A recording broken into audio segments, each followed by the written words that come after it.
Yeah. Hello, everybody. Good morning, people. What's up? What up? What up? Happy Tuesday. I think Norm got the bell today. Shout out Norm. I think that's Norm. Shout out Norm. Yeah, that's Norm.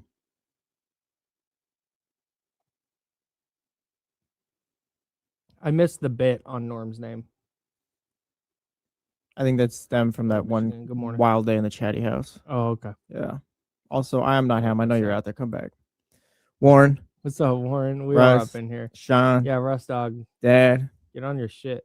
Gonna go see the Odyssey on Friday. So, Sean. Nice, dude. In IMAX. Come not on. the 72, whatever one, but we're gonna go see The it in 70 IMAX. millimeter, yeah. Very excited. There's a 6 a.m. Sunday show at the San Francisco 70 millimeter IMAX. You going? No, Oh. because there are 3 seats left and they're all in the front row. Wow. Okay, yeah. Yeah, dog. We went to the one in Dublin. Mhm. We looked through my wife looked through August 8th, no seats. Yeah, this movie's like hella hyped. I can't remember the last time everyone's been like, "Oh yeah, no, this is amazing." Like the superhero, like the Avengers and Endgame and stuff. We talked about that, but like as far as just the movie itself, like this, yeah. Yeah. What's up, people? What up, Mrs. Mac? What's up, Tio? What's up, Mr. Tapia? Marcus in here. Christian. Good morning, Spencer. Filthy McNasty. Shout out to the McNasties. What's up, Zebra? Good morning. Tyler Jennings. Christian, Marcus. Damn, everybody in here today. What's up, Tyler? Nice. What's up, Spencer? Got the Chatty House Avengers in the building. What's up, Zabo?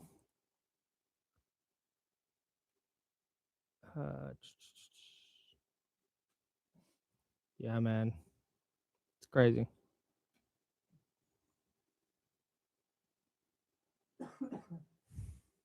All right, here we go.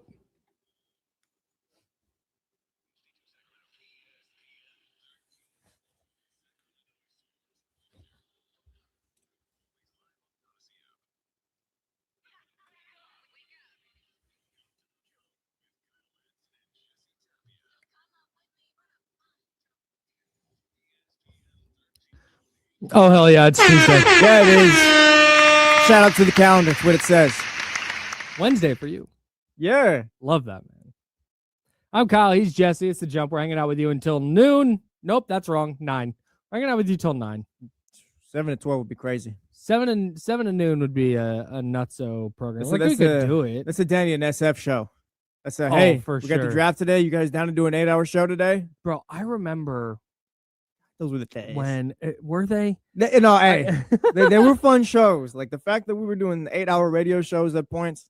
Of course, those for like the big days, the drafts and all, but Yeah, I just remember, man, because I was working with Danny in San Francisco, and I talked to him. I also say that sitting behind the board while the guys were talking for 8 hours. Yeah, Yeah. you're hanging out, you're podcasting. You need me to call someone's cousin Danny? It's cool. I can do that.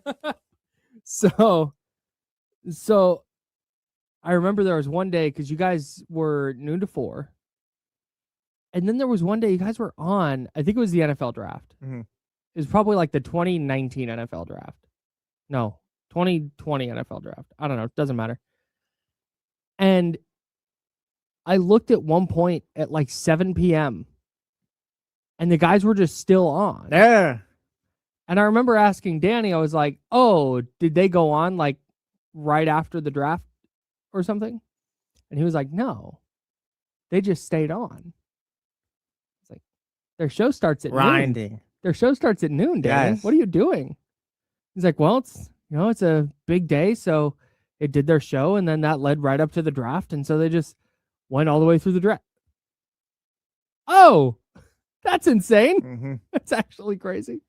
I want you to know that I will never do that to this station. Oh no, I felt bad. buddy, we're way I past felt those bad days now. having D'Lo and Casey do a 5th hour the night of the NBA draft.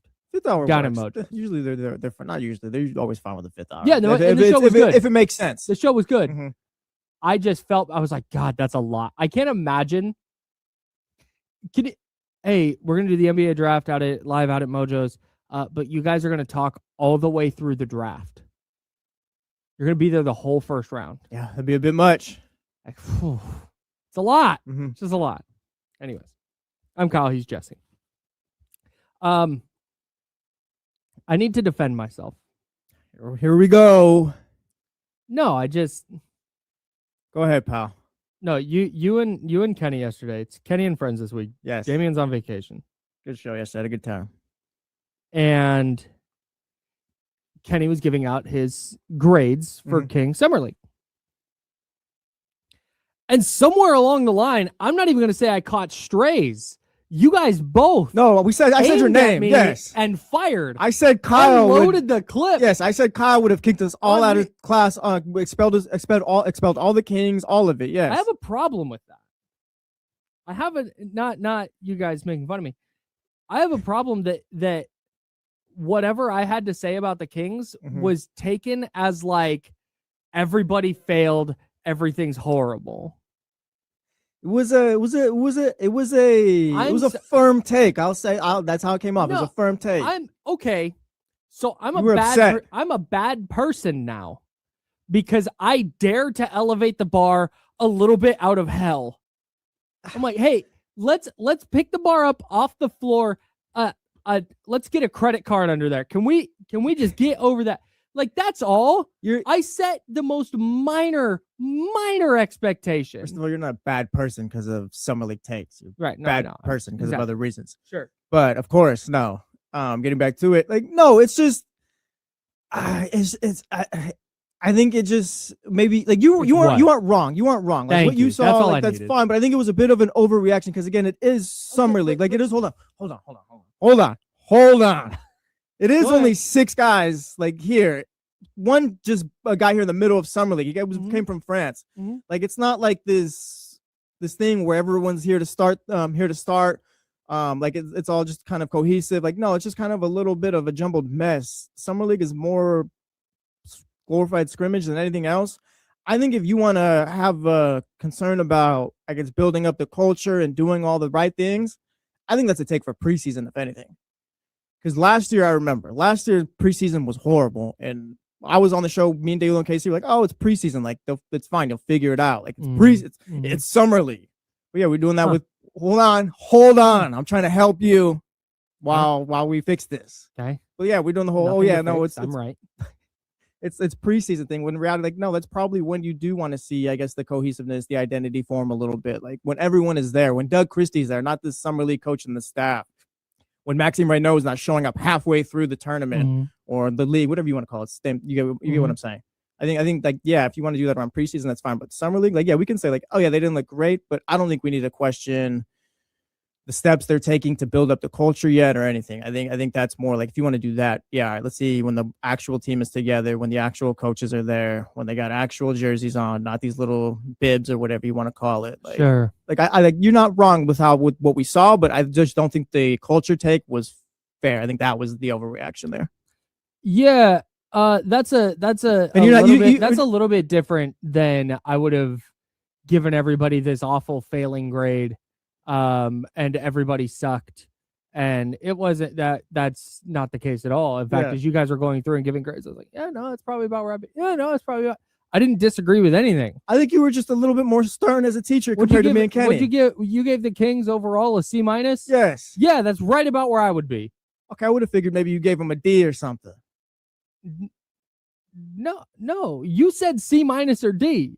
Is what you I went C-, and that's when I texted you guys. Well, how the turntables? See, and but again, which Kenny didn't get.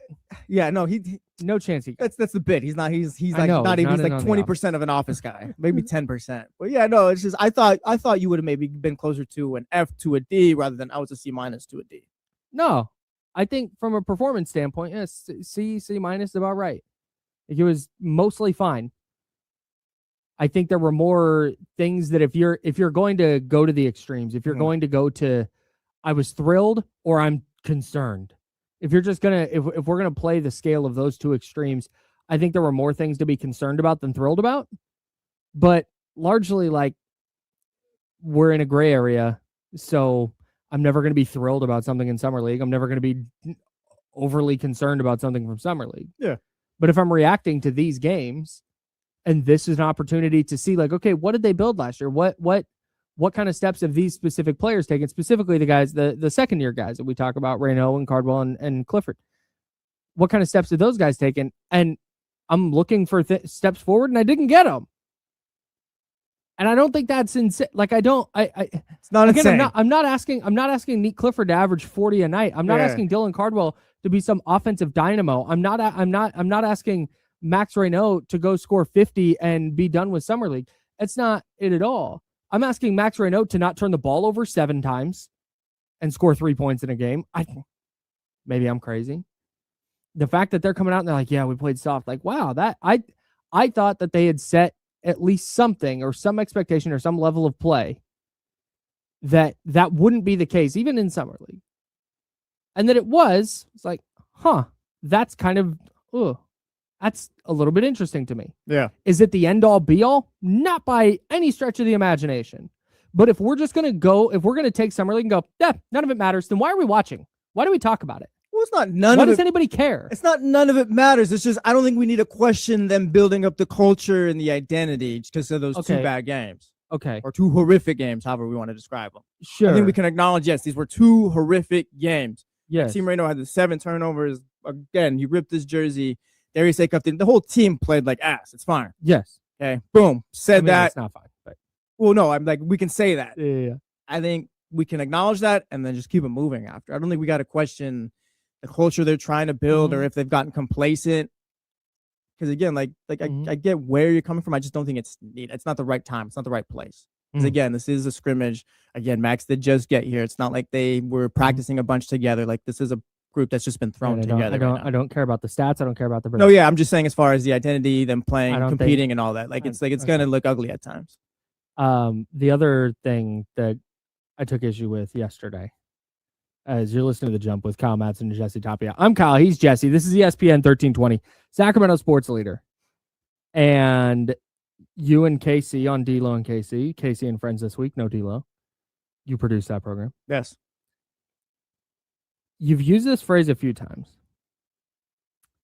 And I think you used it last year, and you've used it this summer. And then you said it again yesterday. And it's really, I had it rolling around in my brain. I've been thinking a lot about it. You say it's our fault that we have expectations. Like, that's my bad. Like, that is a flaw of me that I had set some expectation for player X. Yes. In this specific case, let's use Nick Clifford. It's my fault that or our fault. The general sports fan. Yeah, it's our fault that we had expectations for Nick Clifford, and I fully disagree. It's not having expectations. I don't think it's anybody's fault for having the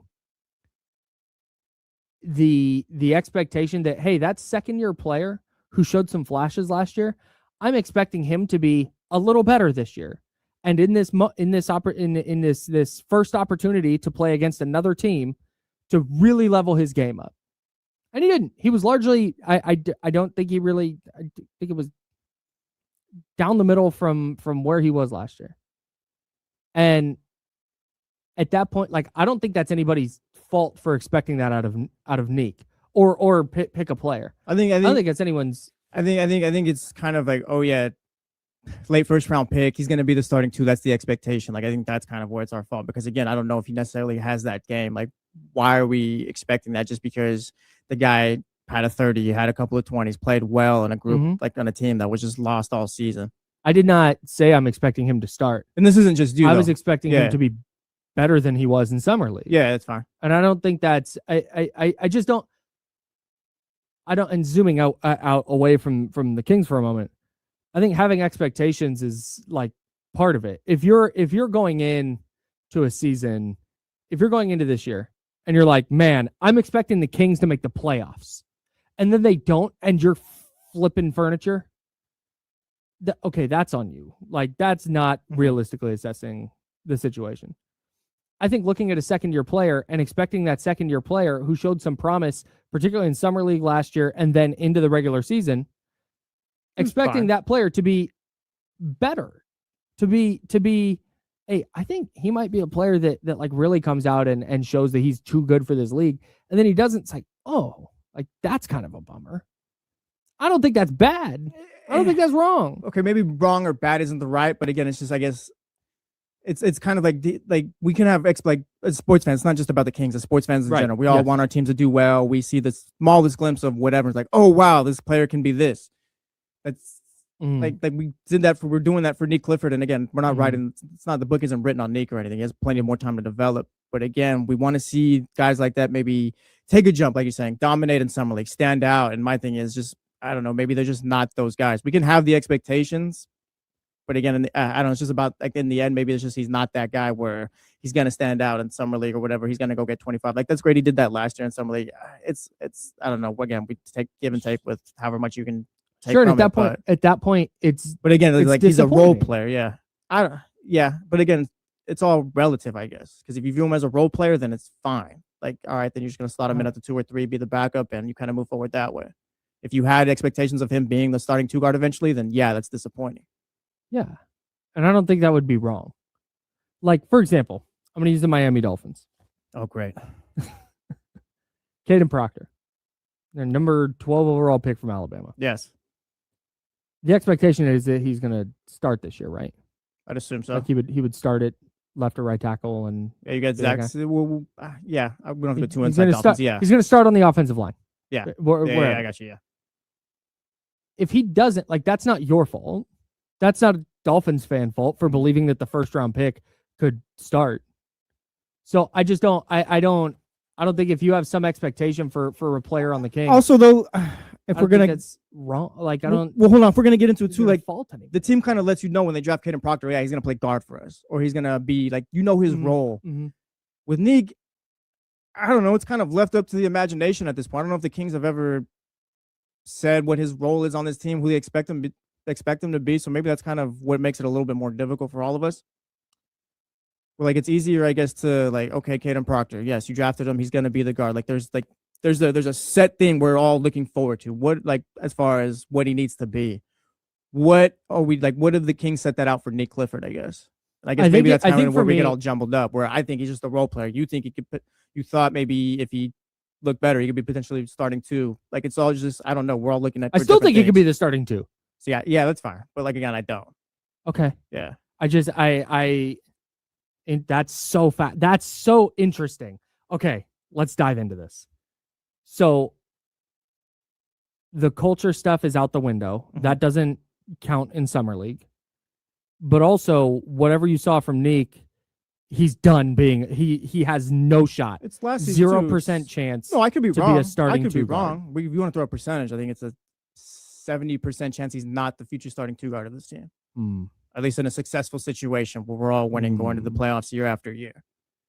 I think what I saw in the regular season was like, yeah, he does some things well. I think that's great off the bench. I think he'll be a good backup 2 or 3 guard, 2 or 3. As far as a starting 2, again, we're just going off of what we've seen so far. Sure. I'll take the regular season compared to the 2 summer leagues. I'll throw the 2 summer leagues out. Yeah, I think he's going to be a very good role player. Max, I think there's a little bit more upside with there. Like I think if he develops a 3, it's a little bit better defensively. Like he can potentially be a starting 5. All right. Yeah, I can be wrong about Nick, no doubt. Like it's not like I said, the book hasn't been written on him. It's just right now. If I got to throw percentages on it, yeah, 70% chance he's not the starting 2. I was called into D'Lo and Casey yesterday. I was hopping mad. Good. I'm glad. Driving down the river road. Provocative. Angry. Gets you going. I don't even know what that means. I'm Kyle. He's Jesse. This is The Jump. It's ESPN 1320, Sacramento sports leader. Got some more Kings free agency stuff coming up. We're going to do some Niners today, and then I have a Raiders/Kings question to get to a little bit later. When worlds collide. I think I have officially landed on my Premier League team, by the way. I saw that tweet yesterday. Yeah, it's not official. Okay. It's not like signed, sealed, delivered. I'm ready to inform everybody. But as I was going through, I was doing some research yesterday, and let me let you know who I've eliminated. The big 6 have all been called. That's Man U, Man City, Liverpool, Chelsea, Arsenal. And there's one more in Tottenham, I guess. Tottenham? Yeah. Is it Tottenham? That's the thing. They don't win.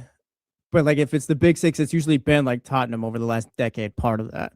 Arsenal, Chelsea, Liverpool, Man City, Man U, and Tottenham. Okay. That was 6. They're out. Tottenham's kind of like, that meme with the army guy standing in a line or whatever, and there's the clown in the middle. Like that's Tottenham. Yeah. So they were out because, like I said, of family stuff. But then the other 5 teams in the Big Six are just, I didn't want to pick a team and be like, yeah, I'm a fan of that team that everyone else is a fan of now. That's just not how I roll, right? Like when I was a kid, I had like a Bryant Young jersey. I didn't have a Steve Young jersey. You know, like that's kind of I ruled out Leeds. Nice. Because the 49ers own them, which I thought was going to make it easy. I have a friend who is a Leeds supporter. Organically, he's not a Niner guy. But then the idea of being disappointed by the 49ers multiple times in a week, nah. Yeah. I didn't need that in my life. Who wants to do that? I have too much Parag Marathe in my life already. I don't need more. So I punted Leeds. I believe he's in the running to be the next commissioner. No, not anymore. Of the MLS. No, MLS? So that was funny. So that report came out. There was a report that Parag Marathe was one of 3 49ers executive vice president of football operations. He also does a bunch of stuff on the business side. He was one of the 3 finalists to be the commissioner of Major League Soccer. And legitimately, 2 hours later, another report came out that he was out of the running. He pulled his name out of the running. Okay, I didn't see that second one. I just saw very the first weird. one then, yeah. Very weird. So Parag, I just don't want I feel like this is an opportunity for me to branch out sports wise. And the idea of going back to, oh yeah, I'm just gonna pick the 49ers thing. I just can't. That doesn't, like, you talked me out of it yesterday, and then I was thinking about it more, and it's like, man, can you imagine? I'm just, it's a lazy. There's a connection. But it's a lazy path, I think. I would say it's lazy. Like it's the easy. It's an easy, maybe not lazy, but easy. It's the easiest one. Like there's the Niners. Like, yeah, of course, I'll go the Niners route. Yeah, I just don't. I don't want to be disappointed by that organization multiple times a week. I don't want to have to think about Parag Marathe more than I already do. So I'm out. I was fully out on Leeds. So that leaves however many teams, and I'm currently going through those teams. I've circled one and landed on it, but I'm now I'm going through and just making sure, we're checking boxes. Yeah, where are they located? Can I get there? How long's the train ride if I'm visiting London? How long is it going to take to get there? Are there any major rivalries involved with my family's favorite teams where that could become an issue? There's what players are on that team. Do they have anything problematic in their present or I guess in their past? Yeah, I'm looking through the list of Premier League teams this season. I'd imagine maybe it's like an Aston Villa or Bournemouth, something like that. Bournemouth jerseys go crazy. I think Tyler Adams plays for Bournemouth, if I'm not mistaken. USA player. Perhaps. Yeah. I haven't dug all the way in yet. Like I said, I'm not on the roster stage where I'm memorizing who plays where. But kits are going to play a role for sure.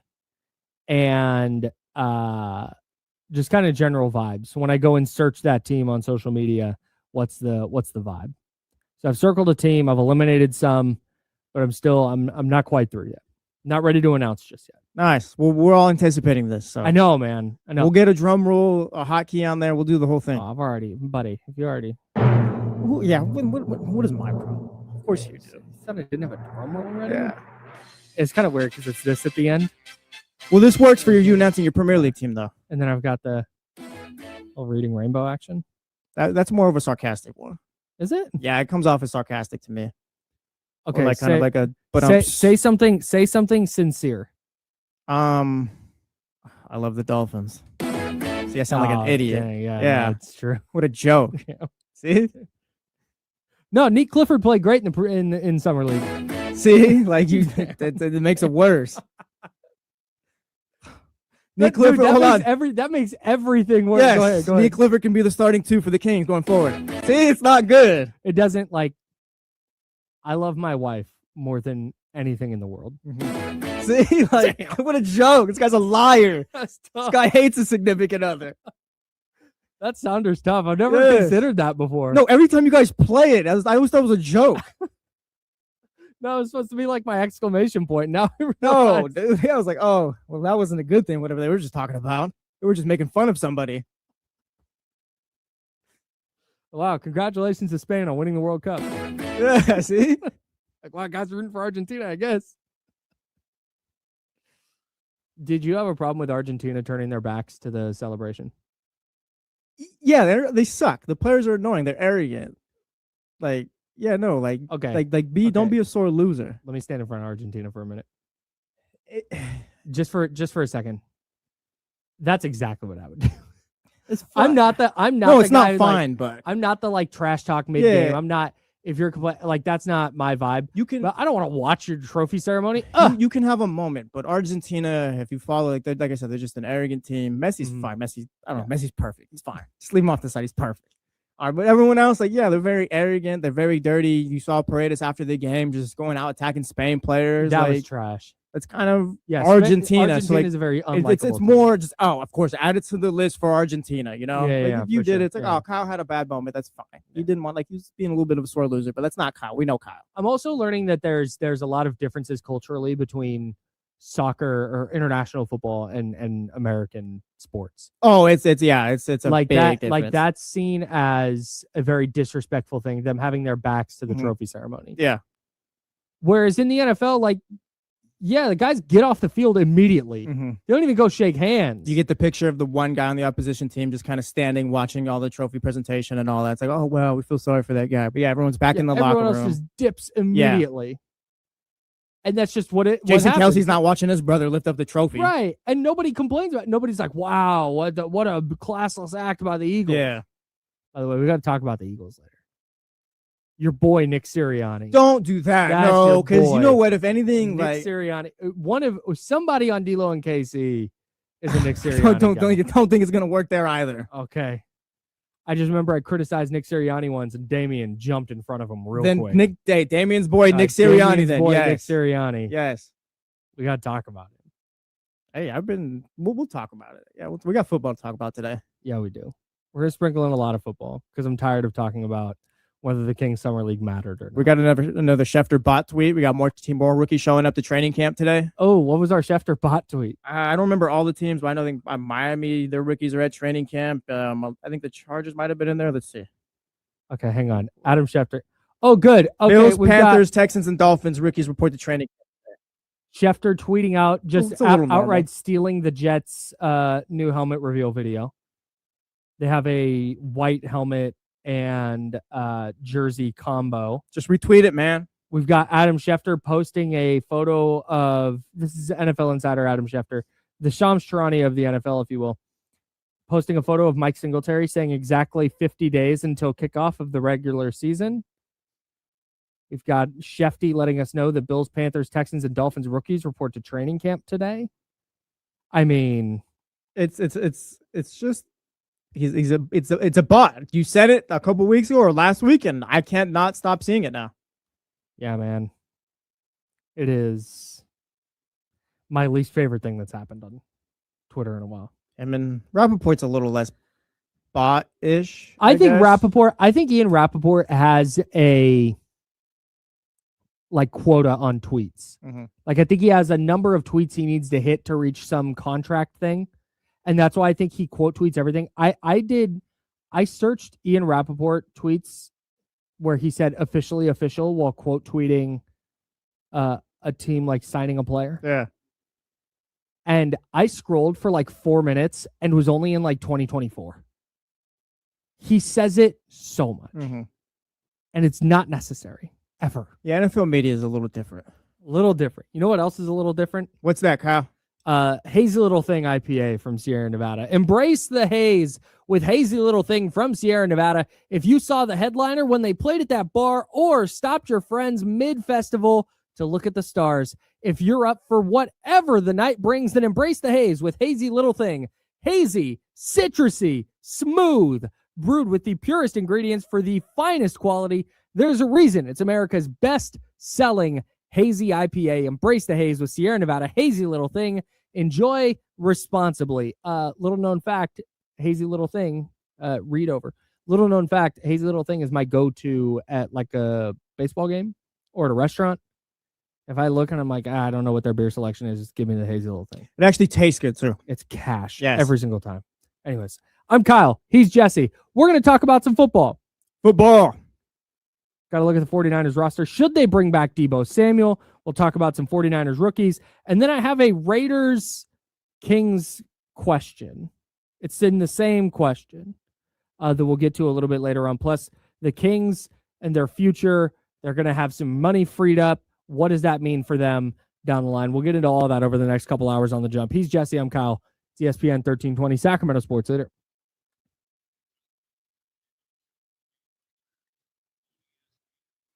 We're clear. Yep, Tyler Jennings, that's the one. I'd call it more of the teal can, though, right? Maybe. Yeah, teal, green. Yeah, Tyler threw in green. Yeah. Either or. Part of the same family.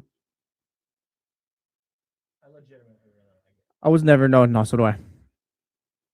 If I'm not drinking like a Modelo or Pacific or something like that, I'll go the little hazy thing.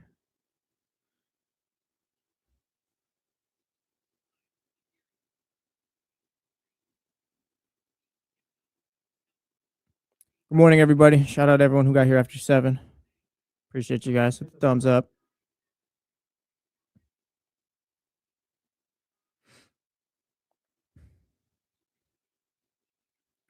ESPN let go of Carl Ravitch this morning. Kyle let me know before the show. Big trash. Yeah. Baseball Tonight used to be one of the best shows.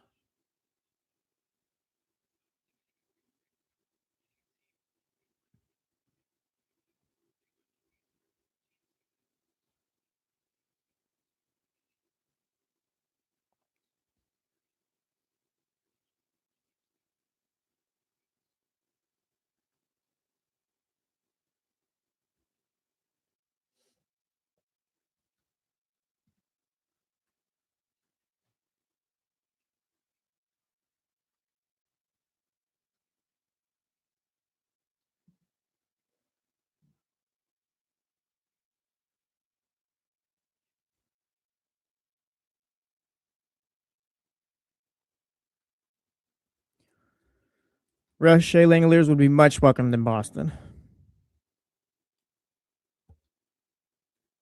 Shout out to me for being ahead of that. Yeah, no, you were. If anything, you kind of reported that. So many are saying. Shout out to the Sox, too. 14 in a row. They're officially back. Man. Back over 500. I think we can start to believe again. I think Ranger Suarez is back today. No clue what's going on with Roman Anthony, though. They've got him in some bunker.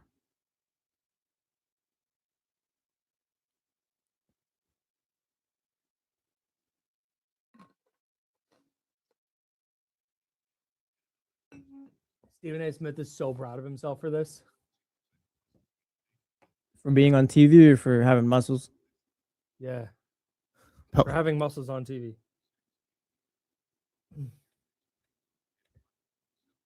Shout out General Hospital.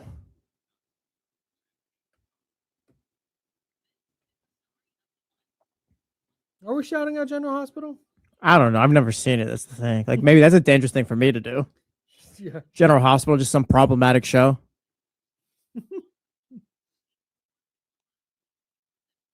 Babe, you want to know what Jesse said today? Shouting out General Hospital. Is that guy insane? Does he not know? Does he not know about season 3 in 2005? Season 3 in 2005. Try season 3 in like 1981. Is that how long? Oh, how old that show is? How old is General Hospital? Hospital. Like, I generally don't know a damn thing about that show. Often abbreviated as GH. Buddy, that show began in 1963. Oh, geez. Yeah, there's 60. What are we doing? Cut the cord on that show. Which has been broadcast on ABC since April 1, 1963. I thought Grey's Anatomy having as many seasons as it did was crazy. Like 1963, like give me like no, I know money laundering when I see it. Allegedly. Shout out to the Quartermains. Is listed in the Guinness World Records as the longest running American soap opera. Yeah, I'm not buying that. And second in American history after Guiding Light. There's something that needs to be investigated here. You're going to tell me all the shows that have ever happened, like they all get canceled eventually, they all run their course. General Hospital is the one since 1963. Yeah, no, this is the one. Maybe it's the GOAT of all shows. Oh, wow. I missed that All My Children and One Life to Live got canceled. See? Wow. Hey, I'm not buying it, bro. There's no way. There's no way someone's been like, yes, let's keep putting money in a general hospital. Hey, the ratings can't be that good. New project. We're catching up. We're I'm catching up on General Hospital. I'm gonna have that kind of time. I want to hang out with my grandkids.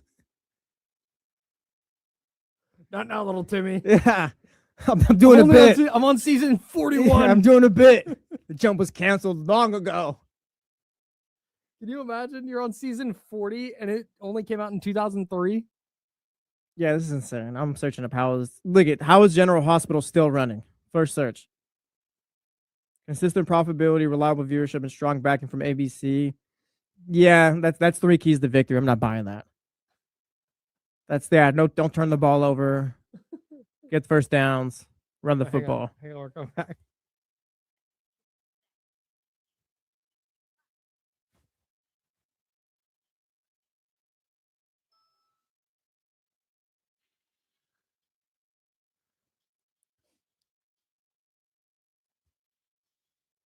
Welcome back to The Jump with Kyle Madson and Jesse Tapia. Hey, General Hospital, I am on to you. I will say that. Watch your back.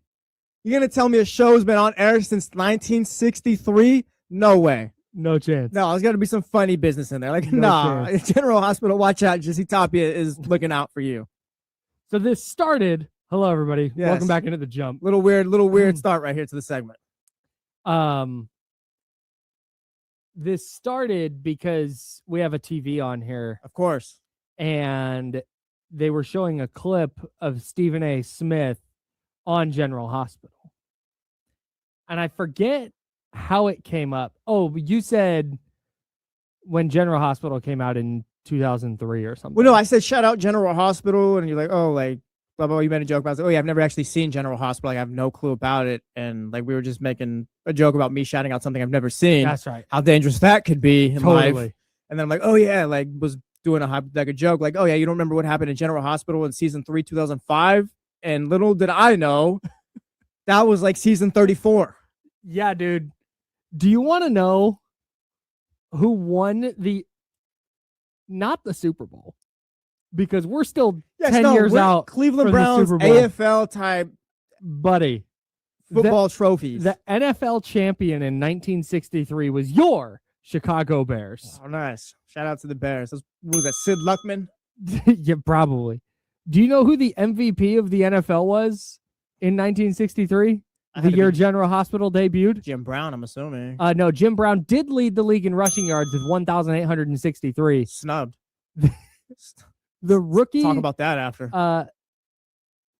The MVP of the NFL that year, Y.A. Tittle. Okay. Johnny Unitas led the league in passing yards in 1963.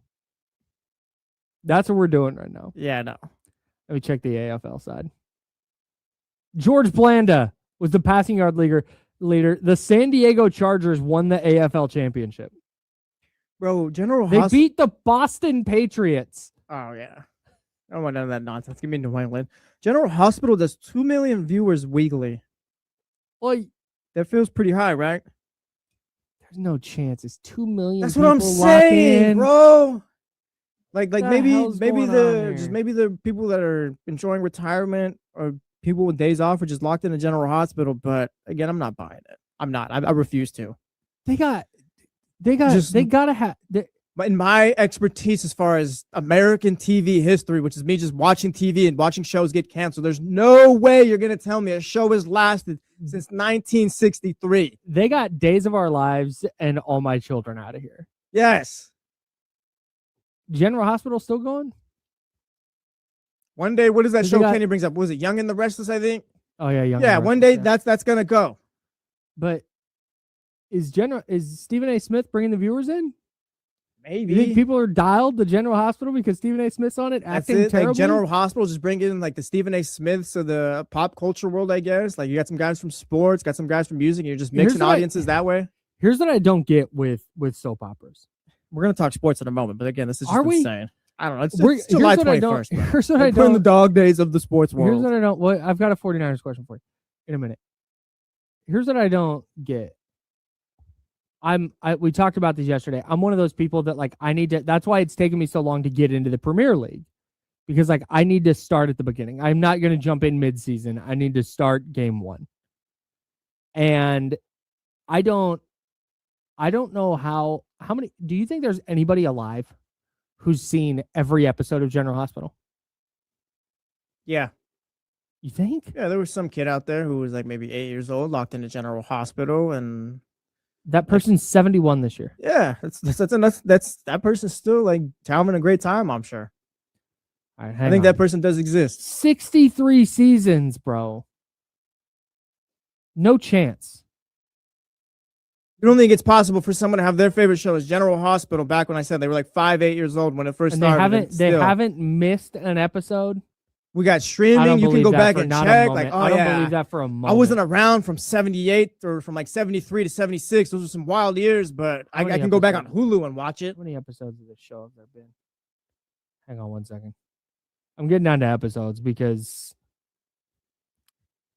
I think there's like hundreds of episodes. There's millions. Per It's got to be year. millions. I can't get an episode list. There's not even an episode list on Wikipedia. That's how you know this show's been on too long. Yes. That's insane. Get it out of here. I don't know what they're doing, but I don't like it. Laundering money, allegedly. They went to 60-minute run times in 1978. Oh, that's insane, dude. There's just hey, This is shady. Whatever's happening here, That's- they're circumventing the cap. yes, exactly. They're circumventing the cap. I don't even know. Would you even be proud to get a role on General Hospital? Like, yeah, congratulations. You join the ranks of 40,000 other actors who have ever been on this show. It's essentially like the Law and Order thing, right? Everyone's been on Law and Order. I guess that's true. There's spinoffs. Apparently, All My Children was a spinoff. Oh, no, I'm sorry. It's related. Not a spinoff. General Hospital Night Shift had a 1-year run. Like General Hospital has been around longer than the Kings have been in Sacramento. By a lot. Yes, like not It even was close. in season 22 when the Kings got to Sacramento. It was on too long when the Kings arrived in Sacramento, and we just celebrated the Kings' 40th year in Sacramento. This was over 16,000 episodes. They celebrated 16,000 episodes? They celebrated the 16,000th episode on July 13th. Oh, it just happened. July 13th, 2026. Wow, congratulations. That's huge. You know what? Yes. Shout out to General Hospital and your money laundering scheme. Allegedly. Alleged money Yes. laundering scheme. You can't sue us because that's what we learned in journalism class. Have there been more episodes of General Hospital or Brock Purdy passing yards? Oh, I got to go General Hospital. It's General Hospital by a lot. Yeah, it's got to be By a General lot. Hospital. Yeah. Brock's going to need 2 seasons to catch him. Wow. He's just shy of 12,000 passing yards right now. This is so And they're at This doesn't make sense. 11,685. How many episodes did you say? 16,000? 16,000. They just celebrated 16,000 on July. Yeah, I don't know. Yeah, he's going to So need like 4,500 passing July yards to get 13th, them you this year. celebrate 16,000, and we just so happen to be talking about it a week later. I don't know. Kind of sketchy. Yeah, I don't know. I don't like it. Yeah. I like the cut of General Hospital's jib. Yes. That's exactly what I was saying. Speaking of hospitals, the San Francisco 49ers. I'm Kyle. He's Jesse. It's the show Oh, that's on great. ESPN 1320. That's great. You asked me this the other day, and I can't remember you asked me on air or off air, but I just kind of hand waved it. Should the Niners re-sign Debo? Oh, yeah, that might have been during the break yesterday, I think. Should they bring him back? I don't know. How comfortable do you feel about that wide receiver room right now? Not that comfortable. I'll tell you this. I'm expecting 2 guys to miss a decent amount of time this So season. that's what same. Those are probably going to be the third receivers in your receiver room, receivers 3 and 4, because I'm hoping Deshaun Stribling, and obviously it'll be Mike Evans. I'm hoping those are the top 2. Ricky Pearsall, of course, can't stay healthy. Christian Kirk has not stayed healthy for the last 3 seasons. Yeah. So, I'm not even sure Christian Kirk's going to make the team. well, that's fair. Then Yeah. again, like, do you look at Debo Samuel? Maybe, hey, old friend, how you doing? Been seeing all the workout videos. Looks like you're in shape. Maybe I can figure out a way to work around, I guess, the step that you've lost so far. Here's the issue I think the 49ers run into. I wouldn't bring back Debo. I like Debo Samuel a lot. He was a really good Niner. I just don't. He had a decent year with Washington last year. Yeah. He's not, and he never has been a player that you're just going to go line up and he's going to go get open and be awesome. And I don't think the gadget stuff works anymore. And I'm afraid that if you bring in Debo, now all of a sudden you're diminishing other pieces of your offense, or you're putting him in an outsized role in your offense. In order to get the most out of Debo Samuel and his abilities, you kind of have to feature him and make him a focal point. Like, he's not a guy who's ever going to create separation in the slot or outside of the boundary. Like, he's just never been that type of receiver. He's been at his peak, he was one of the best playmakers in the NFL. Yeah, like, he was amazing. But again, you were kind of placating to the best of his abilities and just kind of featuring him that way. Like, I don't think that, not about thinking, he's lost a step at this point. Yeah. I don't know if that's best for the 49ers. And if you do need him to create separation, like, we'll go line up in the slot, go run some routes. I don't know if that's necessarily going to work for you. Well, what made him special in 2021 was all the different areas you could line him up, right? Yeah. And when you put him in motion, defenses warped what they were doing because they were so afraid of Debo Samuel with the ball in his hand. Yeah. And then that went away. And that's part of the reason that they let him go. He didn't magically regain the step or regain the tackle breaking ability that made him so special 5 years ago. That was 2021 was 5 seasons ago. That's such a long time. He's not going to get back there. He's 30. Like, he's not going to reach that point again. I think if you're the 49ers and you're going to sign a receiver, I don't think they're going to. I'll explain why in a second. Mm-hmm. But if you're going to sign a receiver, I don't know why you're not going and getting Stephon Diggs. That's a wild boy. That's a good point. It's a wild boy. No, but also, if you bring in Diggs, that's your wide receiver number 2 as well, though. That's it. Yeah, and that's why I don't think the Niners are going to sign another receiver, because they historically now should they, like, yeah. Anytime I'm very pro get good players on your team. Mm-hmm. So should they sign Stephon Diggs? Yes. Should they sign Debo? Like, yeah, I think they should, because I think having Debo on your Samuel on your roster is better than not. I think the reality is, Kyle Shanahan would probably try and lean too heavily on Debo. And you're trying to run back a version of the 49ers offense. It doesn't work anymore. Yeah. So I'm out on that. I think that, or I should say, I think they're out. You just need like 13, 14 games from Ricky Pearsall this season, I think, for the wide receiver room to be okay. Of course, the Ricky Stribling needs to handle his business. Like, he needs to kind of take care of himself. Mike Evans, like, is a Hall of Famer. He'll be fine as long as he's healthy. Yeah. If Ricky Pearsall can just stay healthy-ish this year, then I think I feel a little bit better about that wide receiver room. We talked about Christian Kirk. I don't think any of us really expecting much out of him. You talked about there's a potential he might not even be on the team. Maybe you could see that. So, again, we'll see what that looks like if he's even around. But if Ricky Pearsall can just figure out a way to stay healthy, again, just give the 49ers 13, 14 games, because I don't think he's going to play 17. That's just that's unrealistic. 17. That's unrealistic to ask for at this point. Mm-hmm. So if he can do that, I think they'll be okay. Of course, that's a lot to ask for on the rookie as well, though. Mm. And again, you bring up Diggs, but if you bring up Diggs, like, he's still a very good player. He's not wide receiver 1 Stephon Diggs anymore, but like, he's gonna be the second best receiver on that team. I'm gonna go this far, barring a significant training camp injury, in which case maybe Stephon Diggs is on their radar. If Mike Evans or Ricky Pearsall go down with some long-term injury in camp, fingers crossed they don't. But that's when I think they go look for a guy like Stephon Diggs, who was still a 1,000-yard receiver last season. He would immediately, like you said, be their wide receiver 2. Yeah. I don't think they're going to do that, because we've seen the 49ers always in this spot lean on their guys. They're going to trust their scouting, I think, to their detriment. Mm-hmm. I'm not saying this is the right way to do it. I'm just saying what I think they're going to do. It's kind of their process, how they go about things. Yeah, man. If they explained, if you said, hey, why don't you sign Stephon Diggs? They would say, well, Ricky Pearsall and Mike Evans are at the top of the depth chart, not necessarily in that order. And then we brought in Christian Kirk to be that veteran presence. We still have Demarcus Robinson, who had some moments last year. Dejon Stribling, if he develops, ideally he would be wide receiver 3 and good enough to step into that wide receiver 2 role, a la Juwan Jennings, should one of Pearsall or Evans get hurt. And after that, Jordan Watkins is a 4th-round pick going into year 2. You have former 4th-round pick Jacob Cowing. He was hurt last year coming back. Like, hey, there's a lot of darts to throw at the board, and we'll just kind of see how it goes. They're going to do that before they go sign Stephon Diggs. And again, I don't necessarily think that's the right way to do it. But if your expectation is that the 49ers are going to, at some point, make some sizable move whatever sizable move there is left in free agency at this point, I think you're going to be really disappointed. Do you think Diggs would be a winning the offseason move that doesn't really pan out? Because he's a good player. This team is trying to pursue a Super Bowl still.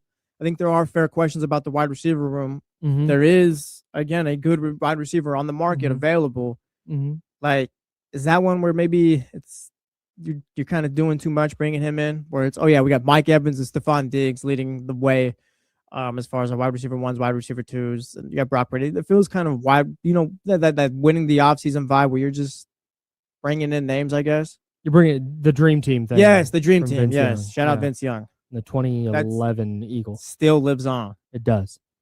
I would no, I don't think so, because there is such a massive injury concern because Mike Evans has had hamstring injuries and only played, I think, 8 games last year, maybe 9. Ricky Pearsall only played 8 or 9 games last year because he was dealing with a knee injury. And Ricky Pearsall has had, since joining the 49ers, not even, like, let's leave aside the getting shot thing because that's not a football injury. Yeah, it's insane. He's had a shoulder thing that he came in with from college. He had a hamstring thing in his rookie season. He had this knee thing that he got hurt in week 4 against Jacksonville. Played 8 games last season, by the way, Mike Evans. Mike Evans played 8. So Ricky Pearsall got hurt. I think it was week 4 against Jacksonville. Came back like 6 or 8 weeks later and then re-aggravated the knee injury and wasn't 100%. And I if you're the 49ers, adding any depth at receiver right now, I think is justified. But on the other hand, I don't think they're going to go get Stephon Diggs because I don't think Stephon Diggs wants to come to a situation where, yeah, your wide receiver like 3 or 4, you'd probably win the wide receiver 3 job. So you're going to be wide receiver 3, but as long as these 2 guys are healthy, like you're not going to be one of the top 2 receivers.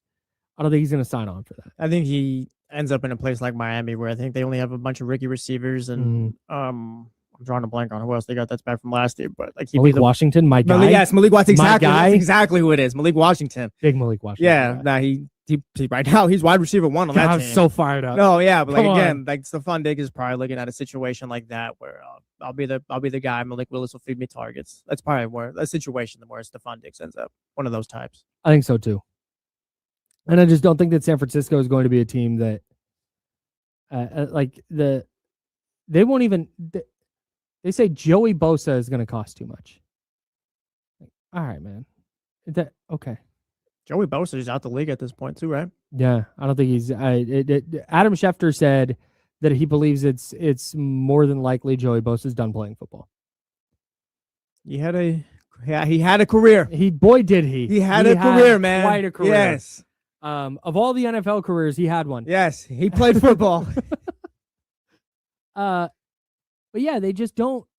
Every year we look and we go, oh, this free agent, that free agent, and they just don't do it. And I don't understand why, because you see. Do you feel comfortable with where the 49ers are at roster-wise right now? Roster-wise? So I have a little bit of an issue with this bringing up injuries. Mm-hmm. Because I think barring injury, saying that is like baked in. That's just NFL wide. Like, yeah, if Jalen Hurts gets injured, the Eagles are probably not going to be as good. Yeah, if Josh Allen gets hurt, yeah, the Bills are probably not going to be as good. I think it's fair with the 49ers though, because you got guys who like have been just injury prone. They have had outsized injury issues. It's something that you need to prepare for now. Yeah. So if we're factoring the injury thing in, then no, I'm never going to be comfortable with the San Francisco 49ers. Ever. But eliminating that for the moment and just saying like, okay, not factoring in injury. Like, yeah, I think they're in a good spot. They need some rookies to play well or some second year guys to step up. But I don't hate the spot they're in to go back to the playoffs. Yeah. Do I think they're going to win a Super Bowl right now? No. They would kind of have to play up to that during the season. I feel like they've got a great team right now. I think as far as like they can win 11 games. We went over their schedule when that was dropped. I've got them at 11. You had them at about 10. So like that's a great team in that range. I don't know if that makes you a Super Bowl contender like the Rams or anything, but we'll see how that plays out. 916-909-1320. Mojo's local tap in kitchen text line. Going to the chatty house. Love Truth Happiness says dribbling might take a year or two to be a starter level quality with Pearsall's injuries. I want Debo or Diggs unless Cowing has turned a corner like some are saying. No chance. I shouldn't say no chance. I don't know. I would be floored if Jacob Cowing made any kind of meaningful. The Cowing thing was a nice little. I don't mean to bring the guy down, but it was fun during the first preseason he played and all. Where it's like, oh, there might be something there. Like there was some training camp hype, but since then it's never really. Yeah. Yeah, I don't think that's the solution there. Yeah, I get that line of thinking, and that's exactly where I am. Kyle Shanahan calls and says, "Hey, what should we do?" I'm like, "Go get Stephon Diggs. What are you doing?" Yeah. Like, is that not the kind of move? It's the move they don't make. Is that not the kind of move that like the Eagles make? The Eagles just signed Stephon Diggs, which should be another good spot for him. Mm-hmm. The Eagles just signed Stephon Diggs, and now he's wide receiver 1 or 2 with Devontae Smith and then a rookie Mekhi Lemon, and they bring in Stephon Diggs. And it's like, of course, right? And he just goes for 800 yards and 7 touchdowns. It's like, man, God, he had a really good year. The Niners could have used that because they started Jordan Watkins in a bunch of games because they were so banged up. It's just the process that you talk about. They trust their guys, and maybe to a detriment, though. They just won't do it, and I don't. We're talking about, and I'm bringing up the whole like, oh, is it the 2011 Eagles dream team scenario? But it's like, no, Stephon Diggs, like it could work. It's just the Kyle Shanahan is very. I don't want to say stuck in his ways, and maybe it is stuck in his ways. I hate saying stuck in his ways just because it makes it seem like it's bad. Where like the guy's been to Super Bowls, been successful in the playoffs. Like, yeah, he just has his system that he loves following, and he's stuck in it, I guess, and that's just how it's always going to be. There is a definite bug. There's a definite bug in their system. Can we say that? Like, does Mike Evans count as one of those moves though? Yeah, you needed to go get. You needed to go get that guy. You still need more though, is what you're saying? Yeah, 100%. It just Christian McCaffrey is not prime Christian McCaffrey anymore. I have no idea what I'm getting out of Nick Bosa. Trent Williams is not prime Trent Williams anymore. Like, they have all these names, and that's great, but the talent level is receding, and you need to start replenishing that talent level with younger players, and they haven't. So, like, yeah, do they have the requisite talent to be good? Yeah, and if some guys, if Dejon Stribling is just awesome out of the gate, like let's go to the world where he's. I don't think this is going to happen. Follow me. If he's Jamar Chase year one, just like, oh my God. Now they've got, like, if they have some player that takes this unforeseen leap into superstardom, then like, all right, but I don't think that player's on their roster. And so are they in a fine spot to go compete on a week in, week out basis and make the playoffs? Like, yeah, 100%. But I think if they're going to get into the realm of Super Bowl contender, if they're going to be up there with the Rams or with the Bills or the Patriots or whoever your favorite Super Bowl contender is, I think they're going to need either a significant trade or some player that we're not looking at right now to play way over their head. July 21st, of course, way too early thoughts. Like, to me, they're second round ceiling team. I think they can win in the wild card. Again, they have a high floor. I think they'll win double-digit games this season, but I just wondered, like, I'm going to be high on the Chicago Bears this season. I just wonder if you run into teams like the Rams and maybe those other contenders, if they're going to have enough to kind of get through that divisional round game. Like, they'll be good, no doubt. They'll be great. But as far as, like, all right, do they cross that title contender line? Yeah, they might just need a little bit more. Yeah. I have one more 49ers question, then I got a Raiders and Kings question, and then I want to talk about the Kings' future. We've talked a lot about 2027. What exactly does it mean when they have money coming off the books and all that? We'll get to that in the second hour. Before we go, though, before we step aside, the 530 checking in on the Mojo's Local Tapia Kitchen Studio text line. We're talking about General Hospital earlier. And the 530 had almost the exact same experience that I had growing up. Growing up, my mom would record General Hospital and all my children, then get home from work and watch them. And a real one knows that when you recorded shows back in the day, you had to be on that channel or not watch TV at all. And after a long day of school, I wasn't going back outside. That's the 530's way of saying I've watched a lot of General Hospital, and Joe, same. Big same. That's how it's about. So everyone's just stuck watching it because Ma. Carly, Jason, Sonny, I think were their names. One time, a character, I think, from General Hospital sang the national anthem at a Kings game. I think Spicoli or something was his name. It's like, what the?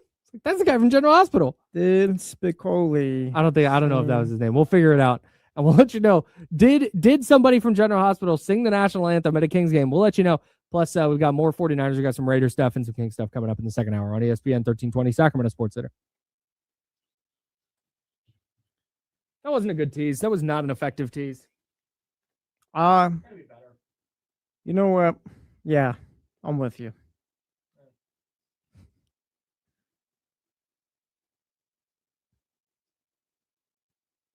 Because Bradford Anderson, who plays Damian Spinelli. Spinelli. Yes. All right, we'll get to this. Spinelli, definitely, because I texted my mom about it. I've got the game, the date, all of it.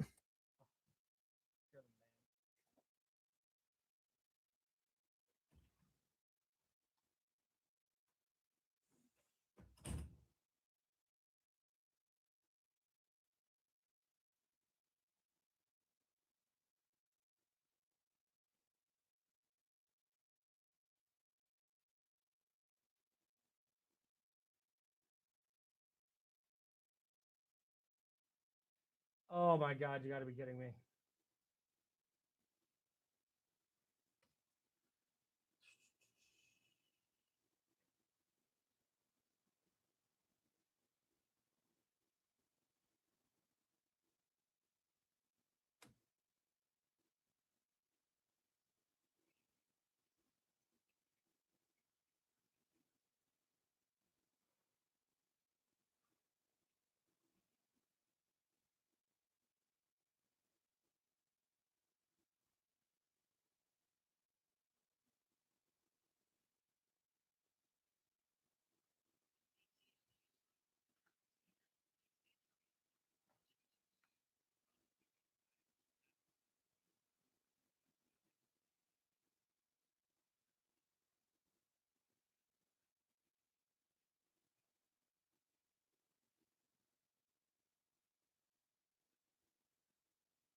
Hello, everybody.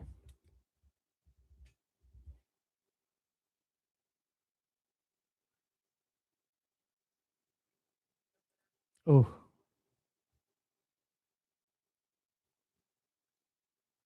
Man. That's wild. Yeah, Spinelli. Yeah.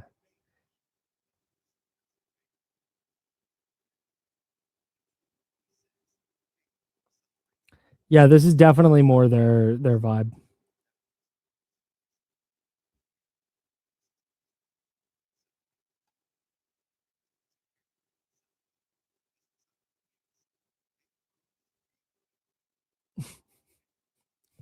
Wild. What's up, Ash? Thanks for hanging out. Appreciate.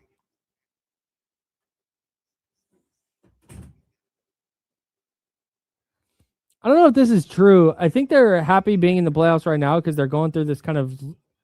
They're stuck between rebuilding and like trying to win with their older core, and it's just not. They haven't hit on the draft picks to make that happen. What's going on, Germs? Ash in here. Shout out to the Big Sky. What I mean? Is that who played Spinelli? Yes. I wonder if he's listening. Maybe. That'd be pretty Spinelli, cool. if you're listening. Yeah, you did call him Spicoli. I did. You didn't call him Spicoli, but yeah, I'm sure like, he's like, they're talking about me. I did, dude. That wasn't Spicoli. Like, you didn't do anything on purpose. Yes, you didn't do like that wasn't, but that wasn't like he definitely knew. If I said someone from General Hospital, his name was like Spicoli or something, sang the national anthem, and you played Spinelli on General Hospital, and you sang the national anthem in a Kings game, you'd be like, oh, that's me. Yeah. Like, tap in. Yeah, my mother did not watch the daytime shows. We had the novellas on at home. The most dramatic things you've ever seen in your life. Oh, they're the best. Just hot garbage, but shout out to the moms. They all watched them.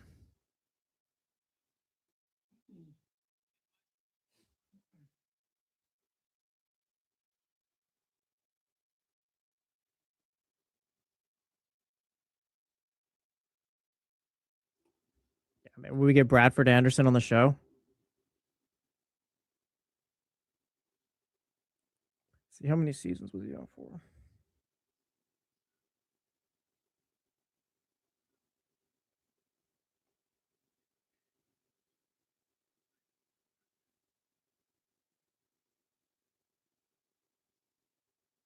Nice. Shout out Bradford. Been on the show since 2006. Is he still? He had a full-time contract from 07 to 2013. Recurring guest star from 14 to 19. And then revolving status from 2020 to present. So he pops back in for recurring storylines. Usually alongside his longtime flame, Maxie Jones, it says. Yeah, that's her.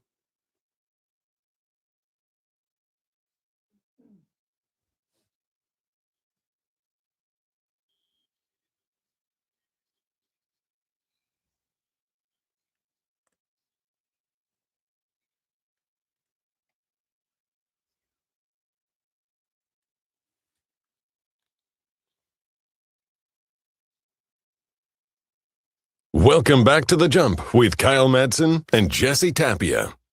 Shout out Spinelli from General Hospital. Yes. Sacramento legend. Yes, Spinelli.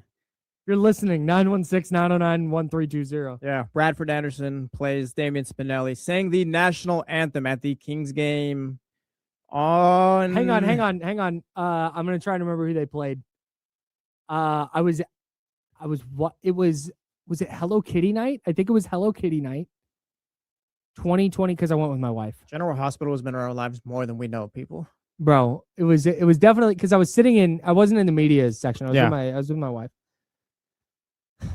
That was 2024, I believe.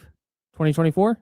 Yes. It was. Yeah, thanks. Come on, Kyle. They played Dallas? Nice. Dallas? Yes.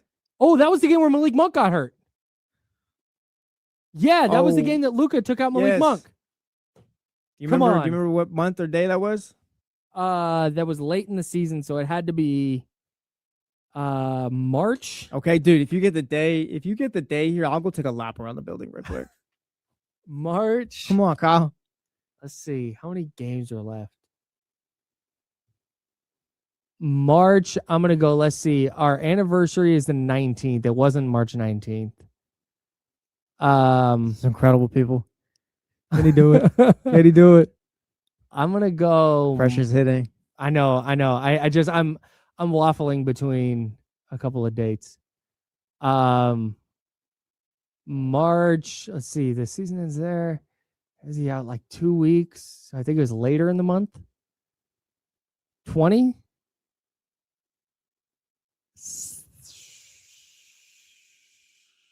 Just say it. March 23rd. There's no fairy tales in sports, people. No, it was 29th. Oh, what an idiot. Yeah, it was oh, a my week God, so later. dumb. Not even a week. Yeah. All right. All I'm good. taking credit. That was pretty good. I got it You got inside of a week. Yeah, you got March 2024. Like the fact that you remembered it was the General Hospital Damian Spinelli character. Like, no, shout out. Yeah, man. That was the game Coming full circle on the jump. that Luka Doncic barreled into Malik Monk and set the Kings down a negative course for. Yeah, that thing was the Forever. same ever since. I kind of think that was the moment, to be honest. Buddy, we can spend a whole 2 hours tomorrow if you want to go down the No, moments. we're gonna do an hour right now. Because if that doesn't happen, I think the Kings probably either make the playoffs outright or win their couple of play-in games. They go to the playoffs. That offseason, they probably don't feel the need to sign DeMar DeRozan, which probably sets in motion events that keep Mike Brown around. Maybe. I feel like that team. De'Aaron Fox stays. Remind me if I'm wrong. I feel like that team never really found its footing that year after. Like they were fine, but they just never really, I guess, got into a groove. So I remember like Malik got hurt, but I think if it's the same year I'm remembering, I think they just lose still, even if he plays. I think for the team that they were, they just, like I said, they just never really got into a flow. I think if it's the season I'm remembering. I remember. So they lost to, where's that game? On March 29th. They beat Utah and the Clippers in their next two games. Then they lost to the Knicks and Celtics. That was the game they lost to the Celtics by 1. Was that the one where they lost in Boston and Boston pulled other guys, and then the Kings should have had a game-winning shot Yeah, it or a rolled off the foul. rim or something like that, maybe. Did Colby Or Jones was get it? fouled? Is that the game Xavier Tillman hit the game winner? I thought that was the one where like Colby Jones got fouled at the end Maybe. and they didn't call it. Either way, yeah, there's a game where the Kings pull their starters, the subs come in, and it's just a free for all towards the end. And Xavier Tillman hits like the game winning shot, I think. I don't know. Either way, no, that's not the turning point for the Kings when Malik got hurt. There was too many outside forces that were crashing in. I And feel. then they beat Brooklyn. They lose to OKC, New Orleans, and Phoenix. Then they beat the hell out of the Blazers. They beat Golden State in the play-in game, and then they lost to New Orleans by 7. And I remember the sentiment coming out of that year was like, God, they need another scorer because Malik Monk went down, and they really struggled without Malik. Yeah. Because when going into that game against Dallas, they lost back-to-back games. God, they lost 132-96 on the Tuesday, and then they played on that Friday. The 76ers, they beat Philly 108-96 to move to 42-29. And then they finished with 46 wins. Like, if Malik doesn't get hurt, I feel like we're doing too much hindsight, I feel, because again, that team never just really got into a flow. I feel like even if he does play, like it's not like, oh yeah, they would have won. I think that's very reasonable to say they could have lost again, even with Malik Monk. Again, like I don't know if that's the turning point. There were just way too many outside factors. I feel like besides just Malik Monk getting hurt, that would have contributed to this team not seeing the success that it should have. Well, hang on. Does this change your mind? They finish as the 1, 2, 3, 4, 5, 6, 7, 8. Oh, they were the 9 seed that year. Yeah, they weren't very good. But hang on. They were the 9 seed, but they finished with 46 wins. The 6 seed Phoenix Suns had 49. Like, I don't think it's out of the question that Malik stays healthy and they wind up as a 6 or 7 seed. It could have happened. Like, yeah, they could have. But again, I know it could have. I don't know. Like, they were just, at the time, I wasn't even bought in on it. It's an interesting thing to me because the Malik Monk injury, I think, did set a lot of things in motion. And maybe you're right. Maybe they were already heading downhill and they were never going to be okay.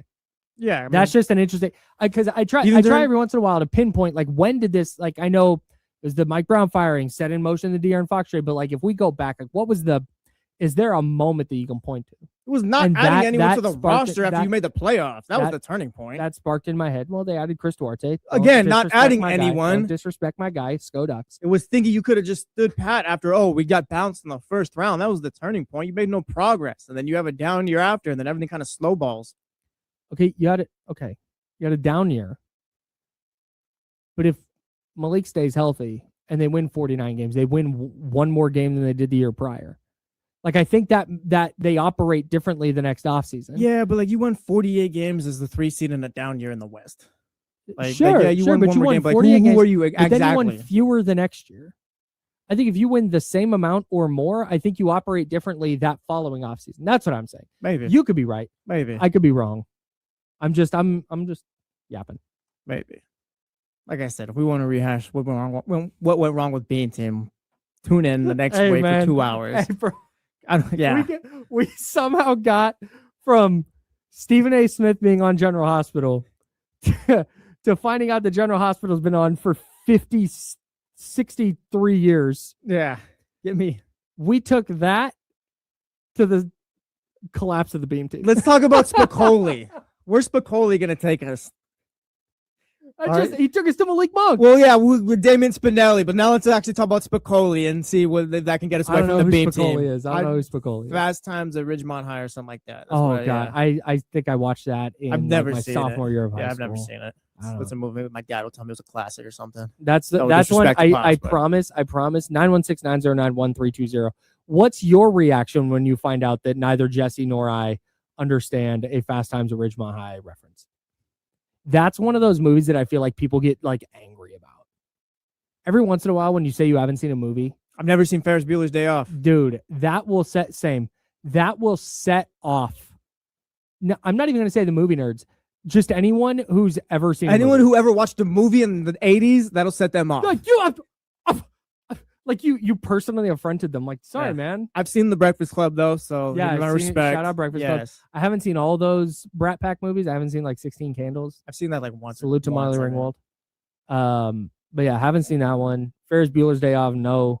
I was like, sorry, man. I wasn't 15 in 1986. Yeah. Like, sorry. I don't. It was -10. Yeah, man. I don't know what to tell you. Go, it's a classic. Like, okay, yeah. And I grew up watching other movies that I consider classic. Mm-hmm. You haven't Watch seen Ace this movie? Ventura. No, I haven't. Yeah, I haven't seen that either. But yeah, you need to. I do. Can't believe you what? Yeah. No, oh, you're a Dolphins fan. You haven't seen Ace Ventura? How have you not seen it? Lace this out, Jess. Come on. Yeah, I know. I've heard all the references, bro. I get it. That's the cutoff for being a Dolphins fan? Yes. You're a real Dolphins fan if you've never seen Ace Ventura. Come on, dude. Dan Marino's in it. Like, you don't know why Roger Predactor is dead? You even like football? Yeah. Can't be a real Dolphins fan until I've seen Ace Ventura. So I've seen a Jim Carrey movie. You're gonna show up to work one day in a Ray Finkel jersey. And be like, you watched it? You'll be like, yeah, I watched. Oh, well, I changed my life. I understand the Dolphins better now. Shout out to Snowflake. I think Tone Loc is in that movie. Maybe. I don't know. I'll find out one day. I'm Kyle. He's Jesse. It's The Jump on ESPN 1320, Sacramento's sports leader. While we're on the subject of the Miami Dolphins, I have a... Oh, jeez. What? Subject the Miami Dolphins. Well, Let's get football. away. Yeah, no, Going back to football. Yeah. Let's get away from being team of the Miami Dolphins, please. I have a question regarding the Las Vegas Raiders of Oakland. Okay. Who's going to have a bigger impact on their franchise? Not necessarily this year. I'm not talking 26, 27. I'm talking long-term. Career-wise. Who's going to have, not who can, I'm not talking possible, prediction. Does Fernando Mendoza have a bigger impact on the Las Vegas Raiders, or does Darius Acuff have a bigger impact on the Kings? Darius Acuff will have a bigger impact on the Kings. You think so? How Yes. come? I think, all right, let's just talk through this. Like, I think Darius Acuff is a better prospect than Mendoza is, I guess, for the respective sports. Mm-hmm. Like, Mendoza's kind of, he had a great year, was a great player for Indiana. Yep. If you look at kind of the physical traits and all, like, he's the number one pick of the draft because there wasn't really much else competition. Mm-hmm. Like, there's really, like, Ty Simpson went 14 to the Rams, but Ty Simpson was never thought of like, oh yeah, he can be like, there was no fight. There was Mendoza's spot to lose all year long. And he played well, not trying to knock him. But again, I wonder if maybe he's going into a draft with Cam Ward or some other guys. Like, I wonder if he's still the top prospect there, the top number one pick. So again, I think Acuff has a higher ceiling as far as just the kind of player he's going to be. Like, I think Acuff can be a 25-10 type of player. I don't know if Fernando Mendoza is ever going to be like a top quarterback in the NFL. I see it more as like a Sam Darnold type. If the Kings drafted a Sam Darnold type, that'd be a massive failure. So I think Acuff is a much better prospect. And also, like, the Raiders, you're kind of building the situation around Mendoza already. Like, you got Clint Kubiak, Tom Brady's going to get some shine. You got Max Crosby around, Ashton Jeanty, Brock Bowers. Like, you already have, like, players. You kind of need Mendoza to step in whenever he does and just not be safe, but more so, like, just don't lose his games and kind of play within our systems. Like, just be what Sam Darnold was for the Seahawks, essentially. That's why I think that right there is exactly why I think he's going to have a bigger impact. Yeah, it's just he still needs. They have pieces in place where he's going to get the keys, and if he's Tom Brady, then great. Like, they have the pieces in place. But if he's Kirk Cousins, I think they're in a good enough spot that that'll be enough to help them win games. See, and maybe we're playing semantics, but is that, like, I guess the impact isn't solely going to be on Acuff, but it's him right now. It's like the second year players can be whatever they are. Like, he's here to save the franchise. There's nothing else. There's no one else here. If he is who he's drafted to be, then, like, it's going to be his franchise. It's not the quarterbacks, but again, there's other people helping Fernando Mendoza. I'm not talking about individual play. Because if Fernando Mendoza isn't good, Kubiak's out of there. Brock Bowers is probably gone. I guess what I'm saying is, like, it's multiple people. It's multiple people having impact. Like, yes, Fernando's having an impact on the Raiders and all, but it's Clint Kubiak. It's the other guys you got there as well. Whereas Acuff, it's like I don't want to say he's got like I don't want to put a percentage on, like 90% of the impact, but a lot of the, I guess the, I don't know what the right, like, just the word slipping my tongue, whatever. But a lot of it's going to be attributed to Acuff. A lot of the impact, a lot of the change, it's going to be like not solely on him, but a lot of it'll be attributed to him. Fernando Mendoza right now, I believe, is in a much better position than Darius Acuff is. No, he is. where it is all on Darius Acuff. And if the Kings don't do the right things around him, if they don't build the right way, or if they can't build the right way because that trade fell through or that free agent signed elsewhere. I'm also going at this like with them both being successful too. Yeah, if I think the best version of Darius Acuff on a cross sport basis is better at his sport than the best version of Fernando Mendoza is at his sport. Like I don't doubt that at all. I just think Fernando Mendoza is in a way better spot, like to make an impact if you make an impact this year. Like if you're asking me who's more likely, then yeah, it'd be Fernando Mendoza. Because again, Darius Acuff is coming to a bare roster. There's a lot more that needs to be built out. Like if it was like who's more likely than to have an impact go long term, then yeah, it'd be Fernando. Yeah, you mentioned Darius Acuff being a 25-10 guy. I think there's a very real possibility that Darius Acuff's a 20. I'll just use your numbers. 25-10 guy on a 40-win team.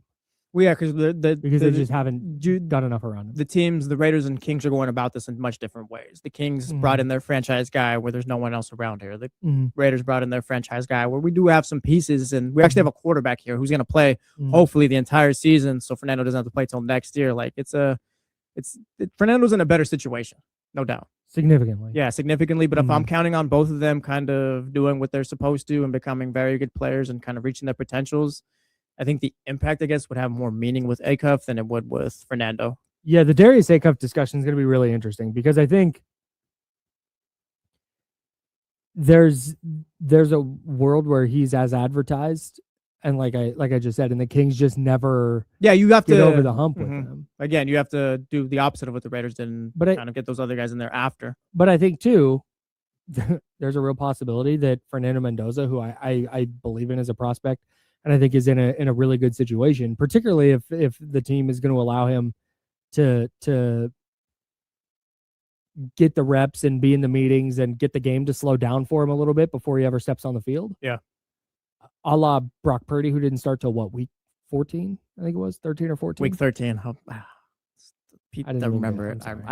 Week 13. Jimmy Garoppolo gets hurt. Number one defense, my ass. Yes, Jalen Phillips running in Brock Purdy's face. Hits Kittle on a 3rd and 10, I think it was. And it's like, I can see it. Oh my gosh.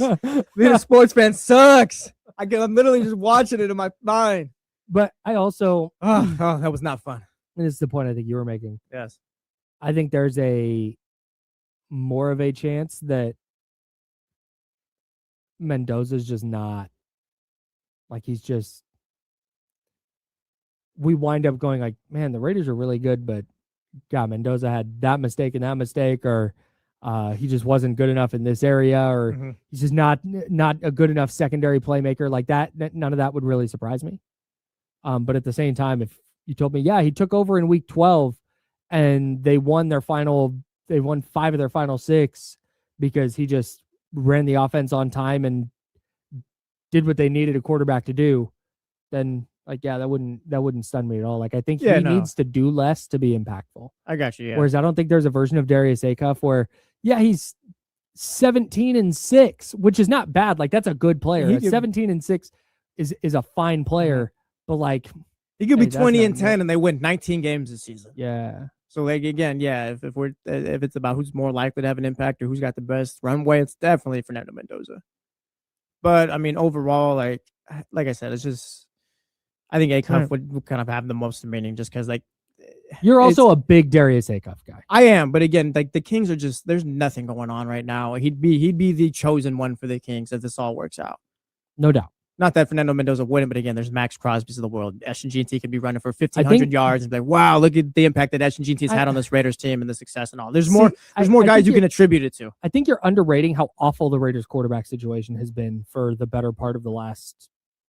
Oh, I don't want to do that. If we want to talk about how trash it's been, we can do that. But like that's what I'm saying is But you're not doing it with a Tom Brady type. I hate to like a top end prospect type. I guess. No, but that doesn't matter to me. Like he was, even if there was a Cam Ward in this draft, Fernando Mendoza is still going top 6, 7, whatever. I don't know who would have traded up. Like we don't. Point is if he's good, the top quarterback. Sure, but. I think the bar that he has to clear, like Darius Acuff, it's hopes and dreams, brother. You can't be a good player you need to be an elite player. I'm sorry, Darius Acuff, you don't get to average 19 and 7. We need 24 plus and 7 or 8 We plus. need best player in the league type of production. Yes, like that's where we're headed. I need all NBA out of you. Whereas Fernando Mendoza, I think, can be in that. What was is it the third tier of quarterback we talked about? That's like numbers 11 through 20. Yeah, there's the top 4 guys and there's little 6 through 10. Yeah. Can you be in that third tier of quarterback where if he's Baker Mayfield, Brock Purdy, literally Sam Darnold. Yeah, like if just one.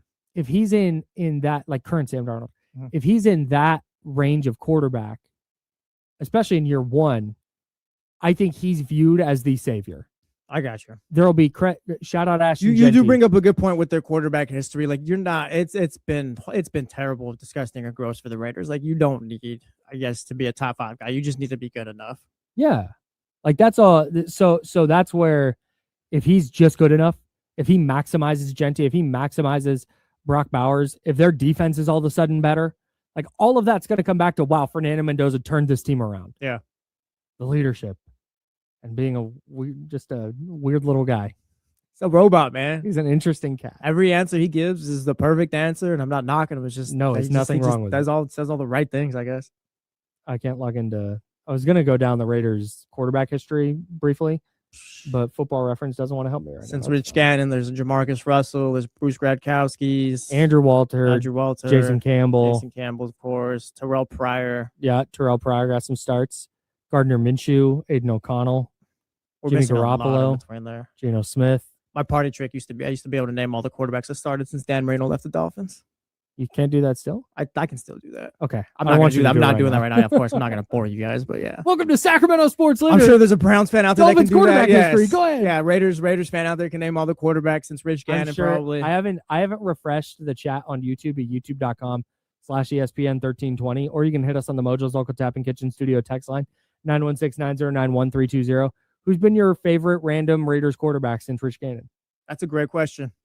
Like, who's been your I haven't refreshed the comments. I'm sure that there's going to be a dynamite name in here that we missed. Hang on. Stand by. Matt Flynn. Really good one. I totally forgot Matt Flynn played for the Raiders. Yeah, Matt Flynn. We were talking about this last week. Oh my God, Matt Schaub played. Big Six King. Matt Flynn, we thought got a bag once, but it wasn't. Oh, Derek Carr, of course. That was supposed to be the Fernando Mendoza. Derek Carr, the legend. Derek Carr was good until he got hurt. Yeah, that was the turning point. Hey, when Luka ran into his ankle. He'll come back if he gets an opportunity to compete for a Super Bowl. So okay, Derek, you got it, pal. Shout out to Derek Carr. I completely forgot about Derek Carr. I've erased the 2016 season from my memory. You know, he's damn near an MVP. I'm Kyle. He's Jesse. The Sacramento Kings. We talk a lot about their future in regards to Darius Acuff, but we've also talked a lot about, hey, this money coming off the books.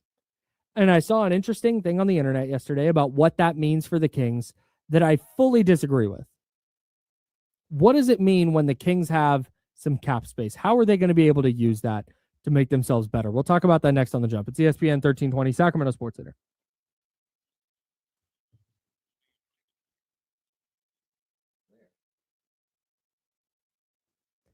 I won't be in Vegas. I don't even think I'm going to go to Levi. But we can definitely be outside for Raiders Dolphins. Go watch it somewhere.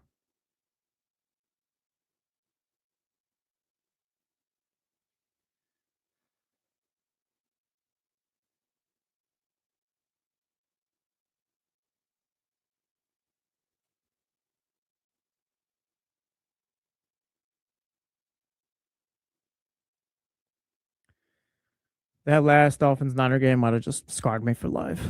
I have no interest in going to a football game, especially though because the Dolphins are going to suck this year too.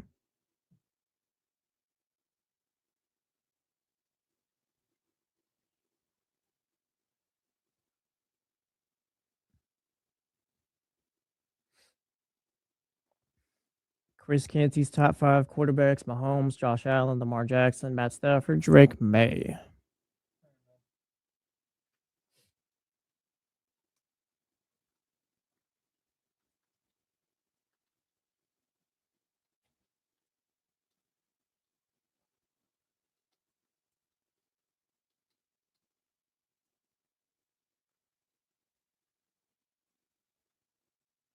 ESPN has also parted ways with Cam Newton.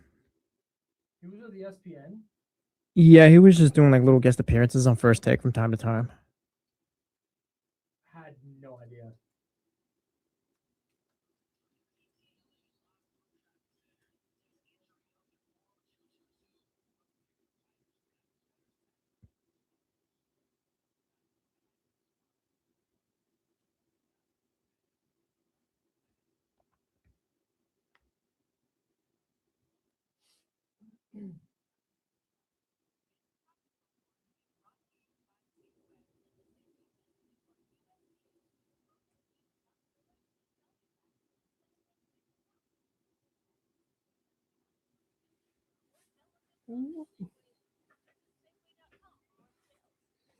Yeah, I saw that yesterday, bros.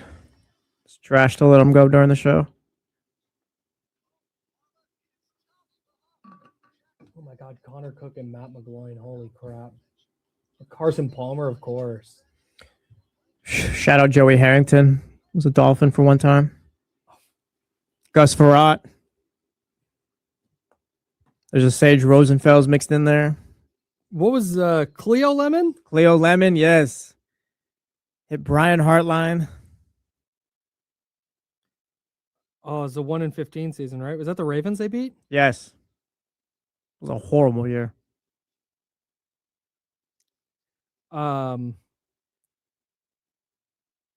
There's a Damon Heward in there. I don't know that there's any. Is football the worst? Maybe we can talk about this on the air. Is football the worst sport for your team to be ass in? It might be. Because like Like I'm not early talking on- bad like 6-11. Yeah.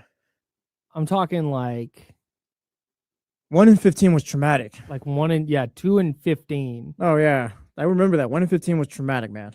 You were just getting your ass kicked every year. Cam Cameron was a joke. Quarterback sucked. But then again, like your NBA team wins like 16 games. That isn't even like.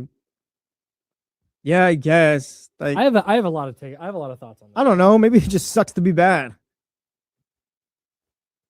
Oh, Jay Cutler.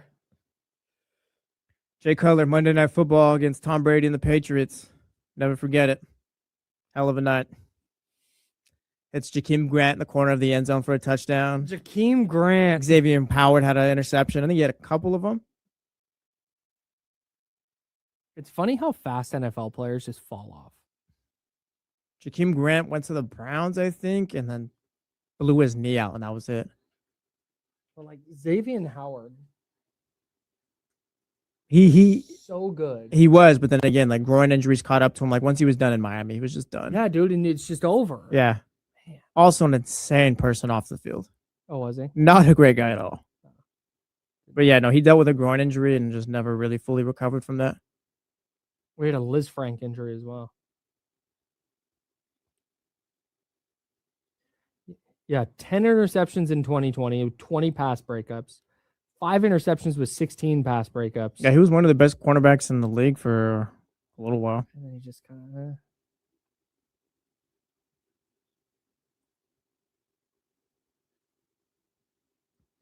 Nice. Jordan Brooks just got a contract extension. Nice. 3 dude. years, 51.3 million, 35 guaranteed. What a day. That's going to be such a fire contract to get off of in 2027. Okay. All right, guys. I'm going to go home now.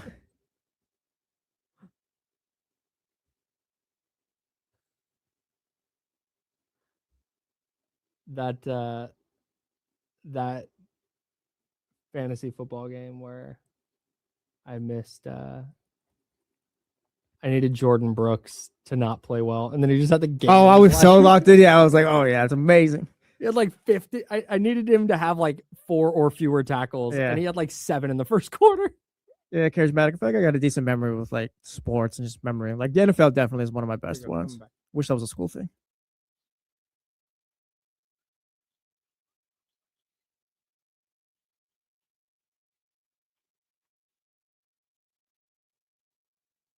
Welcome back to The Jump with Kyle Madson and Jesse Tapia. I'm Kyle. That's Jesse. This is The Jump. Yeah, it is. What were we talking about at the break that I said I wanted to get Is to? it Oh, the worst? is being football, is the Yeah. NFL the worst sport to have your team just be god awful? I'm talking like 2-15. I've lived through a 1-15 season. Shout out 2007 Miami Dolphins. I've lived through that. I've honestly never really lived through a truly bad Celtics season, and the Red Sox, they've been bad, but like the baseball is easy, I think, to have a bad team because you just kind of accept it and like, all right, like it's early on, and like I guess. So baseball, it's easier, I guess. Maybe basketball or football is kind of the competition there. Mm-hmm. If you want to go like inside soccer, shout out to the World Cup just finished. Like if you're a bad team in the Premier League and you're like stressing about getting relegated, like that's probably the worst. Okay, now let's talk about sports here. Okay, yeah. It's got to be. I don't have any reference point for the. It's got to be the NBA and the NFL. Then those are probably the two where it's the worst. 1-15 was miserable. Yeah, I'm trying. Like there's a Browns fan out there that have lived through what they went. Did they go 0-16 or something like that? Because I know there was they went 0-16 and 1-16 or 1-16 back to back. I'll look it up.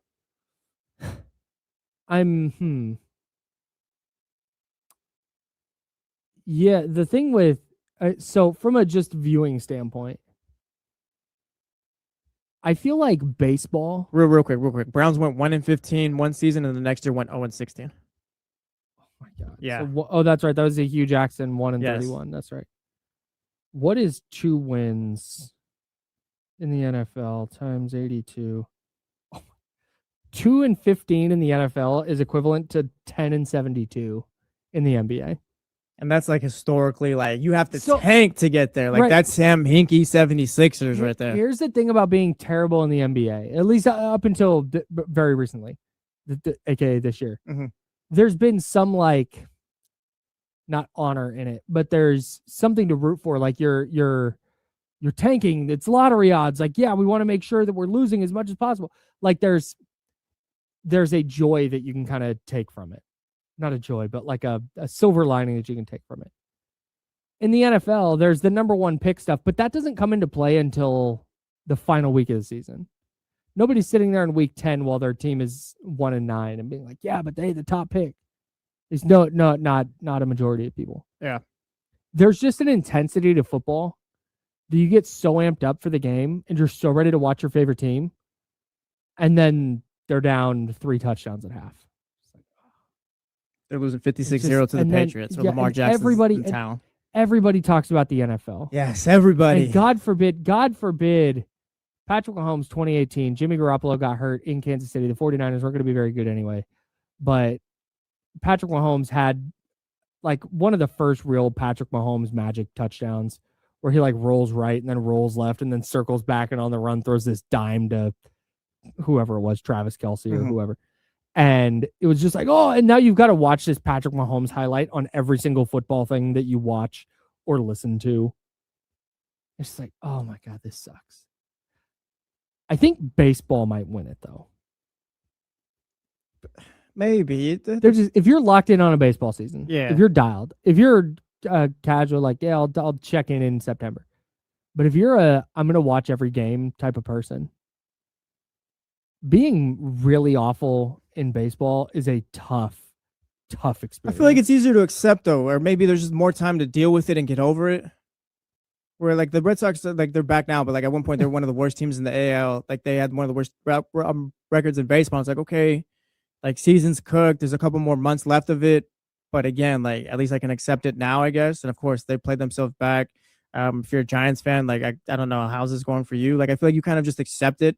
And there's just more time to deal with it. Whereas the NFL season is just kind of like a slow walk of death. Where it's just 17 games of you just getting your teeth kicked in. Like it's never going to get better. You don't even know if your team's if the right quarterback's going to be available. Here's what I think is different. When your team in the NFL is trash, everybody's paying attention to it. Because everybody follows the NFL. You're a joke on Twitter. You're a joke, dude.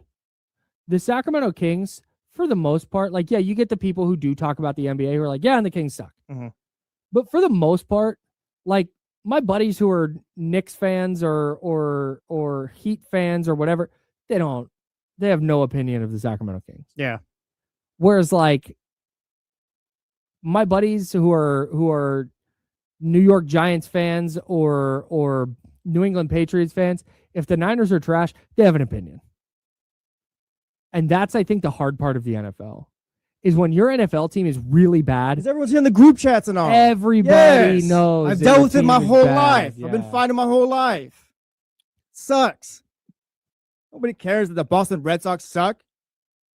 It's just, I don't know. Football is just that sport, I think, where everyone's just kind of locked in, usually. I think that's it. Just everybody knows. Mm-hmm. Everybody, every single person. That's a tough existence. In baseball, maybe you're in the position where, like, shout out. And this is this is on a single season basis. I'm not trying to be like, yeah, being a Kings fan has been awesome for the last 2 decades because you've been rooting for lottery odds. Yeah. Like, no, I'm talking about it just in a single season. Mm-hmm.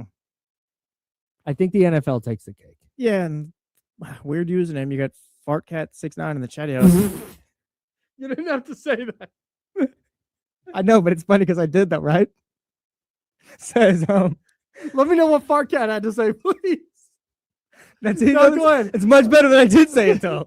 Says baseball, you can at least play some young pitchers or slash prospects. Like baseball, yeah, if you're in the right situation, maybe you can trade some of your players and bring in decent prospects and all. You kind of look forward to it that way. Football, like I said, you're just kind of waiting. Everyone's making fun of you, and you're hoping you get the number 1 pick.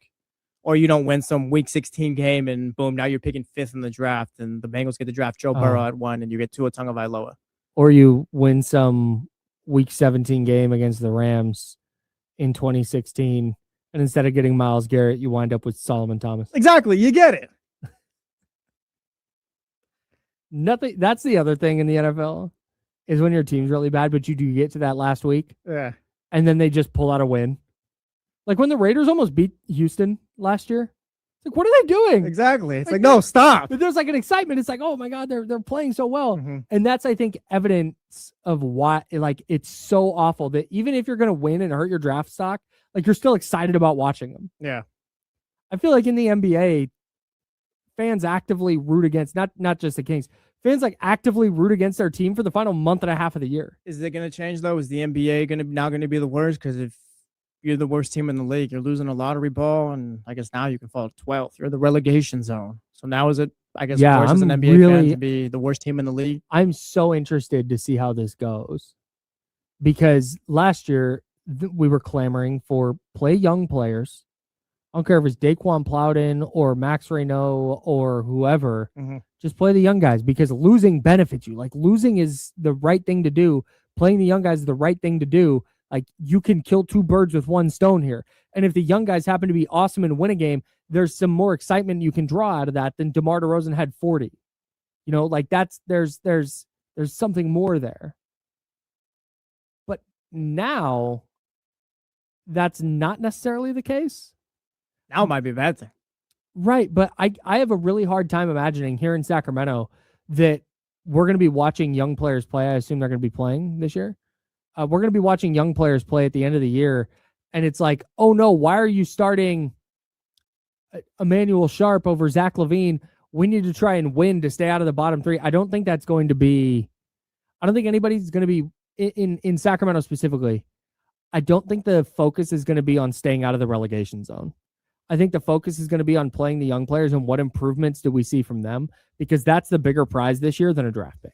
Me and Kenny were talking about this yesterday, and maybe this kind of going off of what you just said. What do you think is the best way to, I guess, develop these young guys? Is it just, all right, throw them out there, like Nick, you're the starting 2 for the last month of the season, starting 2 for the last 2 months, just kind of overstarting Emmanuel Sharp? Like, what's the best way to go about developing these guys? Because I talk about like, oh, I think Neek is a backup 2 or 3 on this team. This season, it seems like you might be running him as a backup point guard. Like, is it just best to put these guys in the roles that you have expecting for him going forward? Like, if you think Nick is like, if Scott Perry thinks Nick's going to be a backup 2 or 3, is it best just to have him in that role now rather than, here's 30 minutes and go figure it out at the end of the season? I don't care what Scott Perry thinks. I need to You need to know it. No, You need to see it. I want to know what Scott Perry knows. I got you. And maybe right now he's looking and going, yeah, Nick has no shot to ever start for a good version of this team. He might start just out of necessity over the next couple of years, But yeah, we're looking for a long-term answer at the 2 guard. I got you. I think he probably thinks that right now. Yeah. But I'm giving Nick Clifford because he's here. This isn't because I like some outsized fandom for Nick Clifford. I think this of every single young player that the Kings have. You need to give that player the opportunity to play their way into or out of a role. Because what if you just write off Nick Clifford right now and you say he's not going to start? It's either going to be Zach LaVine or we'll see what Emmanuel Sharp's talking about. It's not going to be Nick. That's leaving a stone unturned. Whereas if you give Nick that opportunity, or any player, any young player that opportunity, let's go to the world where Nick Clifford winds up being awesome. And he starts the final 2.5 months of this year, and he averages 17 and 5, and he's playing great defense, and he shoots 36% from 3, and we're like, oh my God. Like, what? Holy smokes. Now all of a sudden, that's a piece you now have. And because we're not so worried about draft odds this year, you have a wide open lane to go see. You have every opportunity now to just go prove, like, hey, can this guy do it or not? Because if he can't, okay, cool. Got another box to check as we move forward here. But if he can, if Max Reno, it turns out, can start it for center, start at center for you, now all of a sudden, hey, we don't need to worry about that now. Yeah. That shifts your team build a little bit. That shifts the direction your team is going. So no, I don't think you can write off anything. I think you try. We're in agreement. Zach LaVine starts the year as the shooting guard. Yeah, Starting shooting guard. I said it yesterday on Dylan Casey with Kenny. I think Zach LaVine is honestly the starting 2 guard as long as he's healthy this season, and kind of spot in generally to what the Kings are doing. Yeah. Yeah. Up until, to me, if it's like, hey, they're way out, they're in the relegation zone. Well, yeah, if you're just then maybe you choosing just tank, pull the then yeah, plug. that's different. Yeah, but can we call it tanking still? Yes, if you're choosing to prioritize young players. If you're, well, yeah, you're pipping. Prioritize young player. PYP. Pipping feels like a flag. What? No, I don't know. I wasn't. I don't know. I didn't touch him. No, but I think no, I think no, I think I don't like. Yeah, it's still tanking. It's still tanking. Okay. Yeah, because you're putting in guys that are worse. But you're not. Starters, No. See, okay, it's tanking. It's tanking in the eyes of development. This show loves semantics. Yes, it does. It's tanking and I guess faking as development. I guess, but it's not. Tanking is deliberately losing. That's pulling a starter out because we're trying to lose this game. The Washington Wizards are pulling all of their starters at halftime because, oh my God, we need to lose. Mm-hmm. You already suck at this point, so what does it matter, I guess? You might be increasing your chances of losing, but it's in service of development. And so I don't see that. But anyways, that doesn't matter. That was a separate conversation. Yeah, so we'll just call it tanking for the sake of it right now. I'm gonna keep calling it pipping. You can keep throwing your flags, but I'm gonna keep doing that because it's well within the rules. Do what you want. Yeah, man. I think at some point you have to, whether it's, hey, Zach LaVine, you're gonna get a rest day, like back to back. Yeah, back to back in LA and then Denver. Yeah, Zach, you're not playing that game against Denver. Mm-hmm. We're letting Nick start, and we're gonna see what he can do. And it's not if you start Nick Clifford in 5 games and he's just not, as a starter, just not getting it done. And man, as a backup, he's still kind of up and down. We're not seeing the development we want to see. Okay. It's probably closer to like 10 or 15 games, but you get like, yeah, I got you. Gives him a sample size. Yeah. You don't need to give him all 82. You just need to give him some opportunity. And that's where I'm at with all give him whatever opportunity you think they've earned or they deserve. I think you got to give it to him.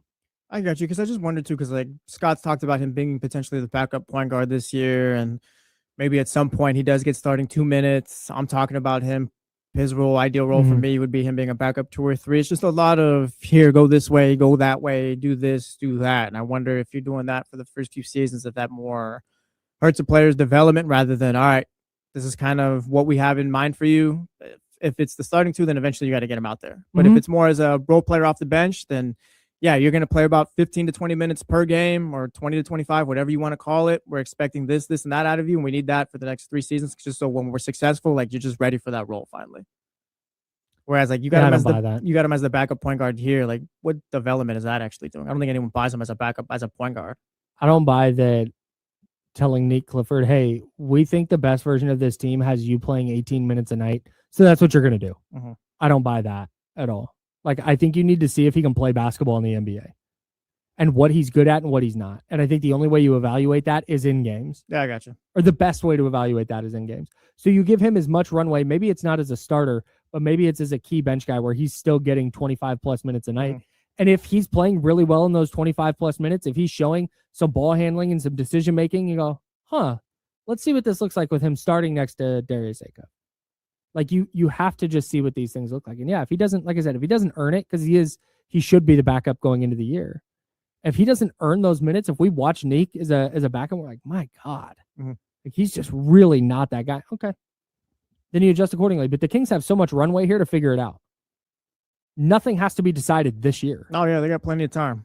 Yeah, you've got another, I think probably 3 or 4 years before we're finally like, all right, hey, let's start getting to contention. Still haven't even got to 2027. No, we're not even there yet. Let's talk about 2027 real quick.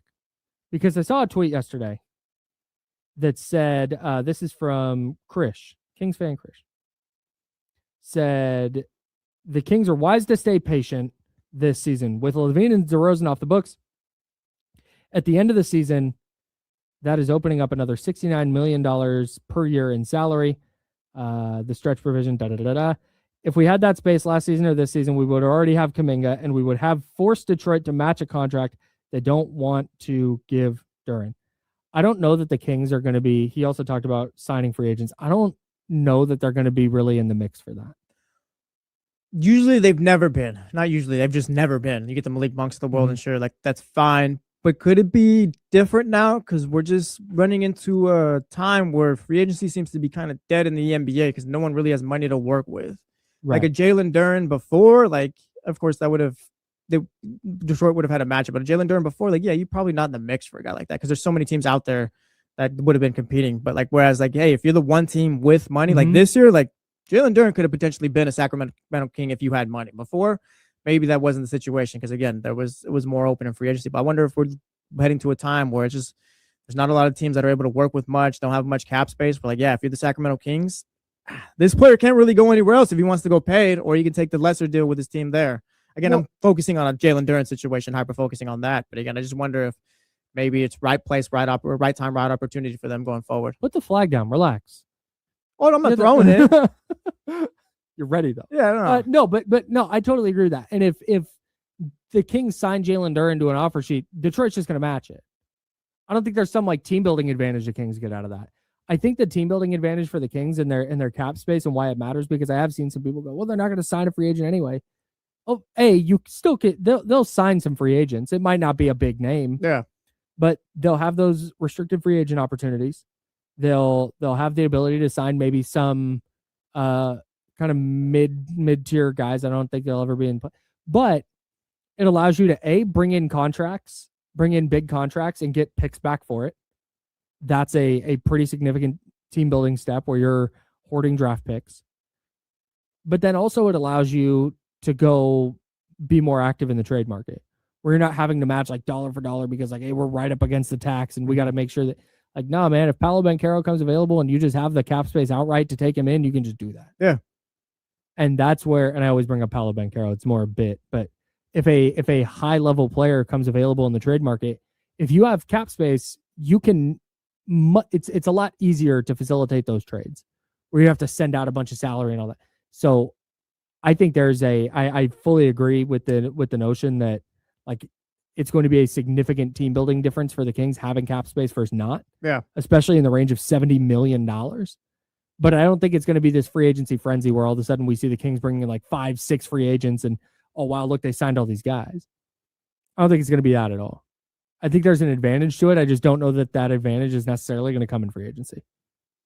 Maybe, and it never has. But again, I wonder if the league's in a different spot where maybe it gives them more of an opportunity. But I mean, yeah, they'll have the money off the books next year, and we'll see what that looks like. Maybe it's different. I hope so.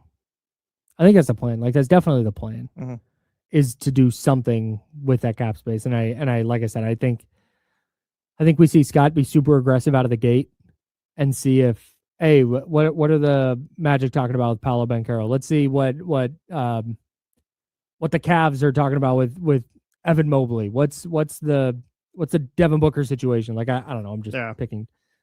I think he's going to be super aggressive out of the gate once the Kings have some cap space, and that's what I think they're really eyeing. I don't think they're looking at it like, oh yeah, we're going to be players for Nikola Jokic, because from what I understand, every team is trying to line up where they have cap space in 27. Yeah, and with the free agency stuff, like again, that's probably more like the Jalen Durns that happen to be available. The teams that The restricted free the restricted free agents that are kind of negotiating with their teams. Detroit doesn't want to pay them or insert whatever type of situation going forward from that. Yeah, and also I'm not sure having Jonathan Kuminga on your team right now would be a good thing. Bro, I'm over the Jonathan Kuminga stuff. Like Kuminga watch. Sorry. If he wants to come play for the minimum, go ahead, John. Apparently he wants $20 million a year. I do too. Like, brother, same. I do too. I'm gonna go talk to the boss about that right now. Actually, don't do that. I'm Kyle. He's Jesse. Our good buddy Rich Eisen. Rich, call me back. Yeah, it's the Rich Eisen show. That is next. If you missed anything on the Jump Rewind is on the air from noon to 2, and then D'Lo and Casey. No D'Lo this week. It's Casey and friends along with Jesse from 2 to 6 right here on ESPN 1320. That is Sacramento sports leader. Until tomorrow at 7 a.m., I need you to drink water and also be nice to people. We're out. We're done.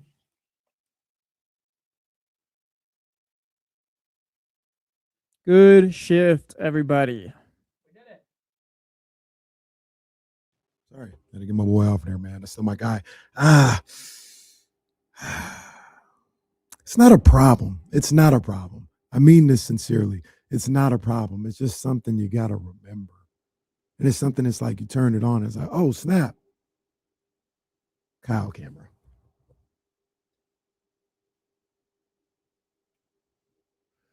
Kyle camera is something that you always got to remember. Now, one of the reasons why he puts the camera there is because he's more over to my left. He's doing whatever he's doing with the board. And, yeah. So we just simply move it over. That's all we do. And then when he gets up in the morning and he's doing the jump, he comes in here and he's like, Kenny camera or D-Lo camera. And he moves it back over there. What's going on with y'all, man? How y'all doing?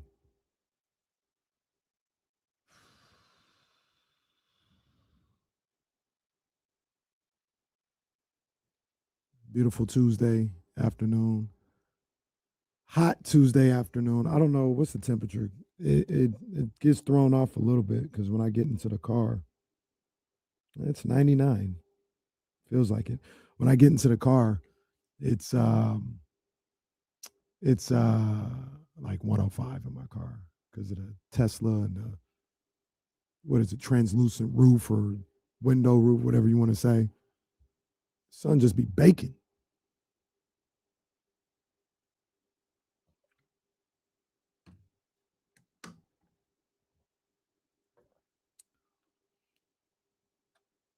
Ayuk to the Steelers says, Casey, does it upset you any amount that Brendan Rice and Tariq Owens are on the 49ers and killing it? Does it upset me? No.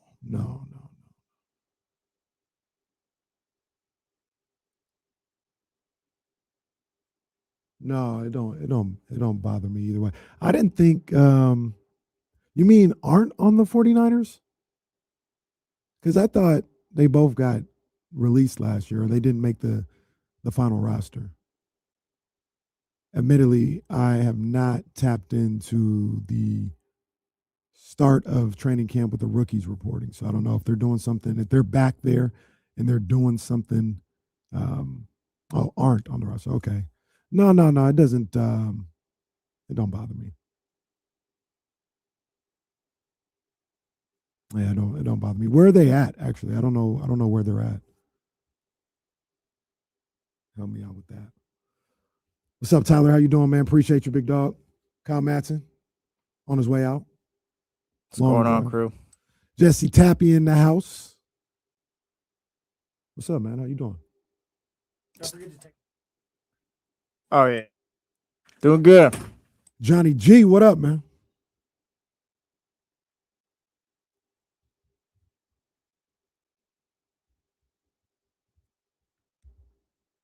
Yeah, shout out Johnny G.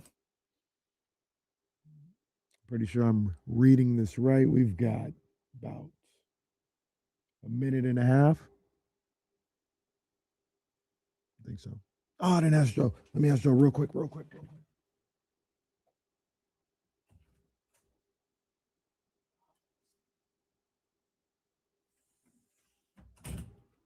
That's what I meant to ask. My survey too.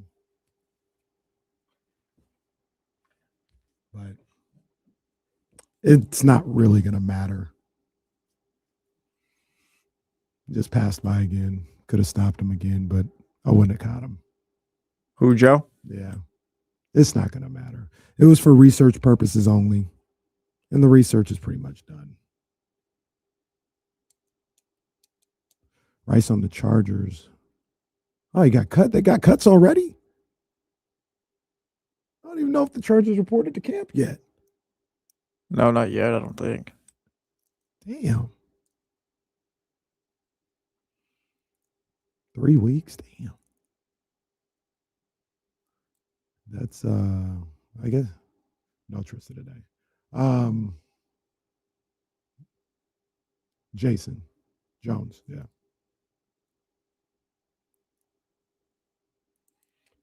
Yeah, these school be starting early nowadays. School be starting in damn near the beginning of August. Oh, okay, got you.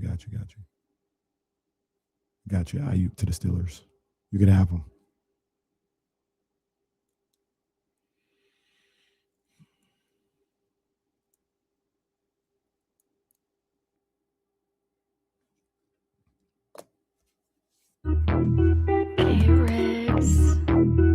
Yeah.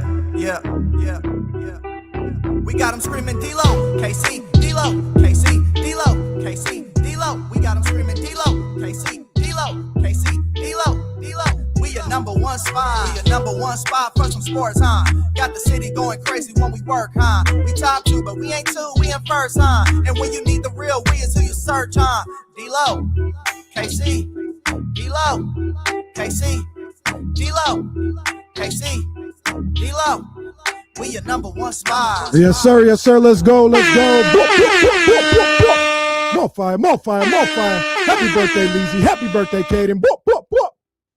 It's the Tuesday, July 21st edition of D-Lo and KC. It's your boy KC riding solo. So you already know the vibes, man. Kenny Caraway in the house. Yes, sir. Acknowledge me.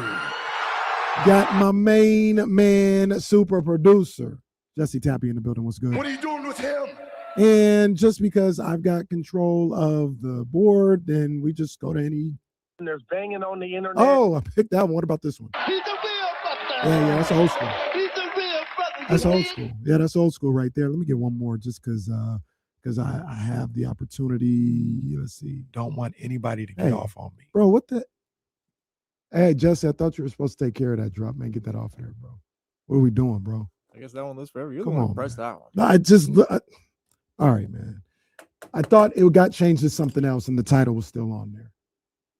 Yeah, we got to get that off of there. It doesn't matter, though. It doesn't matter. We're having a good time today.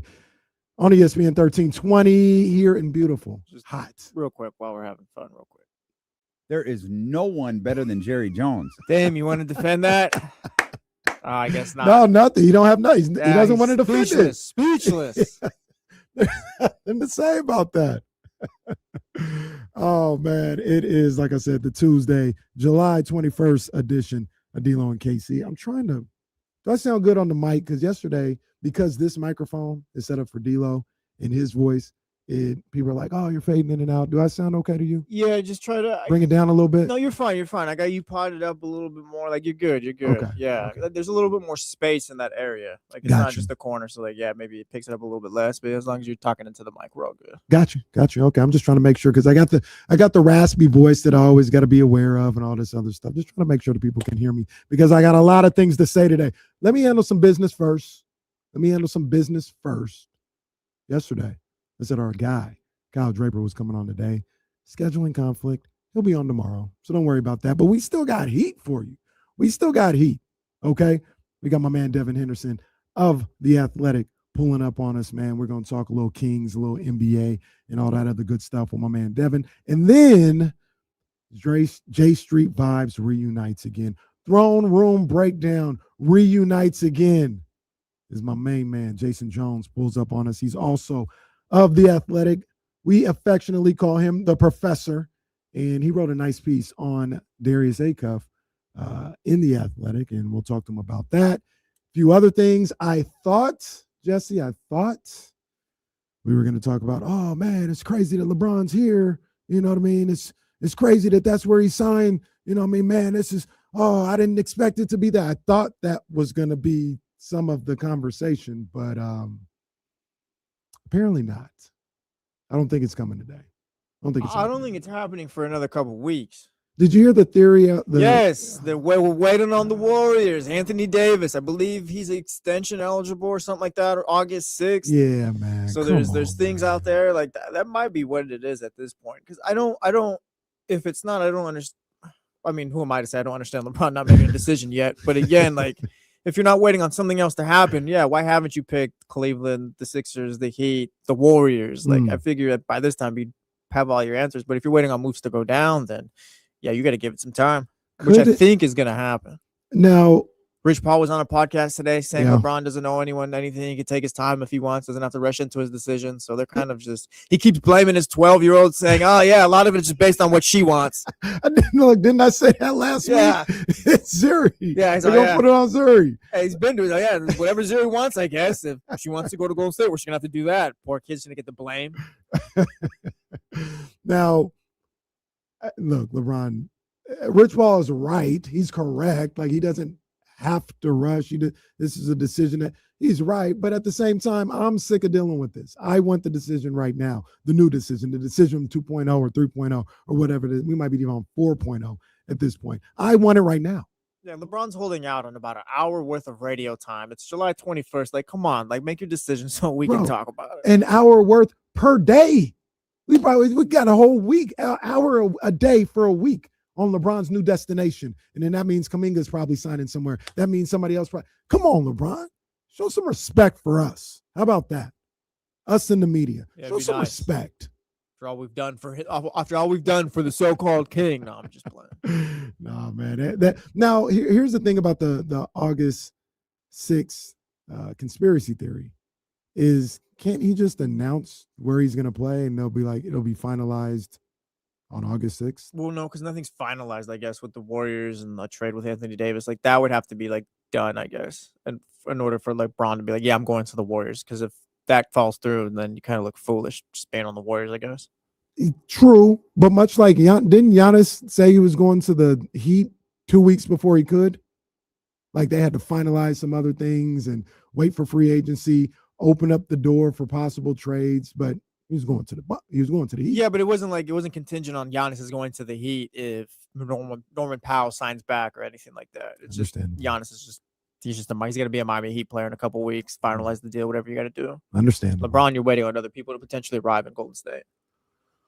And that hasn't happened yet. I don't think we're at a point where, like, oh yeah, like Anthony Davis and the Warriors have agreed, or the Wizards, the Wizards and Warriors have agreed to a deal. Now we're gonna wait till August 6th for a contract to go through. Blah blah blah.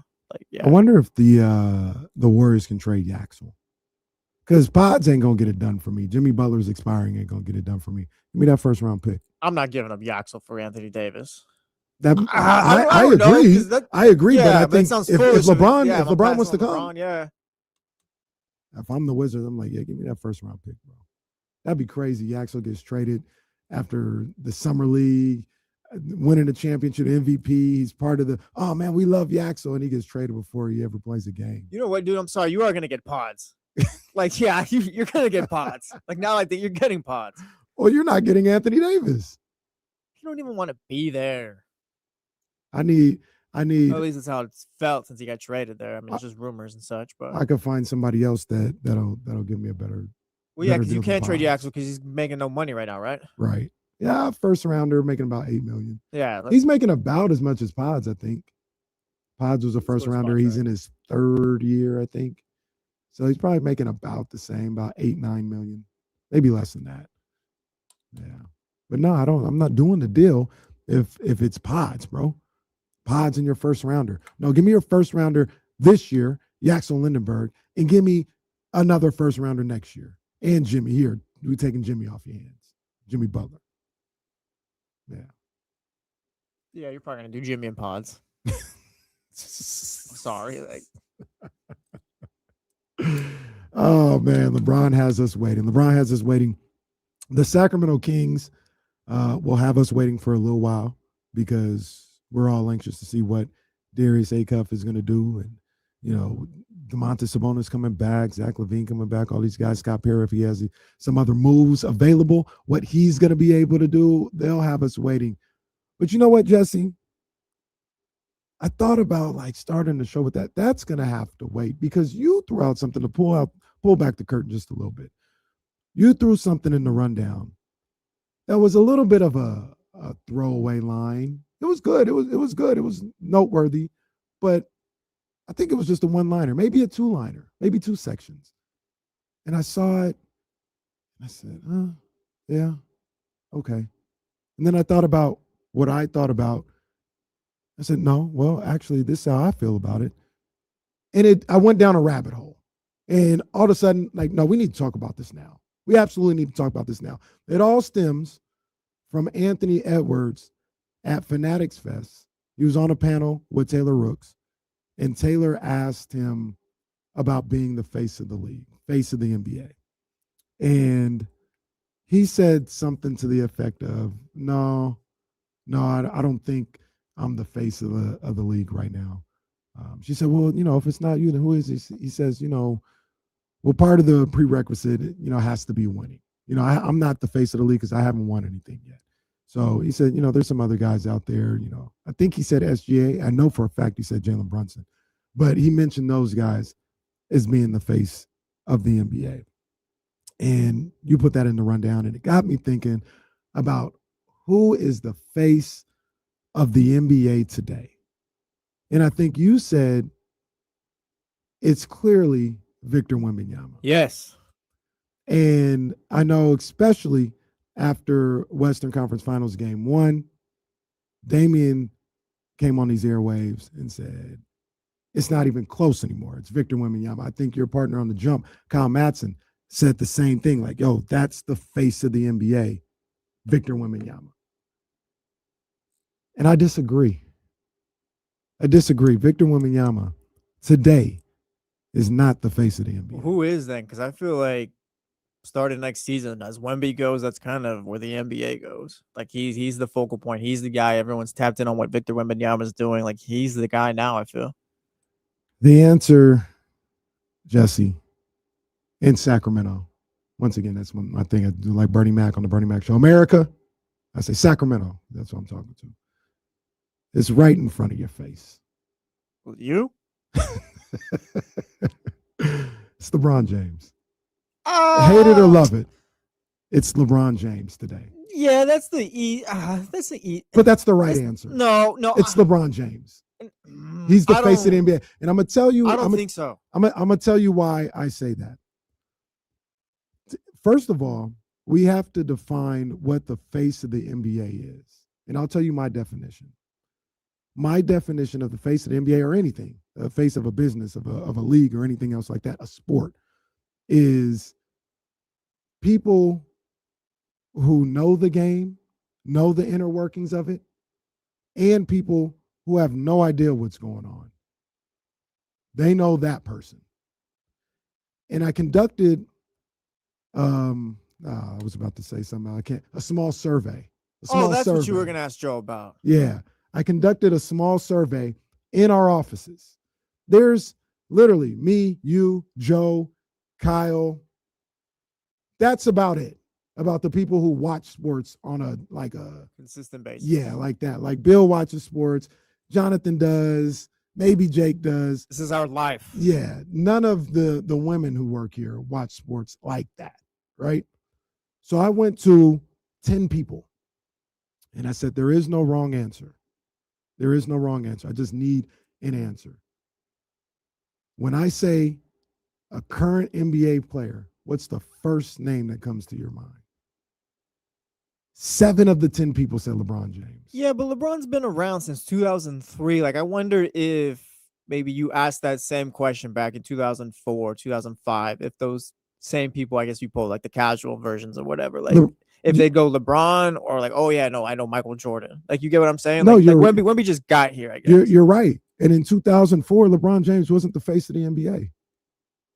It was Kobe Bryant. Yeah. It was Shaquille O'Neal.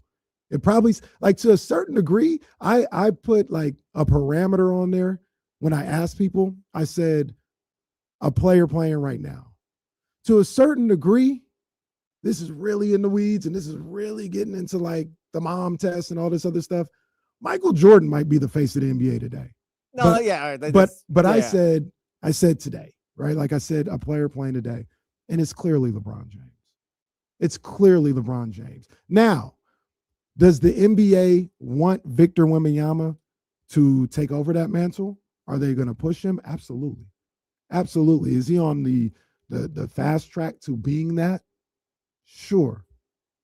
But he's not that today. The face of the NBA in 2026, July 21st, 2026, is LeBron James. And you know who might be second? Stop. This Wemby. Wemby's second. You know who might be second, Jesse? What do you say, Steph? Steph Curry. Steph Curry might be second. All right, this is getting real WCW. We're just letting the legends hang No, out. I'm saying. Fine. I'm saying they're still the face of the league. Wemby will be there at some point. But it's still LeBron James and Steph Curry. You know who led now. If the Spurs, real quick, if the Spurs are playing game one, Amazon Prime, whatever that day is, game one of the NBA season, does that make any difference for Wemby being the face of the league, featuring him? No. He's who they're trying to put in place, and they're laying the groundwork for him, and he will eventually get there. But today it's LeBron James. LeBron James, and I think if Victor Wembanyama was a free agent, he would get some of the same treatment. But the commissioner is openly saying, we're not finishing the schedule until we know what LeBron James is doing. That means for Christmas. That means for the end of the year. That means for opening night. That, like, I'll put it to you. I'll put it to you like this. LeBron James is dictating who plays the Knicks on opening night. What do you mean by that? Why? If he goes to Philly, Cleveland, or Miami, one of those 3 teams are facing the Knicks on opening night. It's not the Spurs. Is he playing night one if he's on the Warriors?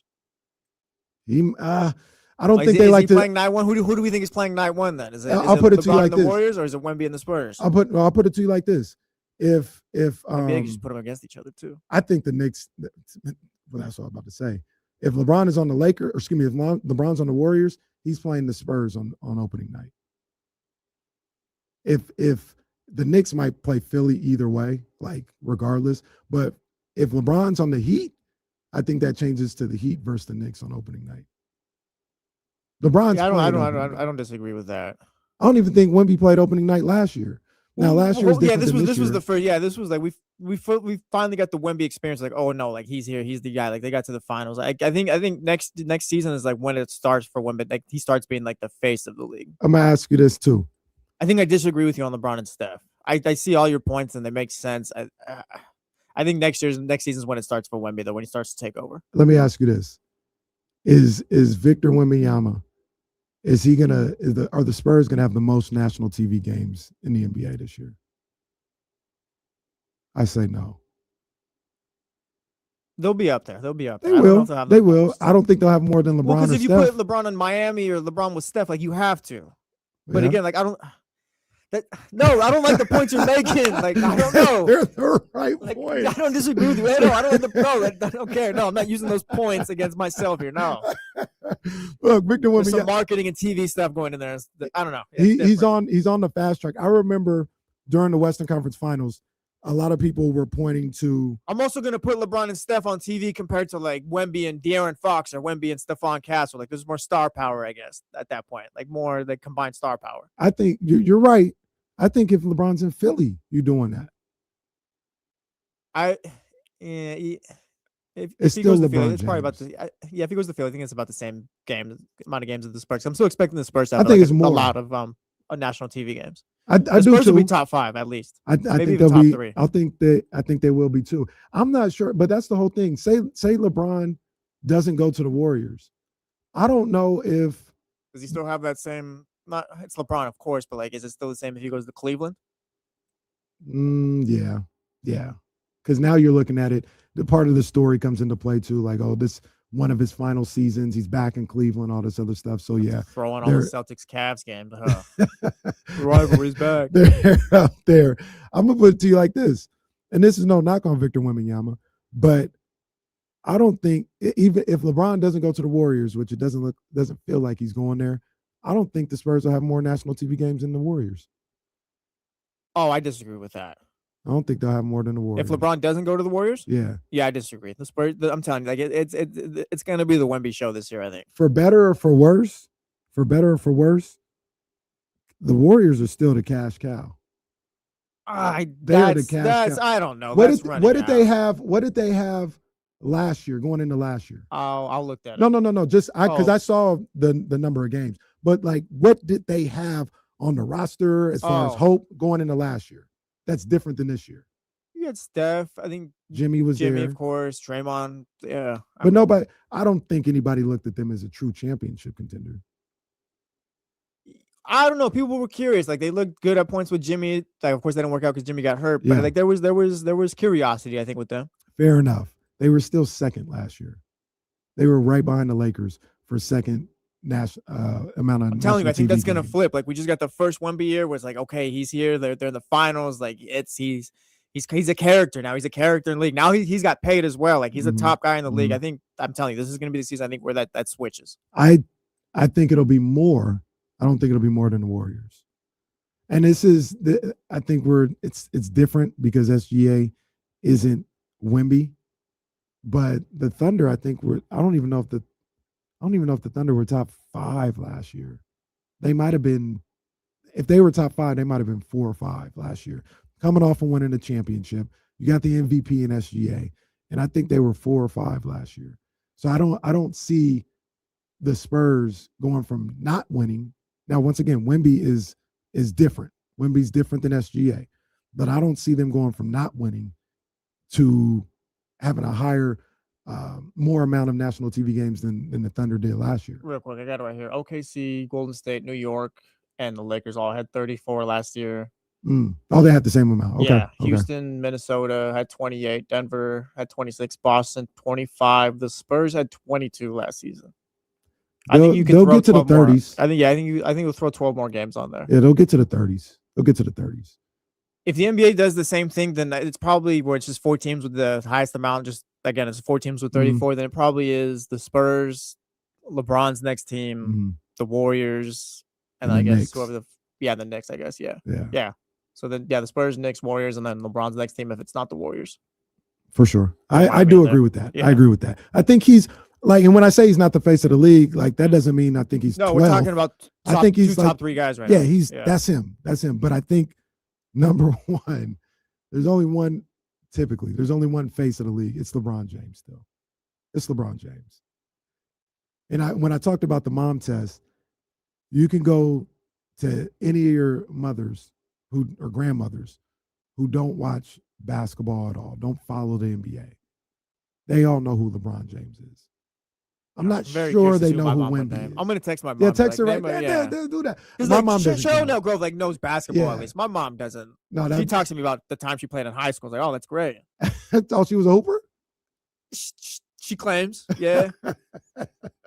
Your mom doesn't look very tall. I'm assuming she was a point guard. No, she's like 5'2", yeah. Yeah, I'm assuming she was a point guard. But you ask her the same thing. Say, Mom, no wrong answer. When I say an NBA player playing today, what's the first name that comes to your mind? She might say Wemby. Somebody said Wemby. Oh, she's not going to know anyone playing today. I mean, I just told her, Mom, name a basketball player. This could be Michael Jordan, like, for all I know. Who knows? It might be. I think if you I'm just said, curious to see, again, who I my think mom if you would said name. playing today, she would say LeBron. I asked 10 people. 7 said LeBron. 1 said Wemby. And I'll reveal that one. That was Bill. Bill was being a little inside said Wemby? basketball. Yeah, he was being a That's little my guy. inside No, basketball. wait. Bill knows. One person said Steph Curry. And shout out to the Sacramento Kings. One person said Darius Acuff Jr. You know what? Shout out to that person. Hey, we'll have a segment with that person on the show. One person said Darius Acuff Jr. was the first person they think of when they say That the person's NBA. locked in. Hey, shout out. Hey, the Kings are back. So one other thing that I do want to point out, because like I said, I went down a rabbit hole with this morning. I started to watch videos, listen to people, listen to opinions and all this other stuff. And people were pointing out the ratings. And I remember when we were going through it, the ratings for the Western Conference Finals, which were astronomical. They were great. They were great ratings. And the thing that we should tell the whole story is they were like, this was the highest rated conference finals game in 24 years. Do you know what the similarities between this year and 24 years ago was? 24 years ago was 2002. I don't know. The Kings were in the conference finals at that time. I don't know. What? NBC. Oh, yeah. Network television. The NBA finals since 2002, the conference finals in each conference haven't been on network television since 2002. This was the first year since. And to a certain degree, that still matters. Like being on NBC as opposed to TNT still matters a little bit. As opposed to ESPN still matters a I little think you bit. saw the difference this year. Yeah. ESPN kind of took a back seat, I feel like. A little bit. Even behind Prime, too. Yeah, a little bit.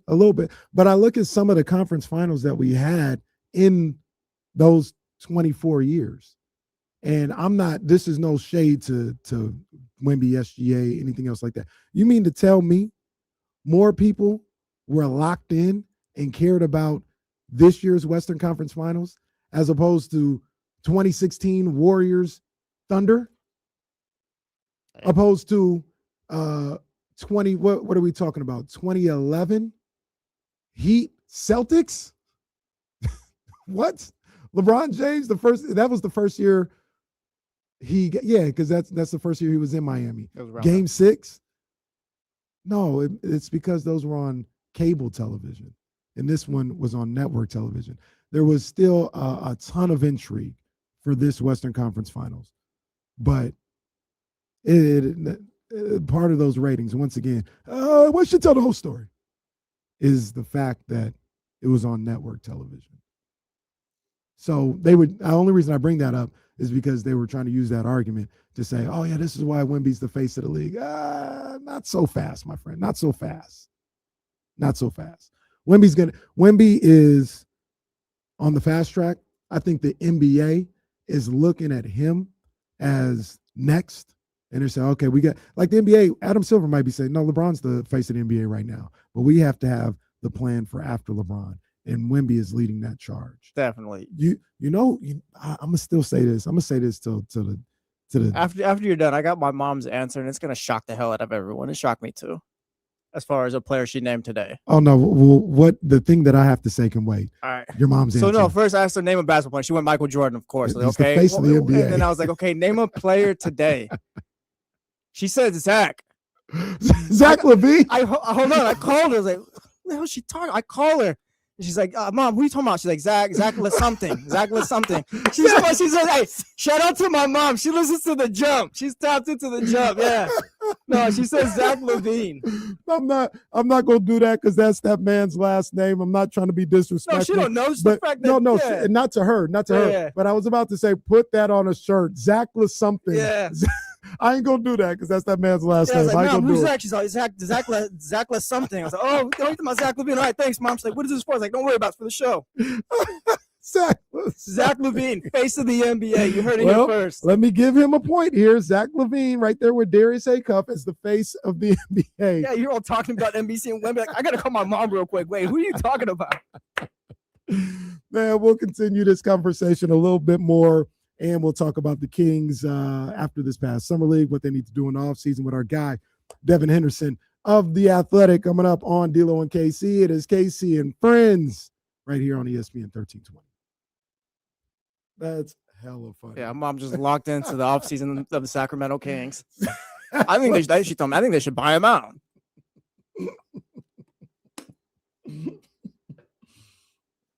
That is funny. Yeah, that was hilarious. Oh, man.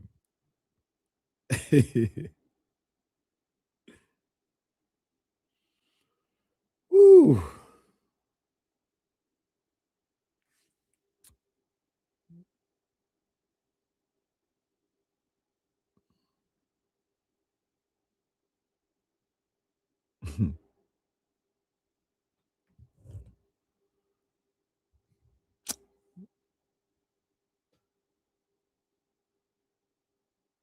Oh, don't call him Zach LaSacre. Don't do that. We're going to talk about Zach LaVine moving forward later in the show.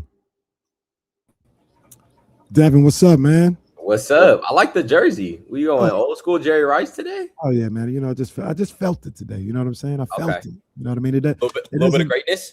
Yeah. You know, it was just on my mind. Like, hey, let me get that Jerry Rice. Right. Just vibes, man. We're on a commercial break right now. We got a few minutes. Yes. How you been, man? I've been chilling. I'm heading out to New York in 2 days. We got our summit, so they fly us all out to New York. We got a bunch of meetings and stuff like that. Nice. But yeah, so it'll be cool. You've been with the Athletic for 2 years? Nah, I'm coming up on a year though. I'm coming up on a year. Okay. Yeah, how was the first year, man? You've been doing a lot. I know, man. I know. It's originally, I don't know if I told you, I probably did, but originally I was just on a 6-month contract. It was kind of like a prove it deal, and then I got off that 6-month contract and got the full-time extension. So it's been there you go. So it's been cool. So I've been settling in and seeing what kind of those next steps look like. That's what's up, man. You were already doing your thing, but I remember you came in here a couple years ago, man, and just yes, sir. In here like, man, what are these guys just running their mouth, man? Well, I remember I came during the summer. I came during nice. Like, what is this guy talking about? I came during the summer, and it was in the middle of the Drake and Kendrick beef, and y'all was just talking about that for 3 hours a day. I said I could do this. Right. Yeah, man. Yeah. Now look at you, man. Now look at you doing your thing, man. Yes, sir. New York Times, The Athletic. Yes, sir.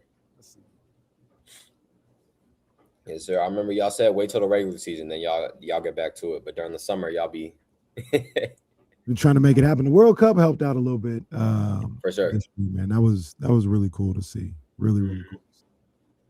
They did their thing. I was having this conversation last night, we had the conversation on the show. Maybe we'll get into it on the air, but I don't want to keep bringing it up. I don't want to over soccer people, but just talking about how, like my son, he's 13, and I know he does not watch EPL. He does not watch La Liga. He does not watch Champions League. Right. He barely watched games of the World Cup. But he absolutely knew like who the stars were. He was like, oh, Lamine Yamal, like, yeah, you don't know him? What you talking about? Like, he's nice. Right. He's like, Jude's my dog. Like, Jude is a beast. I'm like, bro, how do you know these people? You don't watch soccer. And he just like, their mixtapes just come up on my TikTok. They just come up on my reels. Like, that's how I know they're nice or whatever. He's like, Holland? You don't know Holland? Bro, you tripping. I'm like, you don't watch soccer. Like, how do you know this stuff? Lamine there's like somebody made an edit, like a highlight tape of him with a Michael Jackson song, and that had like 10 million views. It went crazy. That's crazy. But he was looking at me crazy. He's like, you don't know these guys? Like, I see these guys all the time. I was like, you don't watch no games. How do you know them? Right. Like, we watch the same amount of none of the games. Right. He's like, they just always on my timeline. They just always come up. And then I'll watch it and I'm like, oh, he's nice. Like, he does this and that. Yeah. It's like, did you know what's the story? Jamal gave Messi a bath or vice versa? No, Messi. Yeah, Messi gave Jamal they took pictures for UNICEF in 2007. He gave him a bath. He like Jamal, like his mom won a contest when he was a baby to take that picture. So it's crazy how that worked out. Because Messi he was big, but he wasn't like he wasn't who he was yet either. So right. And the fact that kid turned into Jamal, that's crazy. That's fine. Yeah. Yes, sir. Yeah, that's kind of what I figured with him. And we can talk about that. I don't know if you were listening to the show or not, but the way we started, it's just talking about the face of the NBA. And I think a lot of that stuff plays into it as well. Cause like my son, he watches basketball, but he not watching like me or like games nightly or nothing like that. But he knows who's nice. You know what he actually is like really, he's actually really good for, really into is sports wise. Oh God.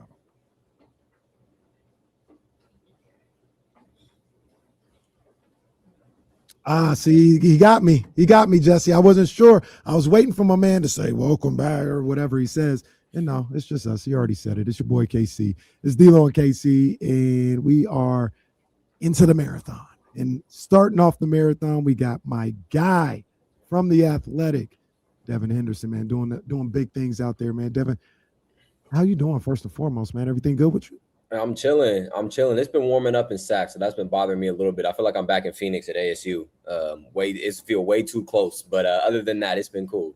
Phoenix is stupid. Arizona, Phoenix is hot, but I walked outside the other day. I said, feel a little familiar. Look, I talked about it yesterday on the show, but I spent about 3 of the last 4 or 5 weeks in Las Vegas, or weekends in Las Vegas. And it's just different. Like I come back here today, it's hot. I'm not going to like, oh, this is nothing. No, it's hot. But Vegas, it was getting to 98, 98, it's not that bad out here. You know what I mean? 97, it's not that bad. When you facing them 110s and 111, it get real. Like you feel the difference. Yeah, for sure. With those heats, man. So or those temperatures, excuse me. But it's not like Scottsdale. It's not like Arizona. You're good. You're good. I want to bring you in on a conversation that we were having before we went to break. And it was about, I don't know if you heard anything. Did you hear that going before you came on? Okay, this is perfect. So let me ask you a question. Who is the face of the NBA today? Victor Wembanyama. Why do you say that? I think he's already one of the most recognizable athletes on the planet. You can't mistake him. I think that being 7'4", I think does help a little bit. Like he's a novelty. Like he's something to like people marvel at as a fan. I think that he's personable. Maybe not in the same way that Anthony Edwards is, but to that point, like, maybe he's more marketable to more diverse amounts of crowds than maybe Anthony Edwards is. Right. You don't got to get too much into that, but that's how it is. Nike helps being at Nike. And also arguably, I don't think he's inarguably top 3, but he's, in the conversation for being the best player in the world. He's doing things that we've never seen before. He's on a really good team. He just played in the finals. Like, I don't see any reason why it can't be him. And I thought Anthony Edwards had a little run there for a little bit, but to his detriment, like Wemby went to the finals. Like he got to that stage. He was in New York. Like that matters, I think. And so, I think it's Wemby pretty handedly. Everything that you said is correct. Everything, it's correct. It's on par. It makes sense. Absolutely. The only thing that you said was wrong, was that Victor Wembanyama is the face of the NBA, because he's not. The answer is staring at you right in front of you. It's LeBron James. Well, LeBron James is the face of the NBA.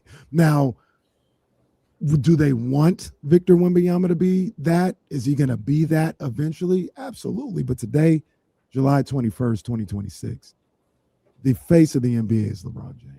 You saw they was holding up the schedule until he picked his team. Yeah, for sure. I guess, in the question, I took it as what's the next face. But until LeBron retires, until he's no longer playing basketball and potentially even for a year after that, if he stays around the game, like, yeah, LeBron is in a league of his own. And, you know, I think being with LeBron, like, it passed Steph by. Steph had an opportunity, but, you know, LeBron outlasted his window. And so, yeah, for right now it's Bron, but I think next up is Wemby for sure. I even say, like, if we did a rankings, not that like Wemby is like super low or anything. He's top 3, top 4, top 5. But I'd say right now, I was talking to Jesse about it, I think Steph Curry is number 2. I think LeBron and Steph Curry today are 1 and 2 in the face of the NBA. I think, yeah. It's going to change this year a little bit. But last year, Golden State still they were in a 4-way tie, I think it was, for most national TV games when the schedule was set. That's the Steph Curry effect. And I don't think, even if it does change, like San Antonio, they got the playoff run.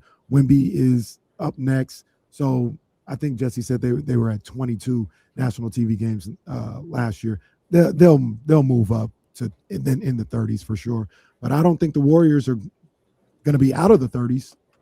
Well, I mean, especially if they get LeBron. But yeah. Even if they don't, though, I think Steph Curry is still. Steph's still a draw. Steph's still a draw. Do you think globally, and this is like globally, if you were to go to, I don't know, China, Australia, and you were to, you know, take a census of 100 people, do you think more would know Steph or more would know Wemby? Steph Curry. And once again, it's not a knock on Victor Wembanyama. To be that, you got to put some years in. That's true. You got to have some history with people. You got to have some moments with people. He had his first moment this year. Like that's good. He had his first moment this year. But Jesse had made the point about, you know, if we would have done this in 2003, 2004, you know, would we be saying LeBron James? And I said, no, he wasn't the face of the NBA at that point. The face of the NBA was Kobe Bryant. Right. We had, as a Shaq. public, and Shaq. As a public, we had history with these guys. And that doesn't mean LeBron wasn't on the fast track. And eventually he got there. He was the face of the NBA. And I think that's what's going to happen with Victor Wembanyama. But today, you know, he didn't jump the line. He didn't jump the line. It is still LeBron James and Steph Curry. To your point, I was gonna say, to your point, I think he's closer to Steph than he is to LeBron. Like I think Steph's closer to Wemby. If Steph is too, like I think that gap is a lot closer than Steph to LeBron. Like I think LeBron is definitely in a league of his own. He's going on year 24 now. So, but I definitely think Wemby's going to really quickly after LeBron retires, kind of get up there.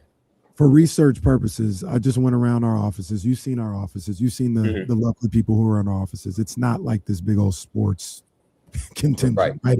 It's everyday people who don't even really follow sports that much. And I went around and I asked 10 people. I said, if I say the current, like name a current NBA player, like the first one that comes to your mind, there is no right or wrong answer. Just name the first current NBA player that comes to your mind. Seven of them said LeBron James. I think when you talk about like when you get inside basketball and you know the minutia of it all, like we see what's going on with Victor Wembanyama and we know him. He's been in our lives for a long time and we see what the NBA is doing. But to the casual, like to, you know, the different moms and grandmothers out there in the world, they don't know who Victor Wembanyama is. They know who LeBron James is though, because and probably Steph Curry. And Steph Curry, yeah.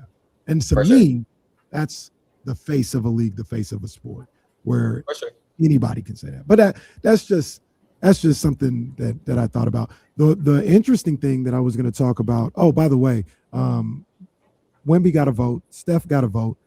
Darius Acuff got a vote. And Zach LaVine also got a vote for there we go. The NBA. This true story.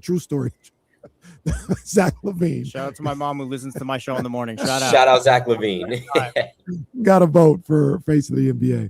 Now, something that I was going to say that I think is interesting, and I'd like to hear your thoughts about this. As you mentioned them a little bit, if you ask the NBA, Adam Silver, PR, all this other stuff, say, tell me if you could make anybody the face of the NBA, right? Who would it be? They're going to say Wemby. I think the answer is Anthony Edwards. I think they would say Wemby. And I go ahead. Tell me why. Tell me why you think so. And I'll tell you why. And I know this because I wrote a story on this twice. Adam Silver has gone. He went on the Pat McAfee show, and then he went on the NBA draft. And they asked him about the new draft rules, and they said, defending the new lottery system. And both times he mentioned that we're in an era where you're building teams differently, and you're building teams by taking chances on players from overseas. Like that was something that he harped on, like getting international players.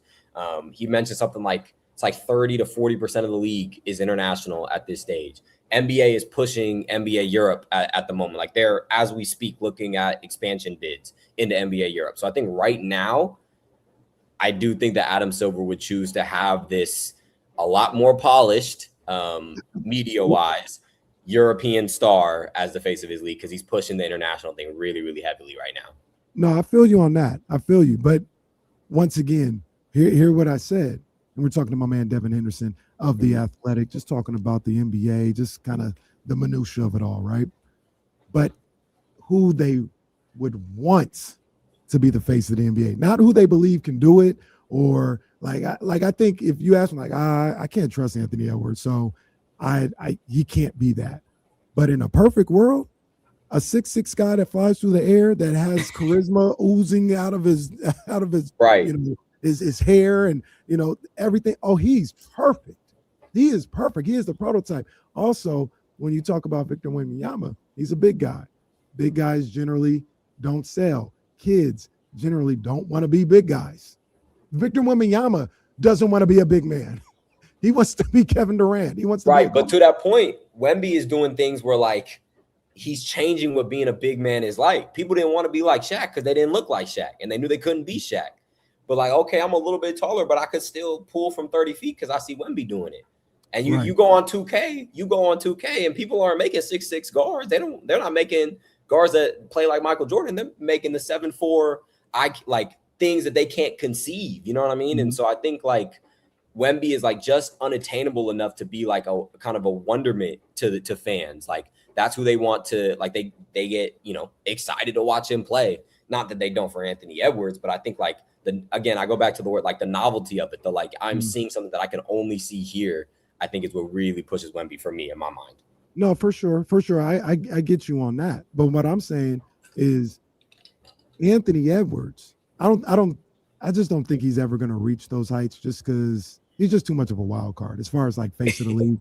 He is who he is. He may grow a little bit as time. I think he will grow a little bit as time goes on, but he's still going to be Anthony Edwards. He's just too much of a wild card. But to that point though, when I talk about growing the game and who people will gravitate to and who they want to play like, the guy that people say is the face of the NBA wants to play like Anthony Edwards. So all the rest of the kids want to play like Anthony Edwards. Like that for a basketball player, that's why Paul George was so popular. Because it was like everybody wants to do that. Nobody really wants to be Shaq, or you can't even really fathom being Shaquille O'Neal. You can't even really fathom being Victor Wembanyama. But I can go out there and work on the game, and man, if I don't even need to be 6'7", 6 or 7'5" or whatever, if I could get to 6'7", 6'6", and I can handle and I can shoot and I can fly through the air and I've got a level of athleticism and quickness, that's what I want to be. And Anthony Edwards is that. And to that point, I think that's what that's why Steph Curry became so popular so fast. And you talked about him about being the second face of the league earlier, like because he did it for 6'2", 6'3" kids. They said if I could shoot like Trae Young doesn't exist if it's not for Steph Curry. Like I could be 6'1", 6'2", but if I can consistently shoot from 30 feet and I could get a tight handle, like I could make it. So I think to that point, like that's a big thing with kids and like the sense of attainableness, if that's a word, that superstar has. No, man. And by the way, that reminds me, Hayden Daughtry. If you guys haven't seen him yet, high school, I think he's about to be a senior this year. They're calling him the next Steph Curry. Like, not that he's going to be that good, but he is a baby of the Steph Curry generation. Boy, it can go. He went crazy, won MVP in EYBL this past weekend in Peach Jam. He's insane. Hayden Daughtry. You guys to put you on the game. I'm going to have to write that one down. Hayden Daughtry, he's him. But as we talked to my man, Devon Henderson of The Athletic, it's just an interesting practice when I think about the face of the league and the face of these different sports. And everything that goes into it and everything that you hope for with some of these guys. And Wemby has almost all those boxes checked off. All those boxes checked. Like you named the attributes. He's personable. He's got a level of charisma himself. He's competitive. I think part of what makes you a face of the league or makes you somebody that people gravitate to and want to watch is you got to get to the point where people don't like you and want to see you fail. Right. And for whatever reason, whether it was the decision, whether it was, maybe a little bit of arrogance or whatever, there's a bunch of people who want to see LeBron fail. Oh, and yeah. I think that adds to the lore. Russell Westbrook was like that. Anthony Edwards hasn't hit that mark yet, but I think if he continues to be as outspoken and kind of out there as he is and he's not winning, the hate's going to come that way. Victor Wembanyama, the hate is already there. The hate is already there. There was people in these NBA finals and in these playoffs actively rooting against Victor Wembanyama. For sure. Because he's arrogant. There's a level of arrogance to him. There's a dirty element to some of the things he does on the floor. And people just don't like that. So I think that actually helps your brand and helps you when you talk about the face of the NBA. And Victor, he checks all the boxes. I have no doubt in my mind that the NBA is pushing for him to be that and that he'll get there eventually. Man, remember when John Morant used to be in these talks? Oh, man. Damn. That's tough. That's tough. Ja, hopefully, has learned a lot. He's going to Portland, and he seems to be happy going to Portland. So I mean, you can't. He did say like Portland. It's a whole new environment for him. It's not Memphis, Tennessee up there in Portland. So right. It's going to be an environment. Hopefully, he can get back healthy and back to hooping. Nah, for sure. I did mention one of the people who got a vote in these offices for face of the NBA. That was Darius Acuff Jr. Face of the NBA. Kings, we back up, baby. Listen, you saw that he was in the Reebok ad with Allen Iverson. Jason Jones, who I know, a good friend of yours and colleague of mine, he just wrote a good story where Acuff talked about that connection that he had with Iverson, and they were able to have a good conversation. And he put the sweatband on. He got a little bit of like, hey, if he turned out, like he got a little bit of AI in him. In wrestling, we call that a rub, right? Like if you're a young up and coming wrestler and you're in a championship match against John Cena, or you're in a rivalry with John Cena. John Cena's giving you that rub to kind of boost your profile. Right. That's what Allen Iverson is doing with Darius Acuff a little bit and kind of boosting his profile. In all seriousness, not many better people to get a boost for your profile than Allen Iverson. No, not at all. If we wind back the hands of time in 2001, I think a lot of people wanted the face of the NBA to draw back to that conversation to be a Shaquille O'Neal or a Kobe Bryant. And the people, the streets, were trying to tell you it's Allen Iverson. That's who we follow. That's who we look at. David Stern definitely didnn't want that, but that's what the people chose. He did everything he could to say, no, that's not who you guys want to follow. And the people, the kids, no, that's who we follow, and it's Allen Iverson. And sometimes they make the argument for you. But going back to Darius Acuff, we saw him in Summer League. We saw him at the California Classic, saw him at the Vegas Summer League. What was your thoughts after watching about 5-6 games of him in this Summer League setting about kind of the player that you think he is and who he can be?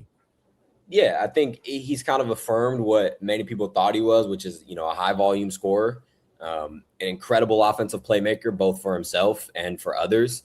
The defense is a problem. He had that. I know that one play went viral where he was kind of walking around kind of aimlessly on defense.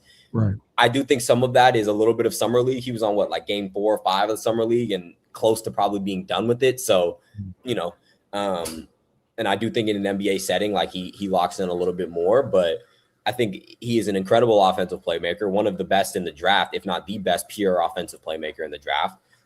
He's somebody that the fans can kind of galvanize behind. He's going to be really, really exciting. I would not be surprised at all based off team situations if he leads all rookies in scoring next year.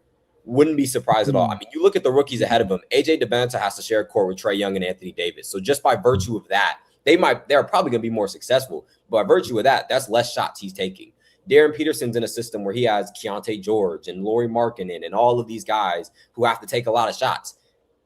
you look, I mean, down the list, maybe Caleb Wilson if he comes off, but I just don't think Caleb is going to be as much of a volume scorer as Acuff is. And so I think he's going to be a really, really exciting player. And I said it last time I was on here, I was most impressed by his ability to get anywhere on the floor that he wanted to. If he wanted to get to a mid-range pull-up, he was going to find his way there. If he wanted to get to the cup, he was going to find his way there. If he wanted to create space out behind the three-point line, he was going to find his way there. It's just now it's how consistently can he hit those shots, but he was getting his shots off. No, and that's one of the things that I look at heavily in summer league is like, can you get, like you said, your shot off or get where you need to go on the floor? I remember watching Thomas Robinson. I remember watching Ben McLemore, and it was pretty clear early on that at least as rookies, they weren't ready to do that. Like they couldn't do that. They could not. They were in jail a lot of the times going up against these guys, and that wasn't really the case with Darius Acuff. With his handle, with his ability to create, he was able to, like you mentioned, get a lot of the shots off that he was looking to get off. Just didn't finish it. Got to get used to NBA size, get used to, some of the athleticism of some of those guys, 19 years old. So I'm not worried about that at all. I'm with you. I think that was the most impressive thing that I saw in Summer League. Once again, talking to my man, Devon Henderson of The Athletic. Was there anybody else in Summer League that stood out to you in a good way or even a bad way? For the Kings, Emmanuel Sharp, definitely. He had a really good California Classic. I said it again, like he has a little bit of that Davion Mitchell dog in him. I don't think he's as talented of an on-ball defender yet because Davion, I think, is genuinely one of the better on-ball defenders as a guard in the league. But he's got that dog in him. I remember the second California Classic game, Acuff sat, Clifford sat, and Dylan Cardwell sat, and Emmanuel Sharp had like 18 points. He stepped up into that role. He hit a couple threes. Like he's that high energy player that's just productive enough. Think like Jose Alvarado, who like he's the type of guy that like winning teams are gonna like. He's a part of winning teams. Again, whether that's in Sacramento or whether he ends up like Jose Alvarado and going to be a role player somewhere else, that remains to be seen. But he's that type of guy that fills out a roster that brings you energy, that brings that doggedness and just enough quality offensively and a really tough defender that helps winning. In a lot of ways, it kind of reminds me a little bit. Obviously, I'm taken from a team that just won the championship, but kind of Josh Hart. Like he's a little undersized, but his toughness, his strength, his tenacity will allow him to play in different places that you wouldn't normally think a 6'2", 6'3" guard would be able to play. And every team needs one of those. Keldon Johnson was that for the Spurs. Oh, he's like 6'5", but like just those guards that are just going to go mix it up. Every team needs one of those. I agree 100%. Is there anybody, well, let me talk about the second-year guys.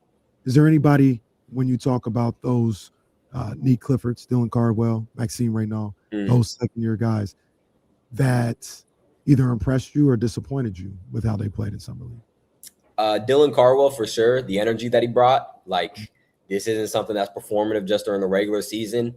First game of the California Classic, he got that tie-up with Jaeger Denham and refused to let go of the ball, got the crowd into it. Again, it's those little things that like matter, like especially for a team that's on its way back up and is still establishing a winning culture again. Like it's having those guys that are high energy guys that do the dirty work, that are willing to kind of scrap and get into the mix a little bit. Like those guys are really, really important. And you can see that it's something that is consistent with him. It's who he is and how he plays. He's got a little bit more of the controlled Draymond Green energy. But yeah, like those type of guys, I think are going to be really, really important for the Kings as you're trying to establish this culture of winning. Yeah. One of the guys that we talked about, once again, sorry about that, talking to my man, Devon Henderson of The Athletic, Sacramento's own Devon Henderson. Shout out to him. Yes, sir. One of the things that we've been discussing is Emmanuel Sharp and Neat Clifford.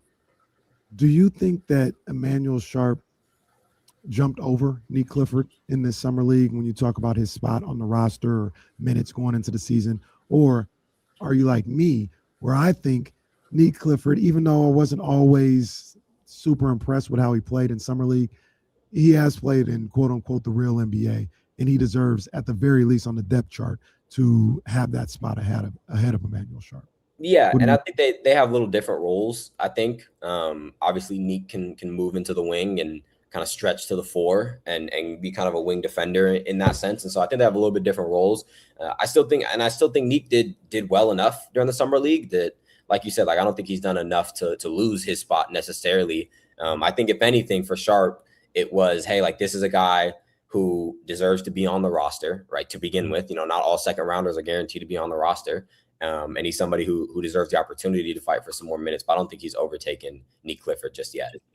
Yeah, I'm with you, man. I think Neek, I wanted to see a little bit more from him, but like I said, I'm giving him the benefit of the doubt. It was a different setting as well. Darius Acuff was the one kind of running the show and getting a lot of the opportunities. So I won't hold that too much against Neek Clifford. Devin, I know, got to get you out of here, but I got to ask you a question. Go ahead. Ask you a question before we get out of here. Go ahead. We'll talk when the season starts up a little bit more, but our next training camp starts next week. How you feeling about them? I know the Rams went out, got Myles Garrett, Aaron Donald talking about coming back, all this other stuff. That's fine. But how are you feeling about the Niners? I know how I'm feeling. I think for me, obviously, it's definitely frustrating to see what the Rams are doing because for a long time, that was John Lynch and the Niners. They swung for Chase Young. They swung for Christian McCaffrey. That was a thing every year. Like they were going to take a big swing. And now we're drafting, with our second round pick, somebody who's doing gunner reps in OTAs, which is a little. Don't do that. They tell the whole story, man. Everybody does the gunner reps. All the rookies do that. Don't do that, Devin. Don't do that. Which is a little frustrating. Don't do that to the Sean Stripling. Come on, man. But I think overall, like, again, last year we got the sense of like, it really doesn't matter who we got out there. This was the team that was really good before all the starters got hurt. That's the first thing. A lot of them are going to be back. Fred Warner makes a difference. Nick Bosa makes a difference.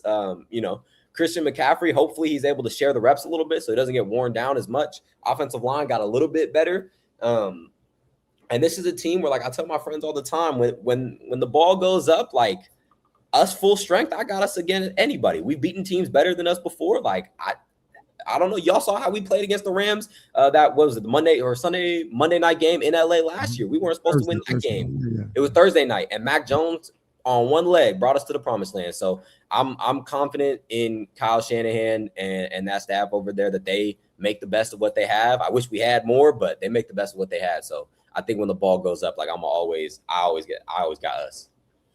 I'm gonna tell you, man. I'm fine with how people feel about the 49ers on the outside. I think they're laying in the weeds right now. I think they're laying in the weeds. Just like I said last year when I told you, I said, yo, it didn't actually happen. But I said, they're going to win the NFC West last year. Oh, no, you crazy. It's a 9-win team. They too old. They lost all. I said, look, man, they're laying in the weeds. It took a historic NFC West for them not to win. Took to the last game. And 13-3 at that. One Christian McCaffrey drop away. Like when you actually get into the game, they hoop with anybody. So they just laying in the weeds. I'm okay with that. They're just laying in the weeds right now. It's all good. And it's all good talking to my man, Devon Henderson, man. I appreciate you. And we're going to talk soon, man. We're going to talk soon. College football right around the corner, too. Yes, sir. Appreciate you for having me. All right, man. Take care. Devon Henderson of The Athletic here on D-Lo and KC. And you're listening to The Marathon. 60 minutes of commercial-free sports talk with D-Lo and KC here on KIFM West Sacramento, KRXQ HD2 Sacramento, ESPN 1320, live on the Odyssey app, live on the iHeart app.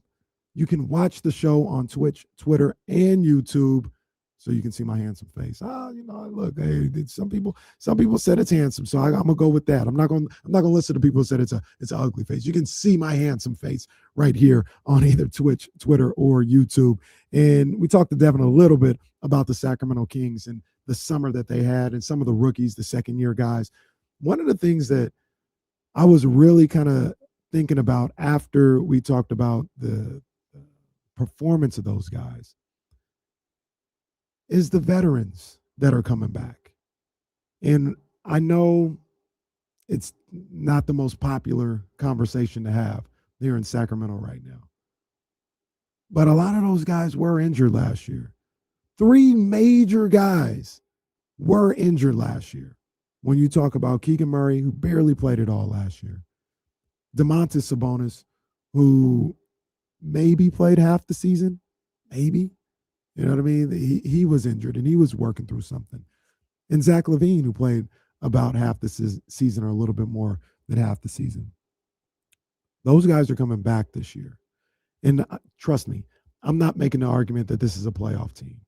I'm not even making the argument this is a play-in team or 35, 40 win team. That's not what I'm saying.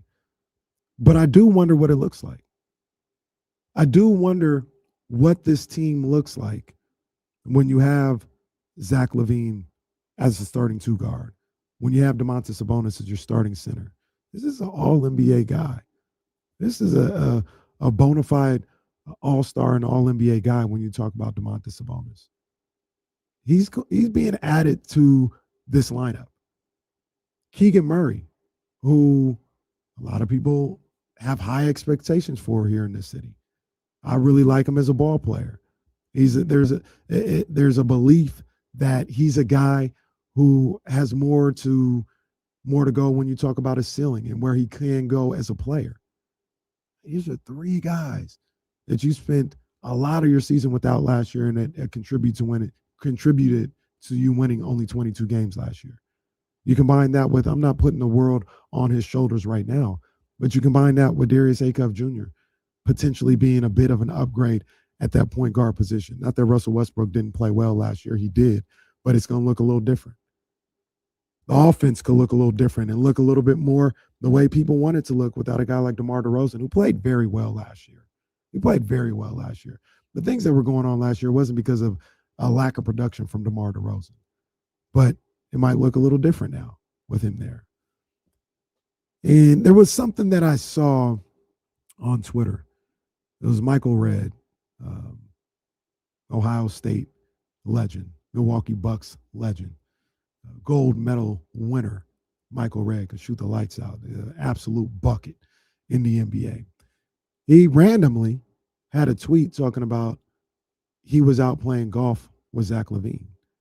And he said, two things I learned from, playing golf with him and having a conversation with him is, number one, he's a heck of a golfer.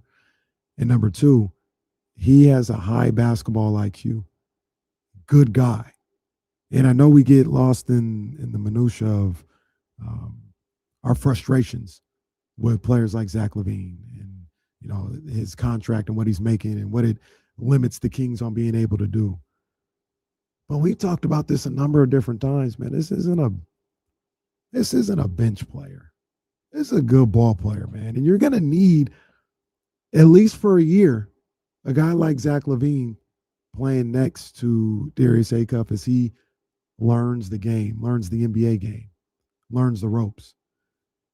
And like I said, you combine that with Domantas Sabonis, and I don't know, man. I just want to see what it looks like. Like I said, I'm not here to preach or sell anybody on any type of win total or any type of play-in or anything else like that. Is everyone happy to be here, though?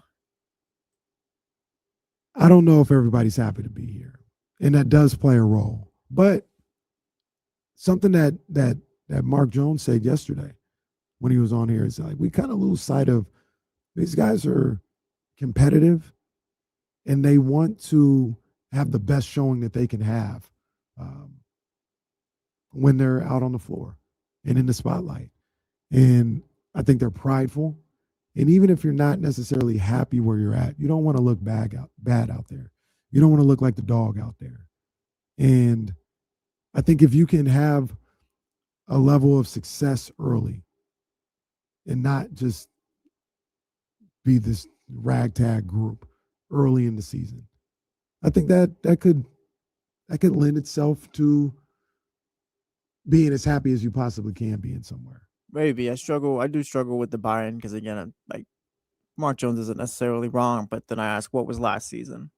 Like, yeah, Sabonis and Keegan were out, but, like, I think otherwise it didn't look good with the vets. And even this year, like, is Sabonis fine, or is Sabonis still playing well if the offense isn't flowing through him the way it has before? Yeah. Like, can he still play the way that he does? Can Zach LaVine, can we get a full performance over 4 quarters rather than, damn, Zach lit it up for the first half, second half, he only took 3 shots. What happened? Just kind of things like that. You know what's interesting? I talked about this on the show in the past, and as I think about it, I'm interested to see how this plays out. I think Zach LaVine likes DeMar DeRozan.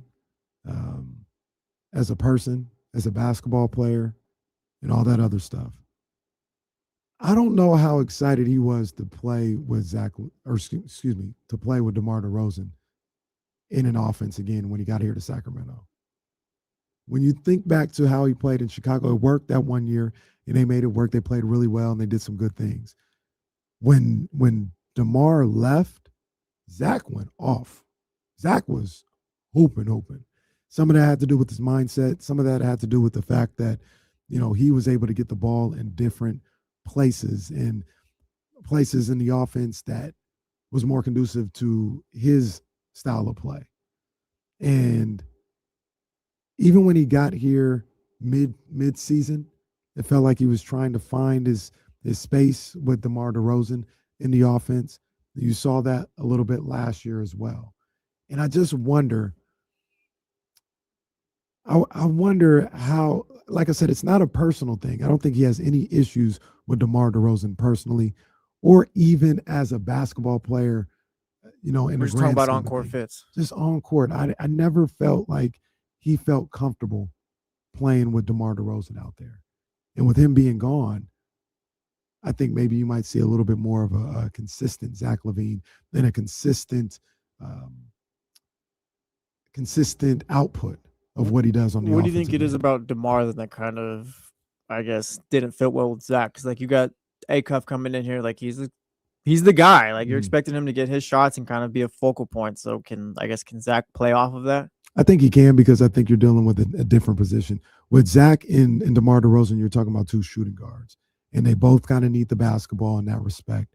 And if DeMar wasn't getting the ball and he wasn't, looked at in that offense, it was going to someone else. It was Schroeder getting a shot, or Russ in this instance. Russ was also, I love Russ, but he was also kind of, he put him up too. And it felt like Zach was trying to find his way with those two guys who had a shooting mentality, and a shooting mentality first and foremost. With Darius Acuff, yes, he likes to get the shot up, but he's a point guard too. He'll dish it off, and he'll have opportunities and direct the offense where it's like, okay, I'm gonna get Zach involved here. Let me run this play for Zach. Let me run this hammer for Zach, or I'm penetrating. I'm gonna kick out to my shooter right here. And he's more of a distributor than DeMar DeRozan was. So you have a guy that, number one, I don't think he's gonna shoot as much as DeMar DeRozan with Sabonis and Zach LaVine there, but he's also a distributor, whereas DeMar wasn't really that. So I think Zach LaVine will benefit from that in this offense with a guy like Darius Acuff, young guy like Darius Acuff. Yeah, I can see it working that way too. It's just I think I'm just maybe stuck on the buy-in as well. If the guys are Understandable. buy-in and again, they know they're not here long term, but if they're able to just kind of lock in what Doug Christie's preaching, know that this is about the young guys moving Darius Acuff forward, then I think I don't know what working. I don't know. Yeah, I was about to say it could work, but I don't even know what that means, I guess, because I'm not expecting these guys, even if they're healthy, to win 30 games or anything. I still think they're going to be a bottom 4 team in the league. Let me ask you this. The buy-in is there. They're healthy. You don't think they win more than 8 games? Well, that backcourt's not playing. There's no defense there. We're waiting on. Keegan's kind of a wait and see. I'm not sure what year we're getting out of Keegan. I don't know what the 4 is looking like. I still push back. What does the Domantas Sabonis look like too if we're not playing through him either? I push back a little bit on the no defense. I'm and I'll die on this hill. I thought Zach LaVine wasn't an issue on the defensive end last year. That doesn't mean he's defensive player of the year or anything else. It could be fine, but again, what is fine going to get you? Acuff, you're hoping for effort and all, but I don't know if that's enough to get consistent stops. No, but I don't know, man. I just don't feel like it'll be a disaster the way a lot of people think it would be a disaster with those two in the backcourt. But once again, talking about the part of it when I asked that question is the buy-in, right? Sabonis, the offense changes a little bit. He's okay with it. I'm gonna do my job and find different ways to be effective. Same with Zach or Darius or all these other guys. Buy-in is there. Buy-in with just being good teammates and playing well on the court. That's not more than 30 wins. No, I don't think so. I don't think so. I just don't think this team is good enough right now. Okay. Like there's talent, but again, it's just there was talent. Like, There wasn't talent last year. There wasn't. Like, well, it's essentially kind of the same thing. Just you've added Acuff, no? I mean, DeAndre Hunter's going to be there. We'll see what that looks like. Yeah, poked in the eye and had to deal with his injury. Right. But I mean, you got rid of DeMar, you added Acuff. The rookies are now second year guys. Like it's kind of essentially the same team. They had a crazy start to the season when you talk about the schedule. But remember, they didn't even start the season with Keegan Murray. Keegan Murray missed like the first month? Yeah, he was in and out the entire season, felt like. Yeah, he barely didn't play. But even when you talk about the start of the season, right? And part of that was like DeMar DeRozan having to play some four. Remember, I talked about famously Russell Westbrook in certain situations might have to play some four. You didn't have Keegan Murray or anybody outside of Keegan Murray to play. Now, at the very least, not saying these guys are great, but now you've got Keegan potentially, hopefully, if he stays healthy, and Precious Achiuwa and DeAndre Hunter, because as we remember, he's still a Sacramento King.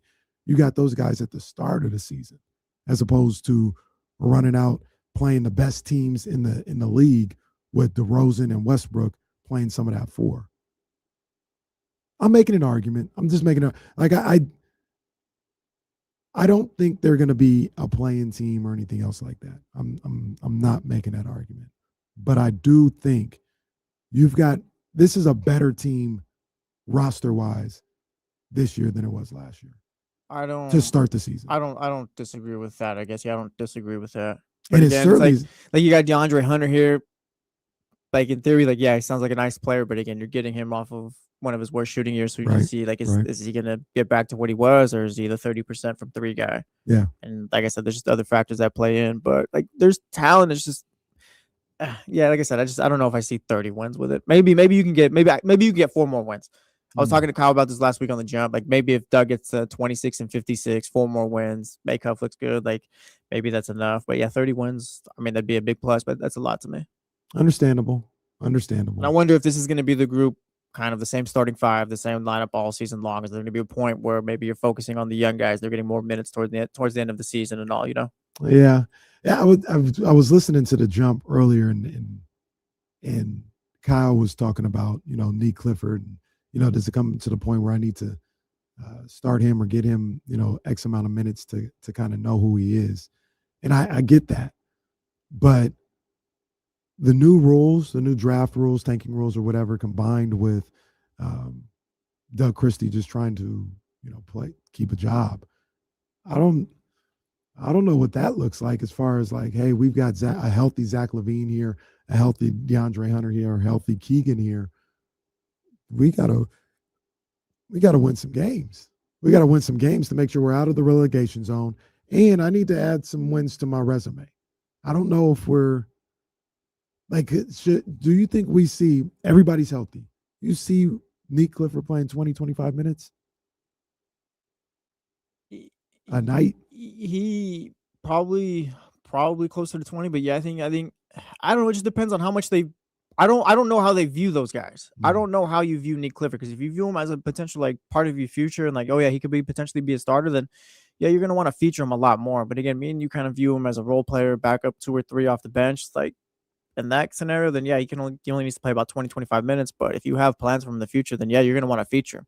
Same with Max and again with Dylan, but it all just depends on how they view those guys. Like Doug, though, like you're not wrong. Doug, again, we don't know what the parameters are for him keeping his job, but I'd say he does need to win, and the talent there, like I'd say probably Scott Perry might lean the way that you are.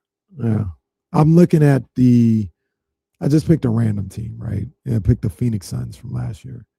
And a guy like Jordan Goodwin ended up playing 22 minutes a night. He was a guard or whatever. But I bring that up because I'm looking at that roster, and, they got Nee Clifford played 25 last year, real quick. Played 25 last year. Ooh. 75 games. Minutes wise, more or less, on average. I say less. I'm gonna go. He played 25 with that roster. Well, he's gonna. Last year. I'd go. This is not great for Reed. About the same, because like he's gonna get time. Like he's gonna be the backup point guard if it's not Malik, or be the backup guard otherwise. Like he'll be coming off the bench, so he'll get his time. It'll probably be about the same, I think. I don't think he's hitting 30 a game or anything, but probably about 25. I think that's probably about what it'll be this year. Emmanuel Sharp, as much as we liked him in the summer league, like I don't think he's right off the bat playing a bunch of minutes or anything. There's probably going to be a few DMPs in there. No, but you're gonna have. But this is my point. You're gonna have more Zach LaVine, more DeAndre Hunter this year. Those guys are playing minutes, heavy minutes. Actually, But maybe you lean less than I guess. Yeah, you probably lean less with the guys that are added there. But again, if they have plans for Nick Clifford, then maybe you kind of push him ahead of the line compared to everyone else. And that's the thing. Depends on what the process is here. Right. That's the thing that we don't know about Nick Clifford and how the organization sees him. You know, does the organization look at him as somebody that still has things that he has to prove, and you know they're still not sure on him, or are they bought in on Nick Clifford and what he can be for this franchise? Like, no, we got a guy here. We're going to develop him or anything else like that. And that's something that we just don't know. We just don't know. I think some people would look at Nick as a piece and a guy that you develop. They traded up to get him. They traded into the first round to get him last year. You spent some capital, some draft capital on him. I would think you try to see that through, before just moving on and kind of saying, "Oh, we got Emmanuel Sharp here, so we don't need Clifford anymore." I would think that you would try to see what you got here, but with these guys here, and like I said, the new draft rules, the lottery rules, combined with Doug Christie trying to put some wins on that resume, I don't know if he'd had time to mess around and develop a Nick Clifford when you got to win some games. That's my concern. Yeah, it all just depends on what Doug needs to do. But again, like I don't know if Nick's part of the future. You have to play him. Like that's kind of part of the thing here, right? Like you have to. You just have to. We can have whatever idea, we can have whatever role in our mind, but if he's part of your future, you have to play him. You have to see what the young guys are. You can't. What did we do last year? You did the same thing. You played them, but we didn't see who they were last year. No, you can't. You can't write the book on them after 1 year. Like there can be an idea of it. Like I can have an idea that I think Nick's going to be a 2 or backup 2 or 3, but again, I could be wrong. Right. He could be a starting 2. We're just going off of what we've seen so far, but you do need to play the young guys, and that's kind of the thing for Doug. Like that's great. Like you got to win and all, and you got to figure it out, but that's not necessarily what the Kings are. You're still developing, you're still rebuilding, you're still in the early stages, so you do have to see what Max looks like in extended time. You do have to probably give Nick minutes. Let me ask you a question. DeAndre Hunter's on an expiring contract. Let me ask you a question. If you're Scott Perry, what's more important to you? Finding out what you have in Nick Clifford or making sure you have the 4th worst record in basketball? Probably finding out what I got in Nick, Dylan, and Max. So you're going to the relegation zone. You're willing to go in the relegation zone. Relegation zone, I lose a ping pong ball, but the worst I can fall to is 12th, correct? I think so. Yeah. And then I think the worst you fall to if you're not in the relegation zone is 16th. Like if you're the Kings, I don't know if that's enough where it's like, yeah, we gotta stay out of the relegation zone. I think maybe you just kind of move on with the 2 ping pong balls and just hope you don't fall to 12th. That's it. I asked you that question, not necessarily knowing exactly how I feel about it. My first thought is I need to make sure I'm not in the relegation zone. If I'm like trying to, where I'm at with the Kings and I'm trying to, everybody wants to build through the draft and all this other stuff, then I have to make sure that I have the best options possible to be able to do that. Would you rather have 1 more ping pong ball in the opportunity? Well, I guess in the worst case scenario, you fall to 16th, or would you have 2 and the worst you fall to is 12th? And good point. The other aspect of this, and I mentioned we don't know exactly how they feel about it, but me personally, you weren't tripping off the lottery stuff last year. No, but not you. I'm talking about the Sacramento Kings. Right. But I don't like Nick Clifford ain't never gonna be my starting 2 guard. We don't know that though. We don't know that. We don't know that, and I don't know how they feel. Yeah, they may feel like he can get there. Me, Casey, today, I don't believe he's ever gonna be my starting 2 guard. So I don't need to waste an opportunity to have a better chance to draft somebody that might be my starting 2 guard trying to figure out something that I already have a good idea about. It's all, yeah, I guess it's all just relative though, because like you feel that way. I think I lean more towards like, yes, he's going to be a backup, a role player off the bench, someone that could really help. I don't know. I'm not going to throw a 6-man label, but I think he has enough. He's good. He's good. I don't know if he's a starting 2 up for this team. Yeah. But again, if you're the Sacramento Kings, like you do need to figure that out, I think. Oh. And again, we might have our opinions, and whoever else can think like, yeah, he's not a starting 2. But if you're Scott Perry, you at least have that thought. Like you do need to find out, I guess. Because he is part of your future as well. Because I mean, there is an opportunity where like, yeah, he takes a step in year 2, plays well next to Acuff, and it's like, oh no, he just had the development we wanted to see, and we don't need to draft a starting 2 going forward. Again, is that going to be the case? Who knows? But you want to at least turn that stone, uncover that stone. And the other aspect of that, like I said, is you traded draft capital to get into the first round to go get him. So there is talent. You got to a matter of finding out what the ceiling is. Yeah, you have to invest in that though. You can't turn your back on that in one season. You know, if you what they give up was it a future first in the second rounder or something like that to get back in and get that thunder spot to draft Nick Clifford? I believe if you do that, you got to at least see it through for 2 seasons. Yeah, because you know what I mean? like DeAndre Hunter and those guys are here. They'll be healthy and all, but again, like we laugh at the Scott Perry press conference. Oh, we like what he does, but DeAndre Hunter is also going to be an expiring contract. So if it doesn't work out, we got the flexibility there. Like he's not part of your future until he plays into it. So I'm more focused on, I think you got to be more focused on just the younger guys, the second-year players, the rookies, and kind of like you try to do what you can with DeAndre Hunter, see if it works. But if it's not, then I think there's an avenue where, all right, Nick Clifford, you're up. Whoever else, you're up. Is there a scenario where if those guys are playing well, the Zach LaVines, the DeAndre Hunters, that you just kind of shut them down or put them to the side to see what you have with those young guys? Like it all kind of just depends on what the goal of the season is.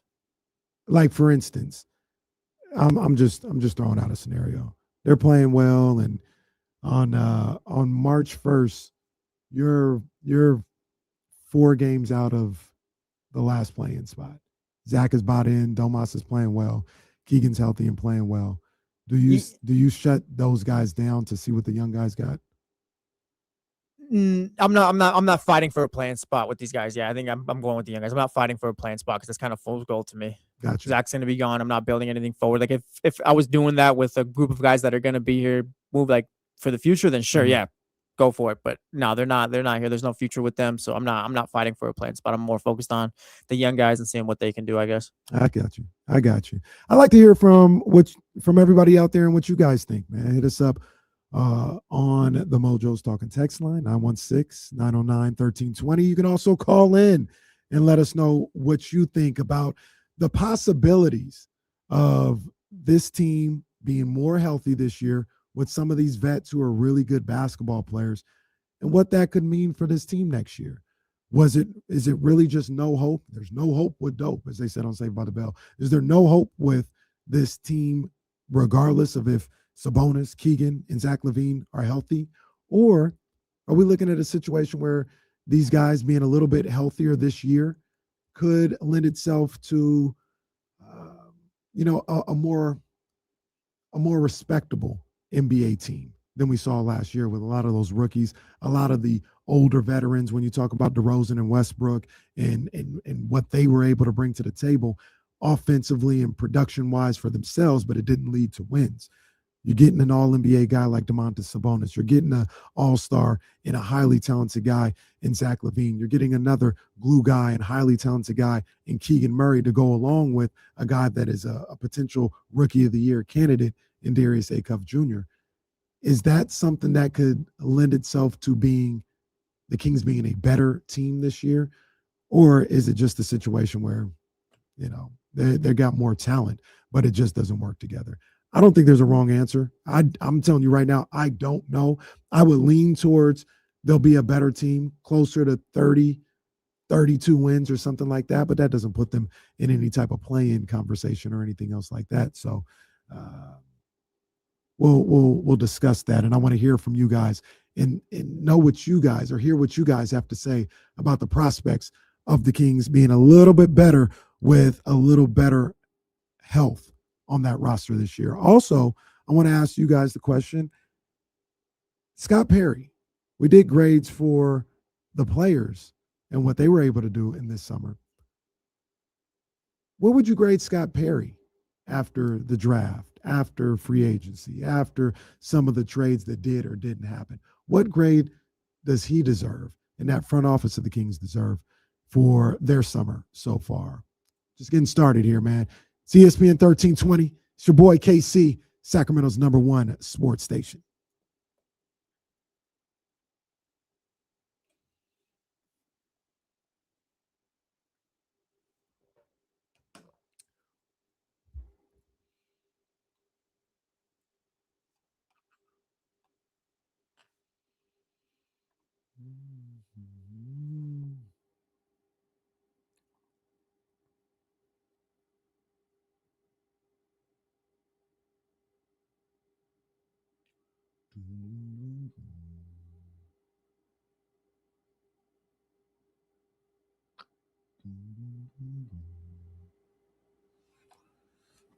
Hold on one second, guys.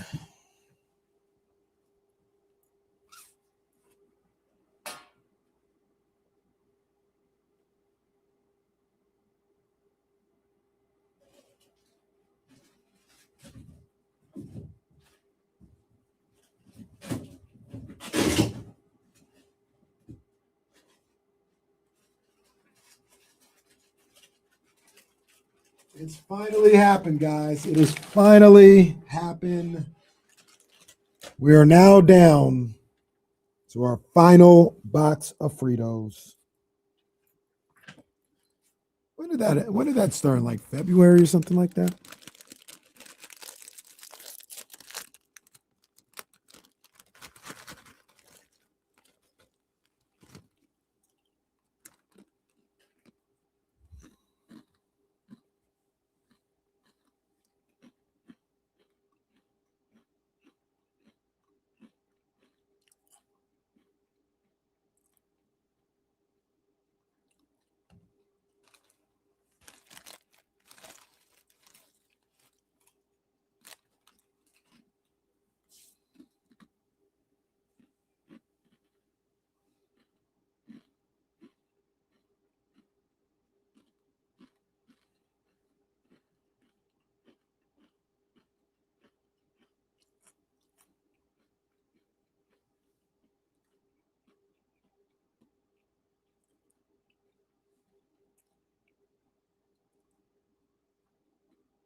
I don't know if I'm doing that. I'm not trying to do that. I'm not trying to do that. I'm not trying to set you guys up for heartbreak.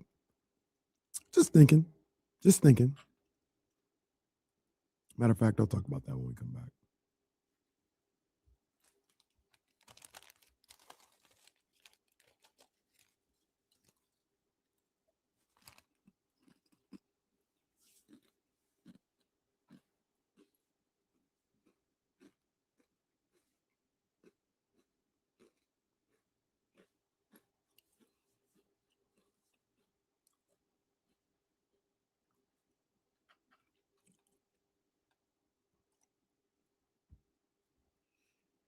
Goodness gracious.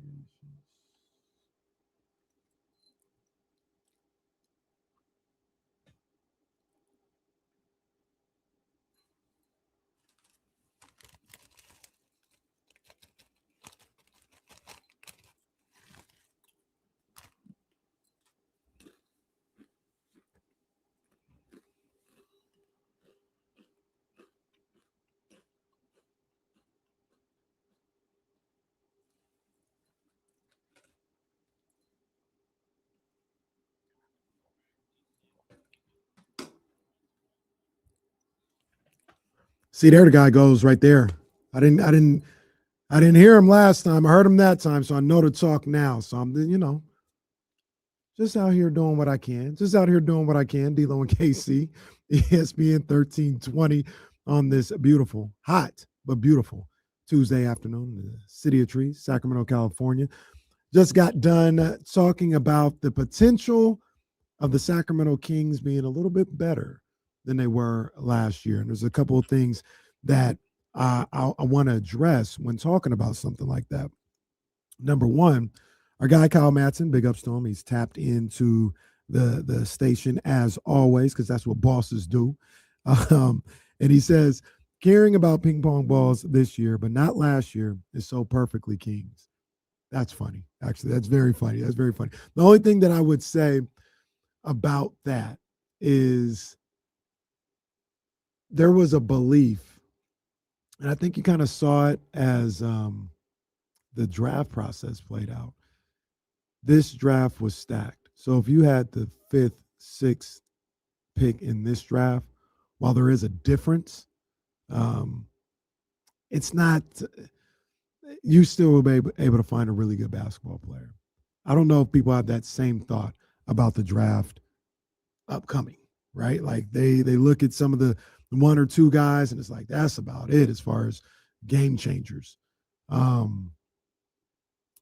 Yeah, I don't know. That would be the only reason why I would think about that, because if you are in the relegation zone and you get the 11th pick this year, that could be detrimental to what you're trying to do with the rebuild. But I understand that line of thought of like, if you weren't worried about it last year, why are you worried about it this year? I get that, and I'm not really tripping. I was the one that I'm not really tripping about the lottery ping pong balls and all this other stuff. But I wouldn't sacrifice that in the name of guys that I don't think are part of the future and the part of what we're doing. That's the thing that I get hung up on. But I understand both arguments as far as you didn't worry about it last year, so no need to worry about this year. Make sure you develop those guys like Nick Clifford and Maxine Reynaud and Dylan Cardwell and do it that way. Or some people, if you were concerned about the ping pong balls last year, you can't not be concerned about them this year. Or you can. I'm not going to tell nobody what to do. I'm just saying, like, if that's your philosophy, it seems like it would be the philosophy again this year. We've got my man Jason Jones, who is backstage right now. But before we get to Jason, before we get to him, because we got a lot to talk about with Jason Jones, real quick, I want to get to the phone lines real quick. Want to talk to our guy, TC. TC, man, what's going on with you, bro? Man, listen, what's up with my 2 bros? Jesse, you back there, deal. I know you're listening. What's up, man? Chatty House, what's up? TC, what's going on with you, brother? Hey, look, can you hear me? Yes, sir. Yes, sir. Can you hear us? All right, listen, bro. Look, I'm not with, listen, first and foremost, I'm not with the loser mentality, trying to tank. We all agree on not just benching players for the sake of it, just for Zach LaVine and guys who aren't going to be here. I'm glad we're on the same page. But what we're not on the same page with is I see a lot of people playing both sides of the field. Everybody's like, man, I want to tank, but then I don't want to tank. Bro, I don't want to tank at all.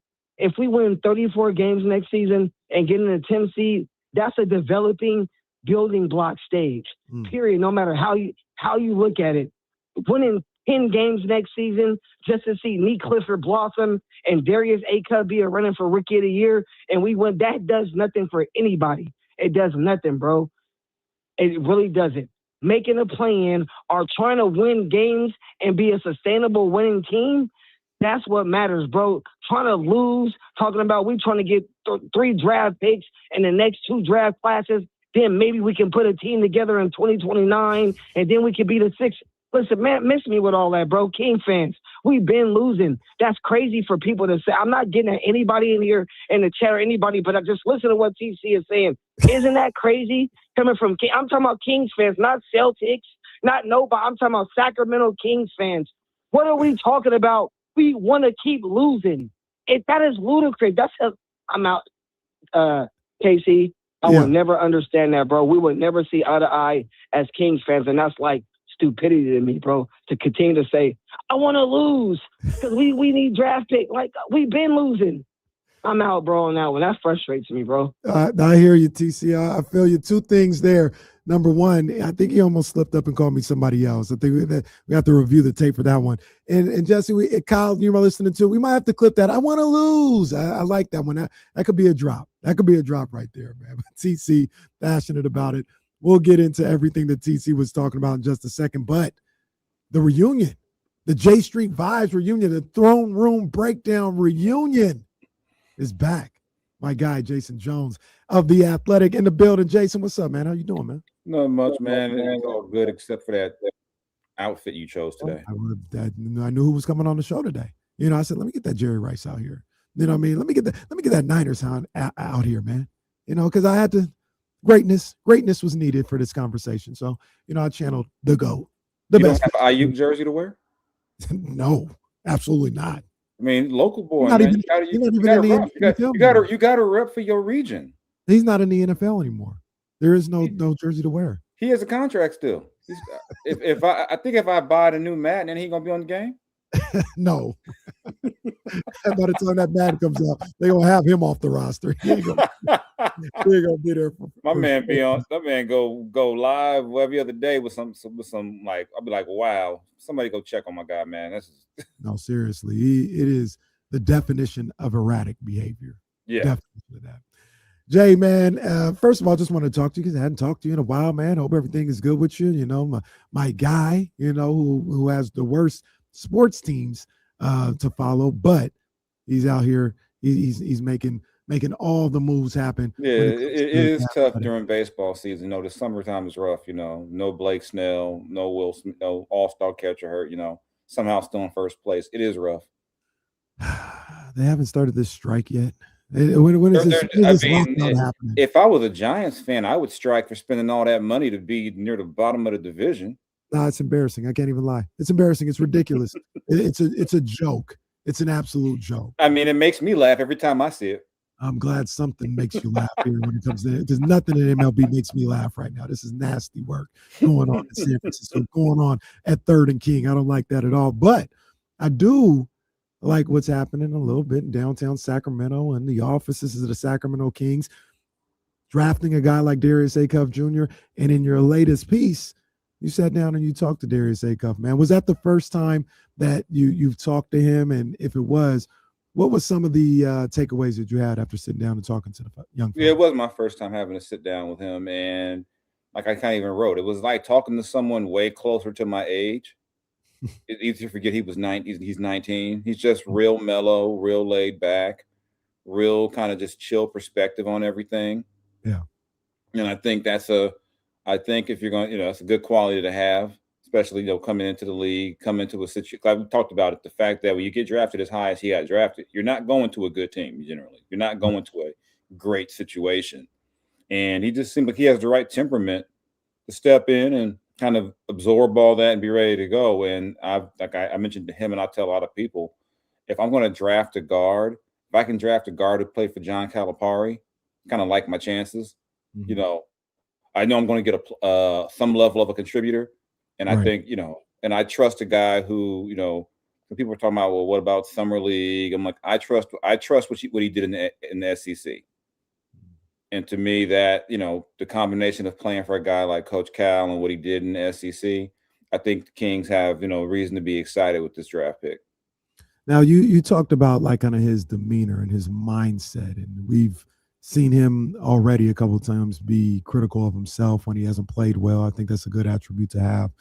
But when you talk about Darius Acuff Jr. being with the Sacramento Kings, you see they're already giving him the keys to the franchise. There's a lot of pressure, a lot of expectations on him to be the next all-star for the Sacramento Kings. Do you think he has I think he has the game to be able to do it, but do you think he has the temperament to be able to handle that level of pressure and handle those level of expectations after talking to him? I think so, because he's very self-aware. He's very, aware of himself. What you don't want is, somebody come in who thinks they've got it all figured out already, thinks, oh yeah, I'm the man, they brought me here to be the man. Now everyone get in line and, he seems to have a good understanding of the situation. He understands that whether it be practice, a scrimmage, a game, he's got to take all that stuff seriously. Like I said, he was pretty hard on himself for a guy playing summer league. But I think you need that. I think you need a lot of guys like that, with the kind of that mindset of, winning anything less than your best is unacceptable. You don't want to get a locker room full of guys who say, you know what, yeah, I didn't play well, but that's all good. You want people to carry that with them. And I love that he's a guy who says, I just want to hoop and go home. Yeah. I've heard guys say that before. Then by year 3, year 4, it's hoop, go hang out and go home. But I get this feeling from him that he's one of those guys that even if, he's having fun or whatever, he loves the game, and the game is going to always be first with him. Plus, all his taste in cultural stuff is all from when I was in college and high school. So that, you can't watch Martin if you're not at home. So right, we're talking. He does watch Power though. He likes the first Power. He's not the later iterations. He's the OG Power fan. So even with that, he's kind of a throwback. Yeah. He's missing out if he's not tapped into Raising Canaan. That Raising Canaan is going crazy right now. Well, Marvin is going crazy, Marvin has etched himself in the Powerverse as one of the great characters of that entire series. He's probably top 3. He's probably top 3 is Ghost, Tommy, and Marvin. Marvin, he's something else. Somebody said, he's bothered about Lou because he ain't eating this season. He's just trying to kill Pete and beat people up. Got no snacks with him. Man, before he was always eating. He's like, now he's barely eating. So Marvin going through it. So talking to him about all that stuff, talking a little bit about music. I'm like, guy younger from Detroit talking about Jadakiss. He's got a real kind of just old school personality. So I'm really interested to see kind of how he does with all that. And I think I tried to give the fans and the readers a little different side, kind of a little bit of his personality, So hey, if the Kings fans want to break out some Martin related stuff, during the season, have a little fun with that. I thought it'd be cool to kind of show that side of him. Yeah, straight up, man. We're talking to Jason Jones of The Athletic, the professor, as we call him here on D-Lo and KC. He just did a piece for The Athletic on Kings rookie Darius Acuff Jr. So we're talking to him a little bit about that. You talked a little bit about, people being critical of Summer League and some of the inefficient numbers or turnovers and things of that nature that took place in Summer League. You've seen a bunch of Summer League basketball. What are some of the takeaways that you get when you're trying to evaluate a guy in that setting, in that Summer League setting with, once again, not trying to be disrespectful to them, but a lot of non-NBA players playing out there trying to get film or trying to get their name out there? What are some of the things that you take away from that? Just a level of comfort. Does the game look like it's moving too fast?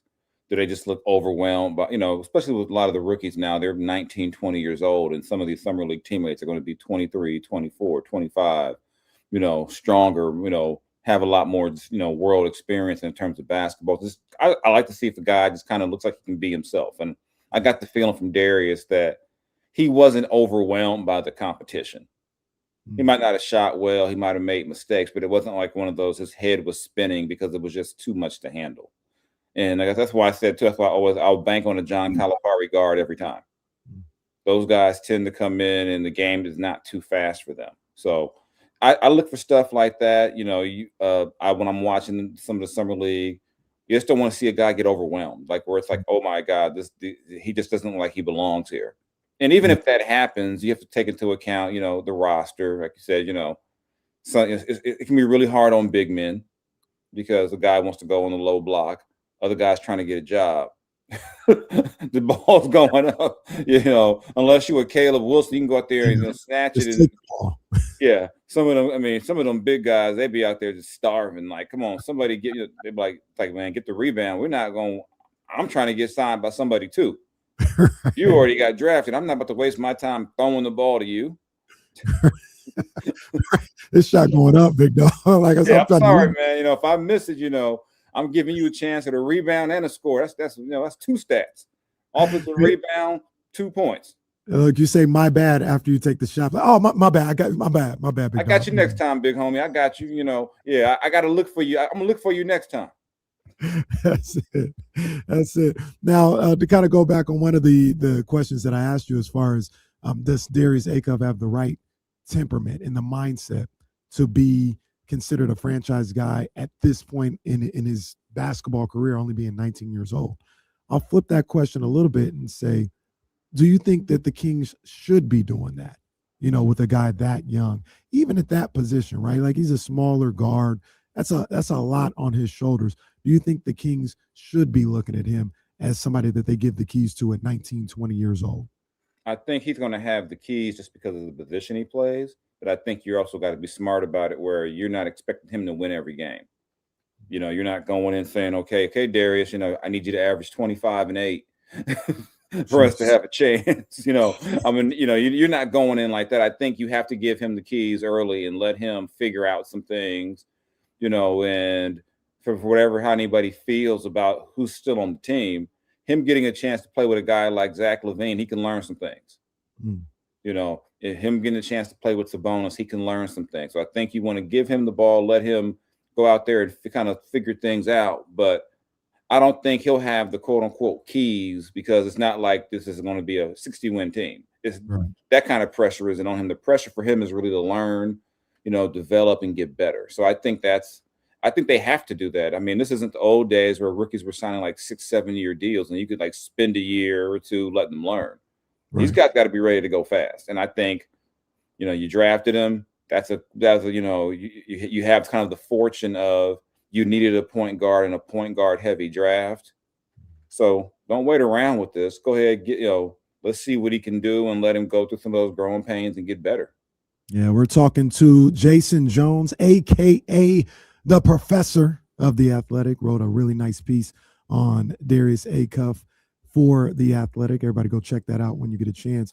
I want to talk a little bit bigger picture with the NBA. When we were texting yesterday about, hey, can you come on and, talk a little bit about the piece that you wrote on Acuff and then maybe some NBA stuff, I said, my prediction is LeBron will choose his team by the time that we talk. Jason, LeBron has not chosen his team, and we're talking right now. Do you think that's going to happen soon? Because now they got conspiracy theories that he's going to wait till August 6th when AD can get traded. How do you think this LeBron James thing plays out? I don't even know at this point, because I even told someone the crazy thing now, his best fit might be the Lakers. Oh, man. I mean, this is, I don't know. I mean, I guess you can say he's earned the right to take his time, and no matter where he decides, the team is going to take him. Mm-hmm. But he's holding up business on several fronts. Absolutely. I think there's probably some guys sitting around going, I might be signing with Miami, but if this happens, I got to pivot. Mm-hmm. So they're waiting.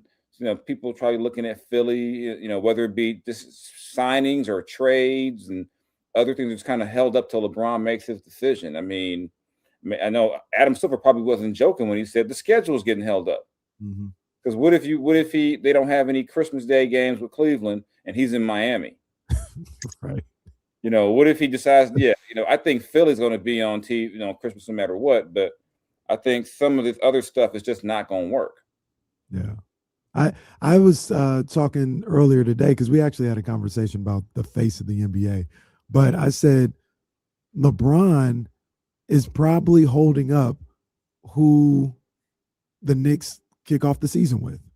Like, if he goes to Miami, it'd probably be Knicks Heat. If he goes to Philly, it'd probably be Knicks Philly. You know what I mean? Like, LeBron, since he's probably going to go to an Eastern Conference team, is holding up who they even start the season with the Knicks. Yeah, he's just thinking about himself right now. See? He's got to figure it out by the time the new 2K game comes out. You don't want to have LeBron just as a free agent when the game drops. Oh, man. Then, now you got to, downloadable, update your roster. LeBron went to Minnesota, we don't want to do that, but I assume it's going to happen soon. I'm going to ask you the question. I didn't want to harp on this topic too much, but I find it fascinating. And I'll just ask you the question. Mm-hmm. Today, July 21st, 2026, who is the face of the NBA? Still LeBron. I agree. I mean, it's 41 holding up everything. I think you still think NBA, you think LeBron, then you think Steph. I think those are still, the preeminent names. Probably maybe throw KD. After that, The talk was Wemby. That's why I kind of brought that up. A lot of people. Nah, not yet. Nah, I don't think. When I think face of the NBA, I think of any league, I think success on the in competition. You've been winning, and just that you're a global. And it takes time. You just can't make someone the face after 2 or 3 years. I agree. It takes time. It takes investment. I mean, when you're the face of the league, players come into the league and look at you as the standard. You come in, you get drafted, okay, there's still guys getting drafted saying, I can't believe I'm playing against LeBron James. Right. So I think there's a whole aura to getting that title. You go across sports, I think, Tom Brady had that, Joe Montana had that, Barry Bonds had that. I think Ohtani has that now, where you say, man, when the other athletes are in awe of you, that's when you're the face. And I think, there's some of that with Wemby, but still early. Yeah, and that was always my argument too. It's still early with him. It's year 4. He will get there. The NBA is going to make the push for him to get there. But I did a little makeshift survey in our offices at Odyssey, and there's it's 10 people where maybe 2 people follow sports like that. And I said, name an NBA player today. There's no wrong answer. Just name an NBA player today. First person that comes to mind. 7 of the 10 was LeBron James. Yeah. And they're not. As much as I love Anthony Edwards, they're not saying Anthony Edwards first. No, they're not. They're not. But they're not saying Jalen Brunson first outside of New York. They're not. But Wemby did receive 1 vote. Steph Curry received 1 vote, because I'm with you. I think Steph Curry's actually second. I think Steph is the number 2 guy. And Darius Acuff received a vote, and so did Zach LaVine. Who were you talking to? Look, they answered the question under the premises of anonymity. Okay, I can't. See, were they trolling like they were back in the day when they do the player votes for All-Star? They just be picking their homie this is gonna be funny. Well, one of them was Jesse's mom. Jesse, his mom listens to The Jump. They're always discussing Zach LaVine. She doesn't watch basketball at all, so she's like, "Oh yeah." She actually, quote unquote, she said, "Who's the guy? Zach something?" Like that. That's the first I think. Like Zach LaRavia, something Zach something. Yeah. Yeah. So Acuff, Steph, Wemby, and LeBron got votes. So I think it's LeBron. I think they're pushing Wemby. Look, I actually think I asked this question to your colleague Devon Henderson. I said, if you gave Adam Silver truth serum, who he would want it to be, he knows it probably can't be this guy because he's a wild card, but who he'd want it to be is Anthony Edwards. Anthony Edwards has everything charisma and sellability wise that you would probably want his game. He's a 6'6" wing player that flies through there. It's more appealing to that's who you would want it to be, but it probably will never be him. It's going to do enough stuff to where you can't make him be, his DMs are going to get leaked again. He's going to cuss on TV. He's going to do something to make sure they don't try to put that on him. He'll be like, "Nah, I'm gonna drop an F-bomb in the middle of a live interview on Prime." Oh yeah. He gonna do something. I think even he said the other at the Fan Fest. Yeah. Basically, he knows that he's talked to LaMelo. They got to work on their cussing, and I'm like, they got to work on that cussing. That's a volatile duo right there, boy. That's it. Oh man, to have a recorder around those two. No telling what they're going to say. That's going to be crazy. And what makes it so crazy is half the time it's not even malicious. They just forget they're on TV. They're talking like they're at the house. That's it. It's like you can't. You got to say, "My friend Jared Vanderbilt, Anthony." I miss my friend. He don't care if camera phones are around. He don't care who's sitting out there. And I know some of them interviewers be feeling so like, oh my God, like what do I do? My friend Jared Yeah, you got to say, yeah, I miss my buddy Josh Okogie. You know, we got to remember the kids are watching. The kids are watching. That's it. Man, Jay, I appreciate it, man. And no problem, man. I'm gonna get you that 80s Raiders Jerry Rice jersey. It was throwback for you. Christmas gift. Hey man, have a nice day, bro. Have a nice day.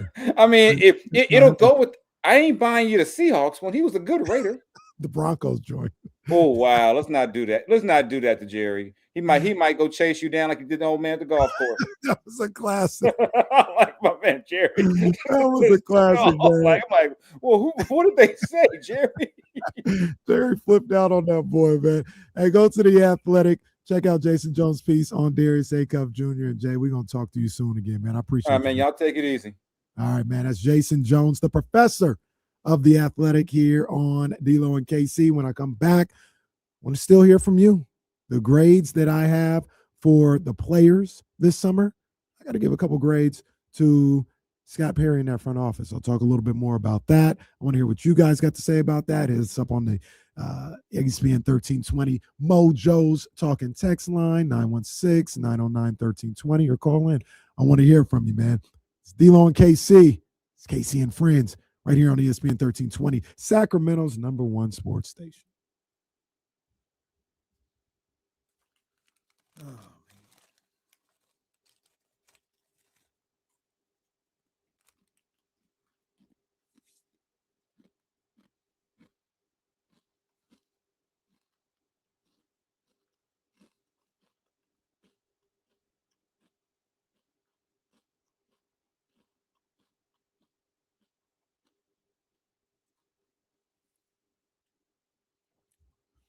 Hey Jesse, so does this on the screen mean that in the next segment do the Baker? Okay.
Let a naysayer know.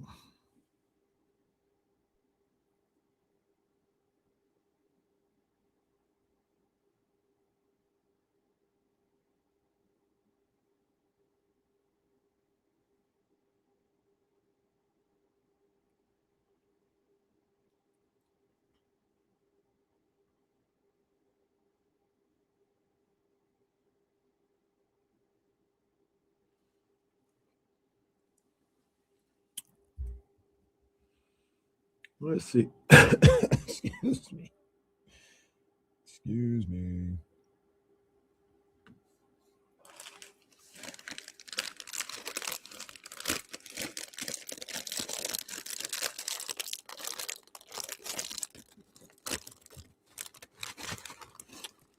David, the heat is a lot, but the concert area, it's shaded off.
Just saving my voice, guys. Just saving my voice.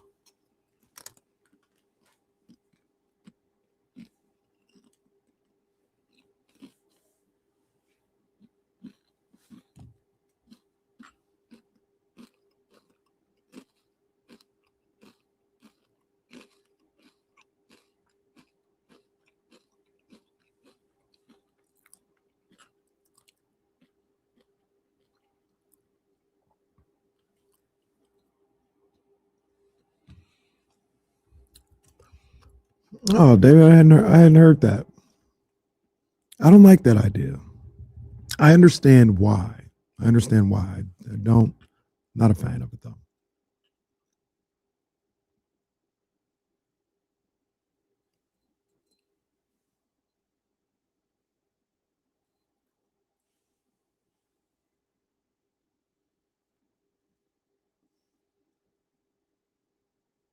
It's the League World Series time.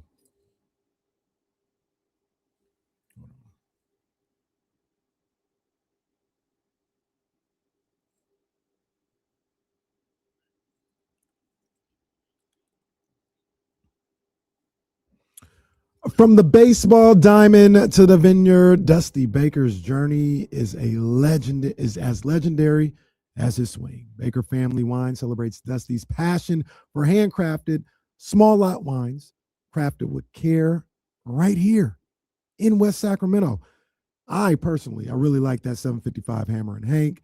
That bottle's fire, but I think my personal favorite is that rosé. That's the one, especially when you get that chill of the rosé. That's the one that really, okay, I'm vibing out when I have that, man. So that's my personal favorite is that rosé they have. You can join Dusty's Clubhouse for exclusive releases and tasting room specials and savor beautifully balanced European-inspired wines made for true fans. Visit the tasting room and taste the story behind the legend today at Baker Family Wines. Hello, this is Dusty Baker. Welcome to the family. That's my guy right there. That's my guy. And look, that rosé, you get something like that on a day like this. That's what I need. Oh, that reminds me. Is Jesse in there? I don't think Jesse.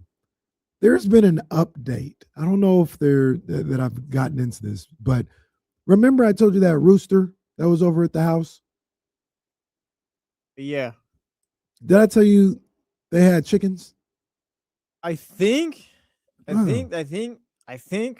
So they had chickens. There's 4 of them, maybe 5. At your house? Yeah. Well, they're. I'm gonna need you guys to move that to the next house. Well, yes. Shout out nature, but do your nature somewhere else. First of all, yes, they have decided where they sleep because they move around the block a little bit. They move around the block during the day. They're always, on a mission doing what they need to do, but they sleep in the tree in our front yard. I'm like, okay. Why do you have roosters in your neighborhood? I don't know. I don't know where they came from. I really don't. But they're adorable. It's a beautiful little family. The dad, that's the rooster. The hen, I guess, is the mom. He's in and out. Like we don't ever really see him. Papa's a Rolling Stone. I don't know where he's at. But the mother is always got a little chicks. And we've seen them grow from babies up to like they're kids now. They're kids, maybe even like preteens right now. That's probably where they're at. And it's adorable. It is absolutely adorable. And guess what happened yesterday? Somebody captured 3 of the chickens and put them in their garage. Like, and it's not theirs? No.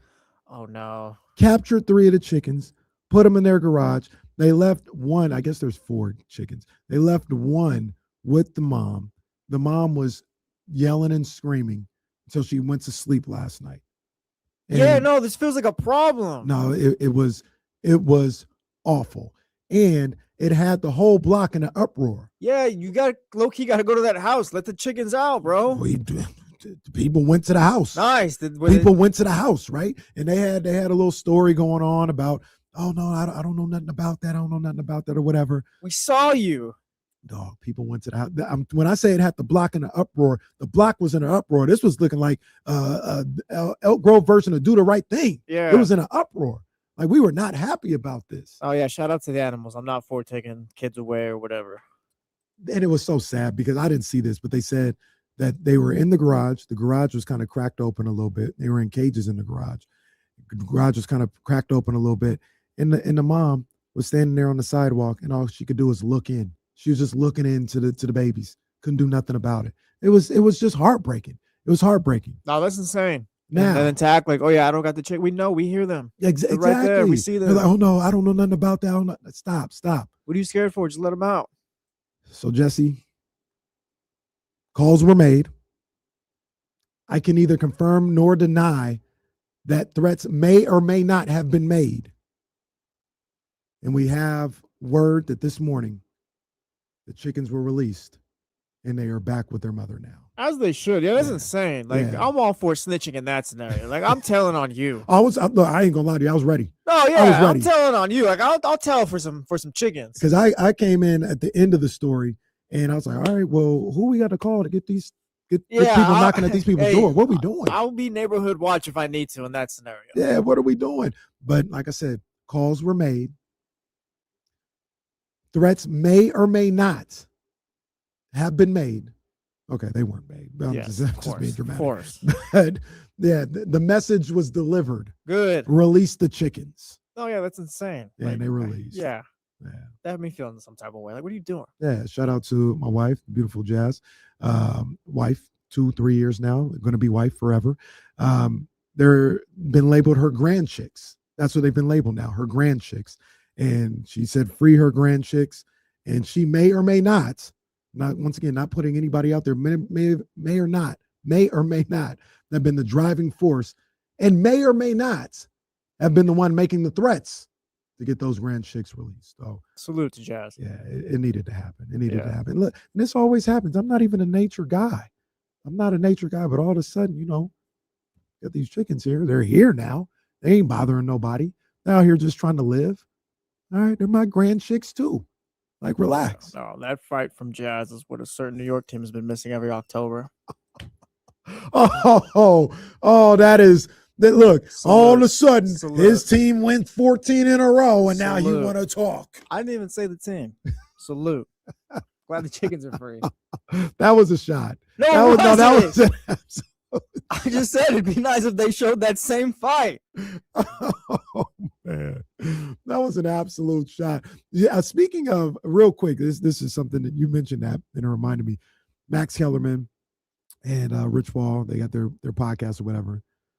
Max made this roundabout argument that the Knicks are and to respond, Jazz says in the chat, go to hell, Jesse. I could have been talking about the Mets. But Max Kellerman said, how did he frame this? He said the Lakers are in danger of losing their iconic status as like the preeminent franchise in the NBA to the New York Knicks. And the example he used was, he says, whether you agree with it or not, I'm not here to dispute that, but he says the Dodgers have already kind of taken that from the Yankees in baseball. And I thought about it, I was like, kind of. I mean, I think it would take a little bit more time. See, but those teams just need to, as much as I make fun of them, both the Lakers and Yankees, they just need to win one to kind of remind everyone. Like the moment they get that one, like nobody's caring about the Knicks. Like it's the Lakers and Yankees. It's disgusting as it sounds, would be back at the forefront. They'd be the teams again. True.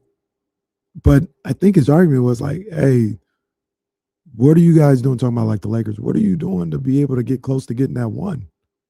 Well, you got Walker Kessler, Luka's guy. Yeah, I'm out on Luka winning a title with the Lakers with this roster. Oh, there we go. Yeah, but as far as like, yeah, if they were to ever kind of fall into that or win, like, yeah, they'd overtake the Knicks again. And same with the Yankees. The Knicks and Dodgers are that Dodgers brand is they're strong right now. It's strong, but it's still new. Like the Yankees are history. No. The Dodgers brand is, I think it's actually a pretty good comparison. Do you think it goes toe to toe with New York? I think it does. I don't know. I think it does. The I Dodgers hate that brand I'm is even super doing this. strong. And the Knicks brand is The Knicks brand is so fraudulent. That's what the Knicks brand is what the Jets would be if they won a title too. It's like, oh well, the Jets won a title. Let's talk about nobody cares. It's New York. The Knicks brand is New York. The Yankees and Lakers brand is just the team. That's not the city. It's more like the brand, the Lakers, the Yankees. It's not New York or LA. It's just those teams themselves, and kind of you branched out from that. I guess the cities, if anything, have taken on what those teams are, kind of adopted them as you know what I'm saying? The team is bigger than the city, I guess. I feel you. The Knicks are not bigger than New York. The Knicks are big because of New York. I think they go one and the same. I think you're discounting the Knicks fan base and what they showed If in the anything, last 2 years. The Dodgers have, well, we're talking Dodgers Yankees, but the Dodgers have taken over LA just because the Lakers haven't really been around, I guess. Yeah, and it's the moment the Lakers do come back, the Dodgers are gonna have to take a seat. I don't know. I really don't know about in LA specifically. The Dodgers are strong. They are strong in LA. They are as strong as the Lakers. Real quick. This is funny. Hotline Bling, it's a good song in the chat house. Bro, Celtics fan, he's not gonna understand. I'm talking about the Lakers being big. What are you talking about?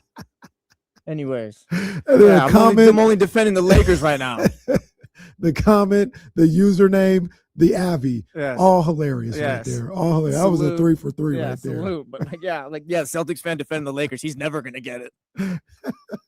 Anyways, the Dodgers brand is one of the biggest in sports. It is up there with the Lakers. It's up there with the Lakers. And I hate to say it. I hate to say it. But it's up there with the Lakers and is going strong. I think the Knicks brand is also it's tied to New York for sure. For absolutely. But last year they didn't win anything since 1973, but they've always been kind of popular because of the market they play in. Because of the market, but because of that market, you get. We talk about these Carmelo Anthony teams, and the best they ever did was a second round. Yeah, but because of that, almost like the Lakers a little bit too, because of the market and everything that's going on, you get legions of fans from across the country. My mom. What I'm saying? That's not but your mom was a Warriors fan last season or the year before that. There's Curry jerseys. I think Knicks fans are. I will give her credit, but I don't know if Knicks fans are as national as a Laker fan might be, or a Yankees fan, or even a Dodgers fan at this point. I guess Knicks are New York. That was we were all kind of from the outside looking in, watching New York. It was a massive party, but I don't know if there's a massive Knicks contingent here in California.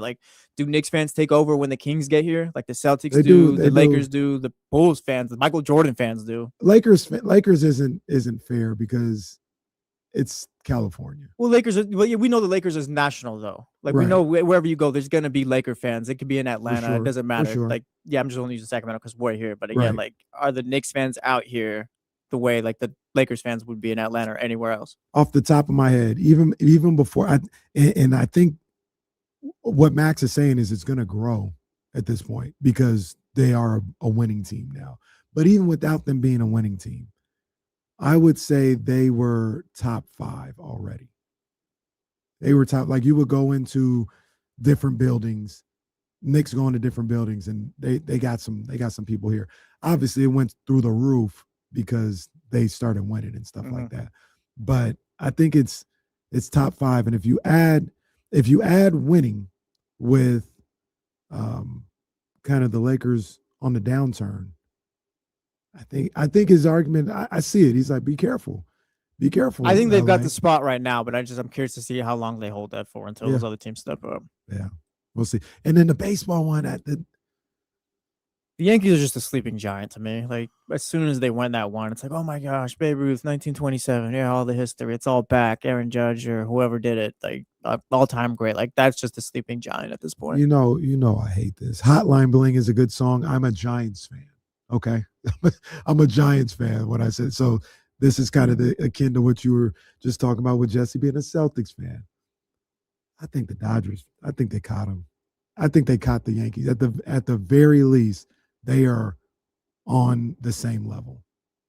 I'm not gonna disrespect the Yankees and the fans and say they passed them or nothing like that, but that Dodgers brand is unbelievably strong, and it has been going. It for is. a No, long it is. time. They're the team right now. It has been. It's been going for a long time. But I remember the brand was strong when they had Manny Wood. That was like 10, 12 years ago. Yeah, pause. But They had no yeah, flag. no, shout That's out. what they called it. Yeah, That's what they yeah, called no, it. They did. Shout out Manny The, Ramirez, the but the brand was strong when they had Yasiel Puig. see, the brand was strong, but it wasn't like what it is now, and it wasn't like Yankee equivalent back then. I don't think. Like now's the peak of it all. The last for sure. 4 to 5 seasons has been the peak of it, I think. For sure. But like, we're talking 15 years of this though. Kershaw when he was doing his thing. I hate to say it, man. I don't like to say it. That brand is at the very worst case scenario is tied for one. I'm not gonna fight you. Yeah, I'm not gonna fight you on that right now. I Like I said, I just wonder what it looks like if the Yankees win another ring, if True. kind of everyone gets back to what it was. Like, oh yeah, they're back. Because sorry ass Pantalona 262, whatever they are, whoever those jackasses are, they were doing that like 5-6 years ago. This is before they won a title. They was Pantalone 444 or whatever. I don't even know what the name is or the number. I don't care about them, but I see them out there. I can't hate on that. Who are you talking about? The little traveling group. The Dodgers got a little Pantalone 7-3 suit. I'm not familiar. Yeah, I'm not familiar. Where the Pantalone 48-4. I don't know what the number is. I don't give a damn about them, but I see them. They be going to work at Oracle Park, bro. I can't even lie. I don't think Max is too crazy though. Like sometimes he says some really dumb stuff, but like the Knicks and Dodgers, yeah, like they are the two teams right now. It's a very interesting dynamic. Very interesting dynamic between those two cities and what's going on in Major League Baseball and in the NBA with those two monster cities, fan bases as well. It's also interesting what's going on downtown Sacramento. At least for us here in Sacramento. I don't know about they got the Max Kellerman, Rich Paul segment, and they got their attention. But it is interesting what's going on here in Sacramento. And yesterday, we gave out grades for the Kings rookies and some of their second-year guys for Summer League. And I wish I had the notes in front of me. I gave Darius Acuff a B+. I gave Nick Clifford a C. I think I gave Dylan Cardwell a C. Gave Manuel Sharp an A. He got the only A. Alex Caravan got a C-. And my man Mobo, he got Jonathan Mobo. Solid B, I think it was. Yeah, he got a solid B. So those were the grades I had for the players. I want to give grades to the front office and what they've done. Now, obviously, it's July 21st, and while a lot of free agency is over, it's not completely over. And a lot of it has to do with the fact that LeBron James is kind of holding up some of the things that are going on in the league. But you can kind of get a feel of what they were able to do trade-wise, obviously what they were able to do draft-wise. And after looking at the draft, where you got 3 really good ball players, 2 for sure. Another one we're still waiting to see, but I like Alex Caravan. You got Darius Acuff with the 7th pick. You've got Alex Caravan late in the first round, in the second rounder, Emmanuel Sharp. I give them. Talk me out the ledge. I want to give them an A- for the draft. I want to give them an A-. Are we grading the draft or the offseason? Well, I'm gonna get there.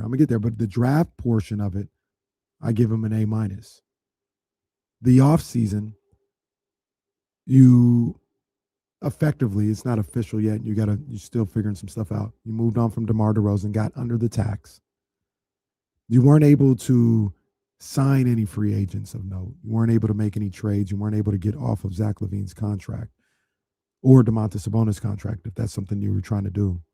You struck out on getting another draft pick and moving Domantas Sabonis in a potential Hornets deal or a Raptors deal. You struck out on, it looks like you struck out on getting Jalen Duren in some type of sign and trade. I would give.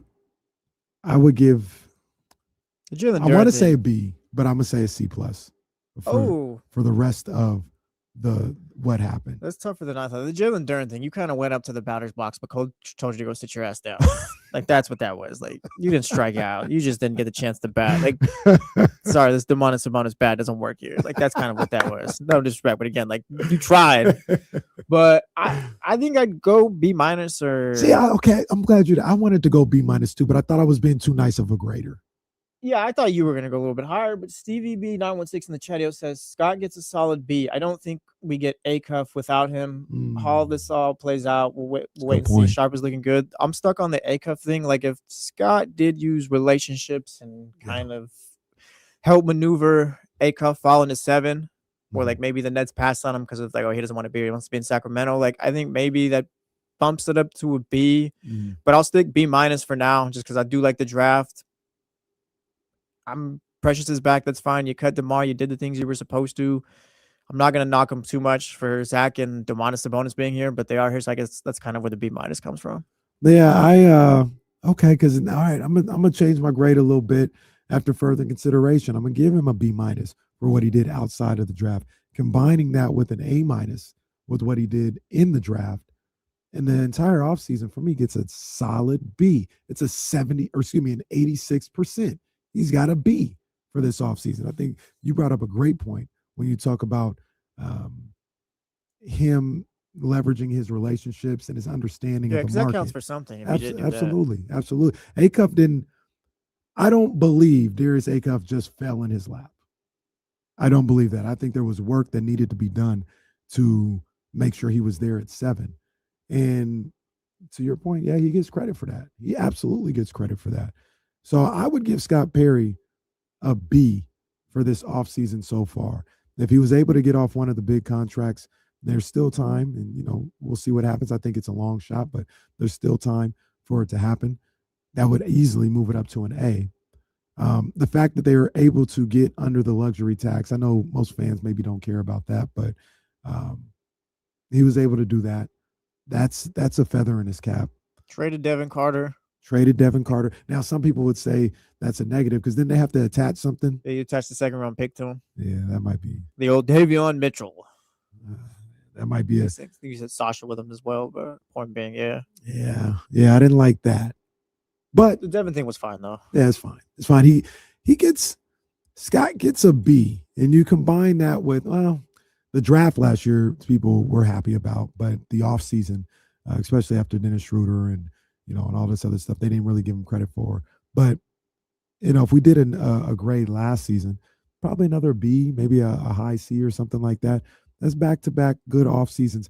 And it brings me to a question that I have for you about Scott Perry. And I have not only for Jesse, but for anybody out there listening and wants to chime in and give their thoughts on it. 916-909-1320. Has Scott Perry finally shown a clear direction for this franchise? Has he got them pointed in the right direction? They may be pointed in the right direction and the car's not moving yet. I get that. We're still talking about 2027 and, these bad contracts and all this other stuff. But has he shown in these 2 off seasons a direction for this team, a goal for this team, a plan for this team? I think he has. You combine that, like I said, with having an offseason that got him a grade of a B so far this year. I think he is pushing things, or at least directing things in the right direction, in a positive direction. But I want to hear from you. I want to know what you guys think. Have you seen enough to think that he's pushing this thing in the right direction? Hit us up on the Mojo's Talking Text line, 916-909-1320, or you can call in to the phone line here at ESPN 1320, 916-909-1320. I want to hear from you. Let me know what you think. Have you seen enough from Scott Perry to say he's pushing things in the right directions? We'll talk about it a little bit more, plus just some NBA stuff in general as well on the other side. Ooh, Dame wasn't like that. On the other side on ESPN 1320.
Goodness gracious.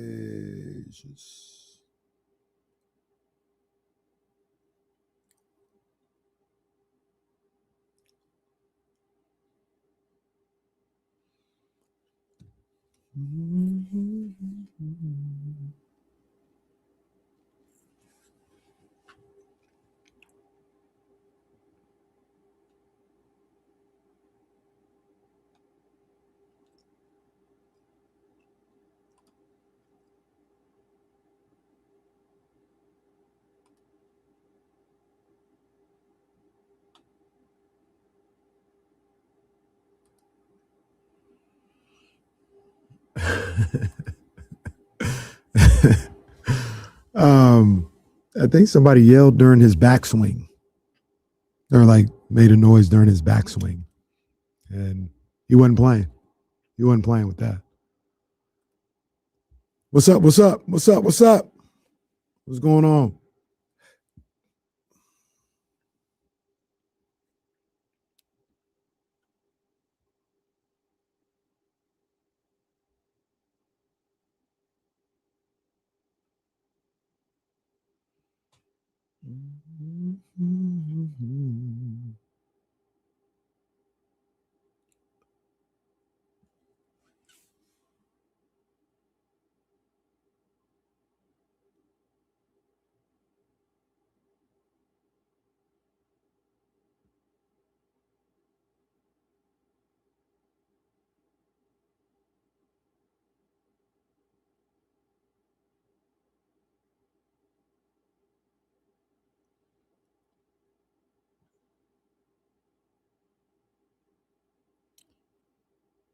Jesse, I'm gonna send something to you. This ain't nothing, but fact check this one for me, bro.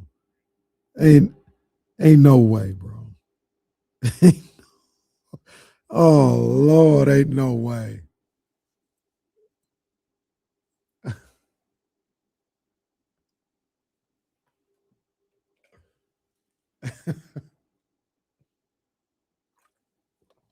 No, I saw that too. That's a real thing that happened. Oh, I know a kid in high school that happened to him as well. Oh, That's real. That's a real thing. Yeah, that the baseball hits you in the baseballs sometimes. Yeah, that happens. I don't even want to know more about that story. I don't think there's anything to know. It seems pretty clear cut to me.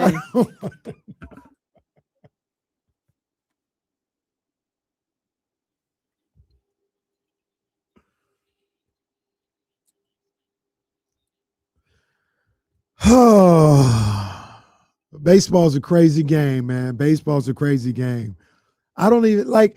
First of all, I there was a story I came across during the break, and I don't even know if I can say the injury. Like, what do you? Is your finger on the button? Like, I don't even know if I can say the injury. You I know can it's say it scientifically. Like, yeah, like yeah, you can say it. It's fine. okay. I ain't trying to get nobody in trouble. No, What's my man's name? Joshua Joshua Kuroda. Rauer, I believe. Isn't he like a top prospect for the A's? I'm not locked They- into his they- prospect status. Yeah, I'm I not thought sure. they brought him in a couple weeks ago as a prospect. Yeah, we're all adults here. I mean, I think our main age range here is 18 to like 45 or whatever they call it. Yeah. 25, 45, 25. I don't know. I mean, look, we're talking about baseball. Okay, we're talking about just, sports. Yeah, no, we're talking about sports. Just prolonging this is making it weird. Like, yeah, the player, he suffered a ruptured testicle from a foul ball. Oh. Yeah, like, no, get better. You heard him correctly. He took a foul ball to the family jewels, and he suffered a ruptured testicle. That sounds painful. That absolutely sounds. That's the one time, this is the weird sense of humor, right? Like you see America's Funniest Home Videos. That might be outdating myself there, but somebody throws a football and it hit from distance, and the guy turns around and hits him in the family jewels. That's funny. No, that's absolutely funny. As long as he's not seriously hurt. Yeah, it's funny when we find out they're not hurt. Yeah, when they're seriously not hurt. This is not funny.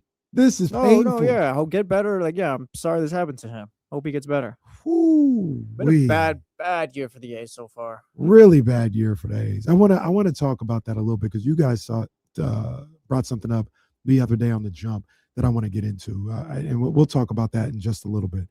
I do want to come back to what we just talked about before the break, and we were talking about Scott Perry and the grade that he gets and the front office gets for what they've done this offseason. And I talked about, the draft and how I think they did a really good job in the draft and gave them an A for the draft, getting Darius Acuff, getting Alex Caravan, getting Emmanuel Sharp. Looks like another good draft for Scott Perry. Then you talk about what he was able to do on the trade front and in free agency. And I gave him a B- for that. I think, getting under the luxury tax and making sure that wasn't an issue. Moving on from DeMar DeRozan. You weren't able to move on from Domantas Sabonis or Zach LaVine, but, I mean, that would have gave you an A+ if you were able to get rid of just one of those contracts. You didn't do that. That shouldn't sink you down to a C or a D or anything else like that. But I wanted to know what you guys thought about Scott Perry and what he was able to do. And then also, I asked the question, I said, do you feel like Scott Perry is moving this thing in the right direction?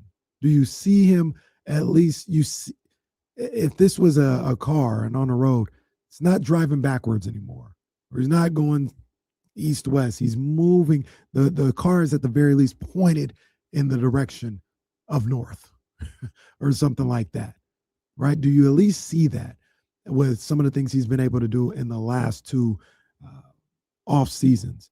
And Russ Dog in the chatty house says, roster-wise, yes. What direction with Doug Christie? And that is an interesting aspect that we didn't talk about. Is the Doug Christie thing, when I say the Doug Christie thing, I mean the contract. Is that what could give anybody pause when thinking about, hey, yeah, we're moving this in the right direction? Does that lend itself to the feeling that people have that this team is still directionless because you haven't completely committed to a head coach? I don't think they're directionless. It's just a matter of if Doug gets to be in the car too or not, I guess. Like, to me, Scott Perry's in the driver's seat of this whole thing. Like, this is Scott Perry's team. It doesn't get handed over to the next coach or to Doug Christie until either has like a true, like, oh, he's here for the long-term type contract. Yeah. Like I don't think Doug being here or not being here really is turning this rebuild over on top of his head or anything like that. Got you. Does it bother you that it does make it a little weird this year because Doug needs to prove something. What that is, I'm not sure. But if it's a certain amount of wins or whatever, maybe. But again, like, it puts him in a tough spot because we can feel how we want about Nick Clifford, Dylan Cardwell, Maxime right now. Those guys do need to see time on the floor just so you can know exactly who they are. So, like we can think they're back up 2 or 3, talking about Nick, but ideally, like, you do need to see what he looks like as a starter, I think, just to know that he is that and not the starting 2 guard. But again, like, I think you do need to figure it out with the young guys, give them some minutes. But again, maybe the vets do the right thing and kind of help out Doug more as far as, like, all right, this team's, I'm not going to say like winning a bunch of ball games, but like it's better than 22 wins last year. Like it's a tough situation because is what's best for Doug what's best for the young guys and all that. Like, does Right. Doug need to play the vets in order to help his situation rather than the Sacramento Kings team needs the young guys to play? So you see who they are in the future and kind of what this rebuild is looking like going forward. No, I Like agree. we talked about DeAndre Hunter and kind of the guys playing the 3-4-2 and all that. Like if that could potentially take away minutes from Nick Clifford, you're probably doing yourself a disservice this season if you're the Kings and to Nick himself if you are chipping away at some of his minutes. No, For guys who aren't going to be here going forward. I completely understand that. And while I don't harp as much on the Doug Christie contract situation as others, I do understand, like, I understand the premise. Like, it's not Will Hardy in Utah getting a 5-year extension, you know, even though he's won 20% of his games or whatever the case. But like, I get where it can be problematic, and it raises questions that you probably wouldn't want to have with your head coach. You'd if rather you're trying everyone to be get on the to- same page where Right. Doug's not having to worry about saving his job or keeping his job beyond the season. Like you Right. have put him in a tough spot. Yeah, no, I agree 100%. AKK47 says he's pushing towards the right direction, just not going to happen overnight, like with contracts like Levine and Sabonis. I agree. Our guy, Chatty House After Party, shout out Manny, or it could be Michigan, either one of the two. I mean, that's Manny. That's Manny. Okay. Well, because I think Michigan was controlling the Twitter account and took a picture of me in Vegas. Oh, then yeah, I don't know. I think that's Or maybe what happened. maybe I'm send not it to sure. Manny then. Maybe that could have Yeah. happened. Yeah, I don't know. I don't know. I don't know anymore. But I agree with you. I think this is Manny, Chatty House After Party. He said, I can't give him credit to those picks pan out, and it's still up in the air with Max and Neek. So I understand that. And then Planet X Nick on Twitter says Perry doing a great job considering all the bad contracts that he inherited. He wasn't able to move on from Sabonis and Levine, but having a couple of vets this season will help with the young guys to be being pros. Nick and EKG. I'm assuming that's Elk Grove. So shout out to him. Here's something that also stood out in the chatty house.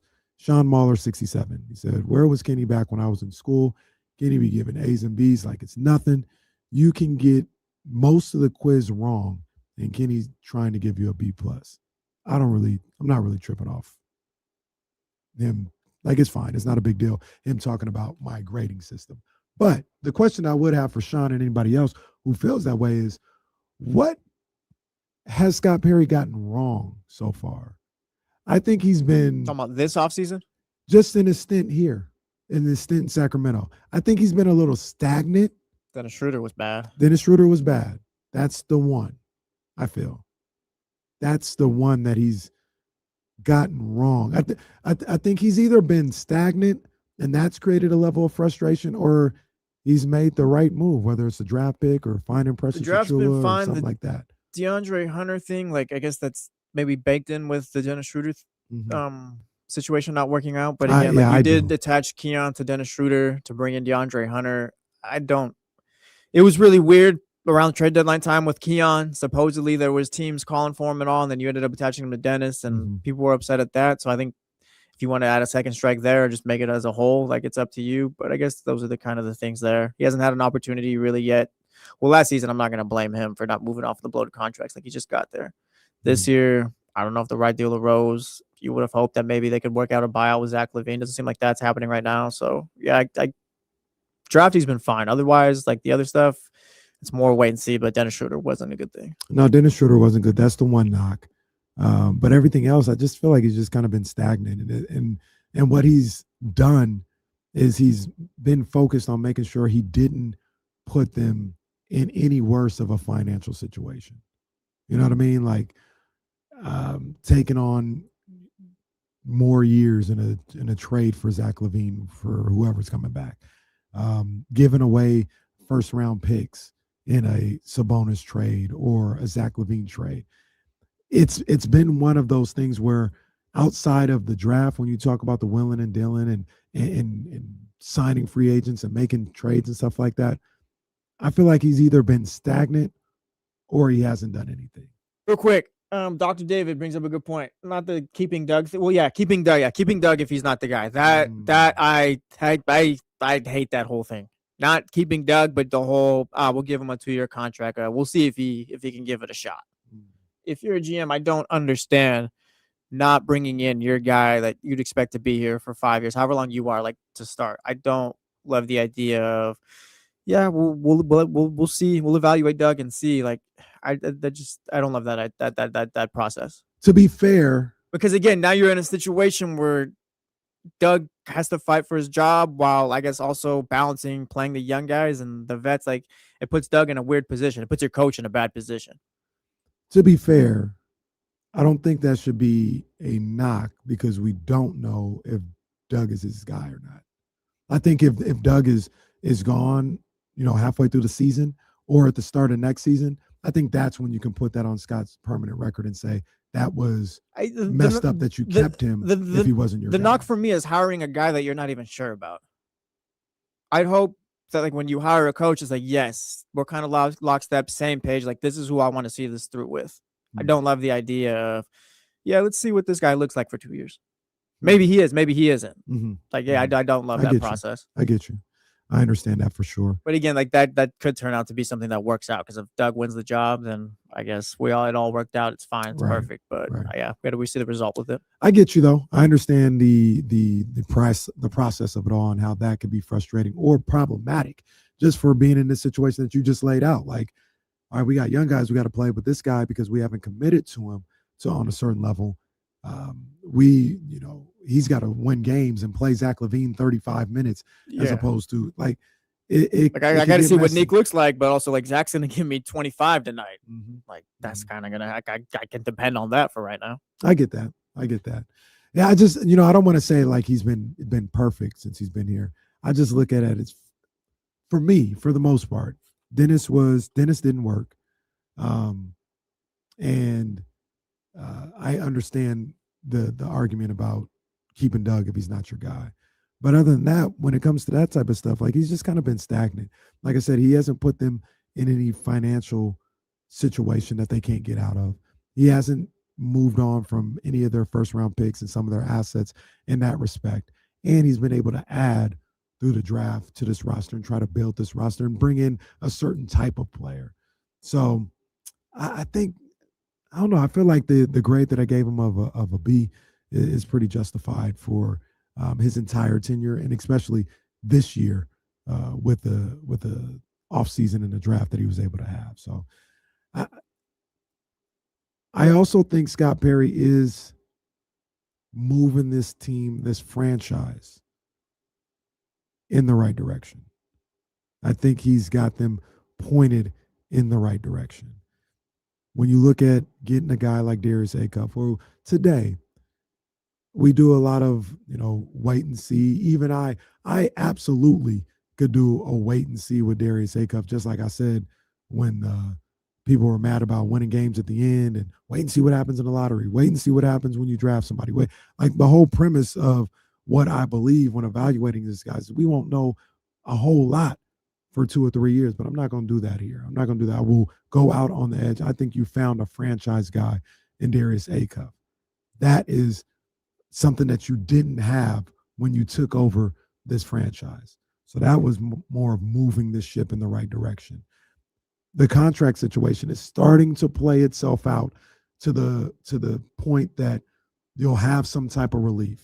You'll have some type of ability to just have cap room. I was going to say sign free agents, but I don't think that's necessarily what they would use an extra $49 million off of a Zach LaVine contract to do. They're not going to go out there and be players in free agency. Free agency almost isn't even a thing in the NBA at this point.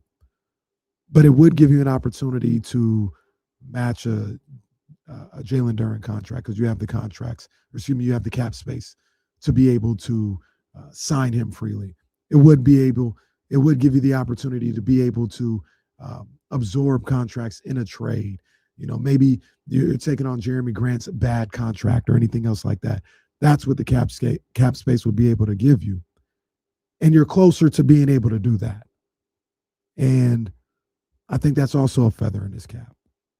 So when I look at the Sacramento Kings organization and I look at what they have been able to accomplish in the last 12, 14, 18 months, I think he's kind of turned this thing in the right direction. Now, some would also say there wasn't much of a different direction to go. Like they were in a bad way as it was, but he gets credit for it. Jesse brought it up earlier, the draft picks and being able to maneuver and get a guy like Darius Acuff, being able to maneuver and get back into the first round, get into the first round when you didn't have a first round pick and get a Nick Clifford.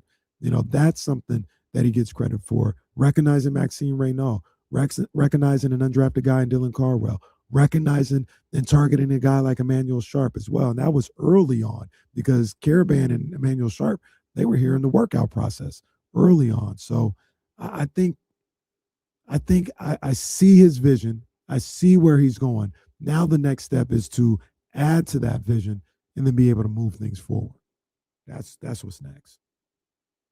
Yeah, he's got to move off of the vets, I think, to fully move this thing, like to actually get this thing moving forward. Is it pointed in the right direction? Sure, you got Acuff here, you got some young guys in here, but until you're just gone from the vet, like the vets are just gone from this roster, I don't think you could actually truly move forward. He's still got a boot on the car. Yeah, he's got 3 boots on the car.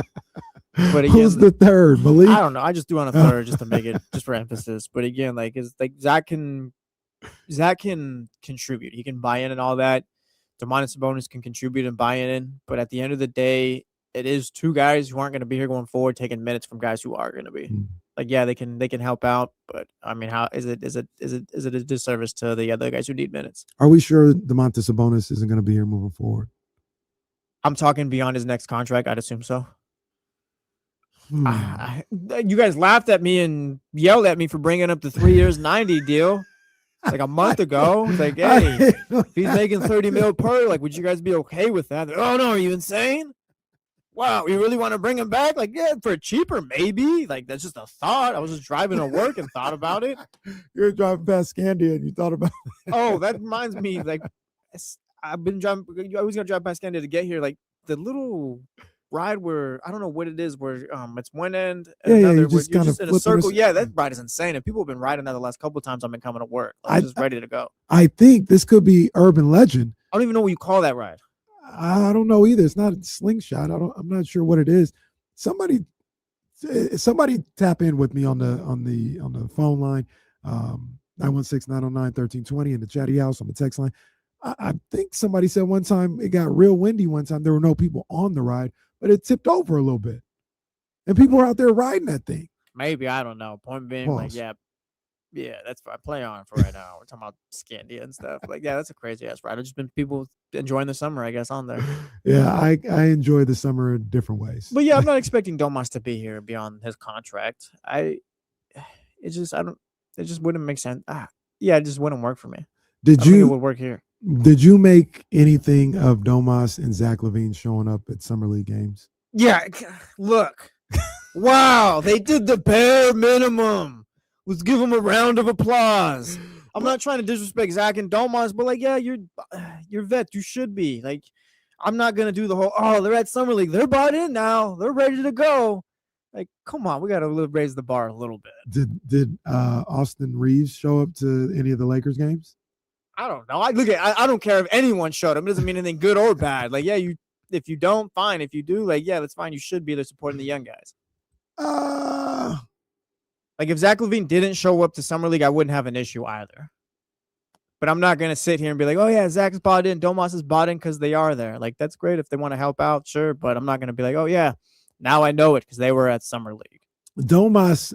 It's Vegas. Like, yeah, I'm going to stop by. It's Vegas. I'm probably already there anyways. I'm going to stop by the King's little scrimmage before I go play on these tables. Domas.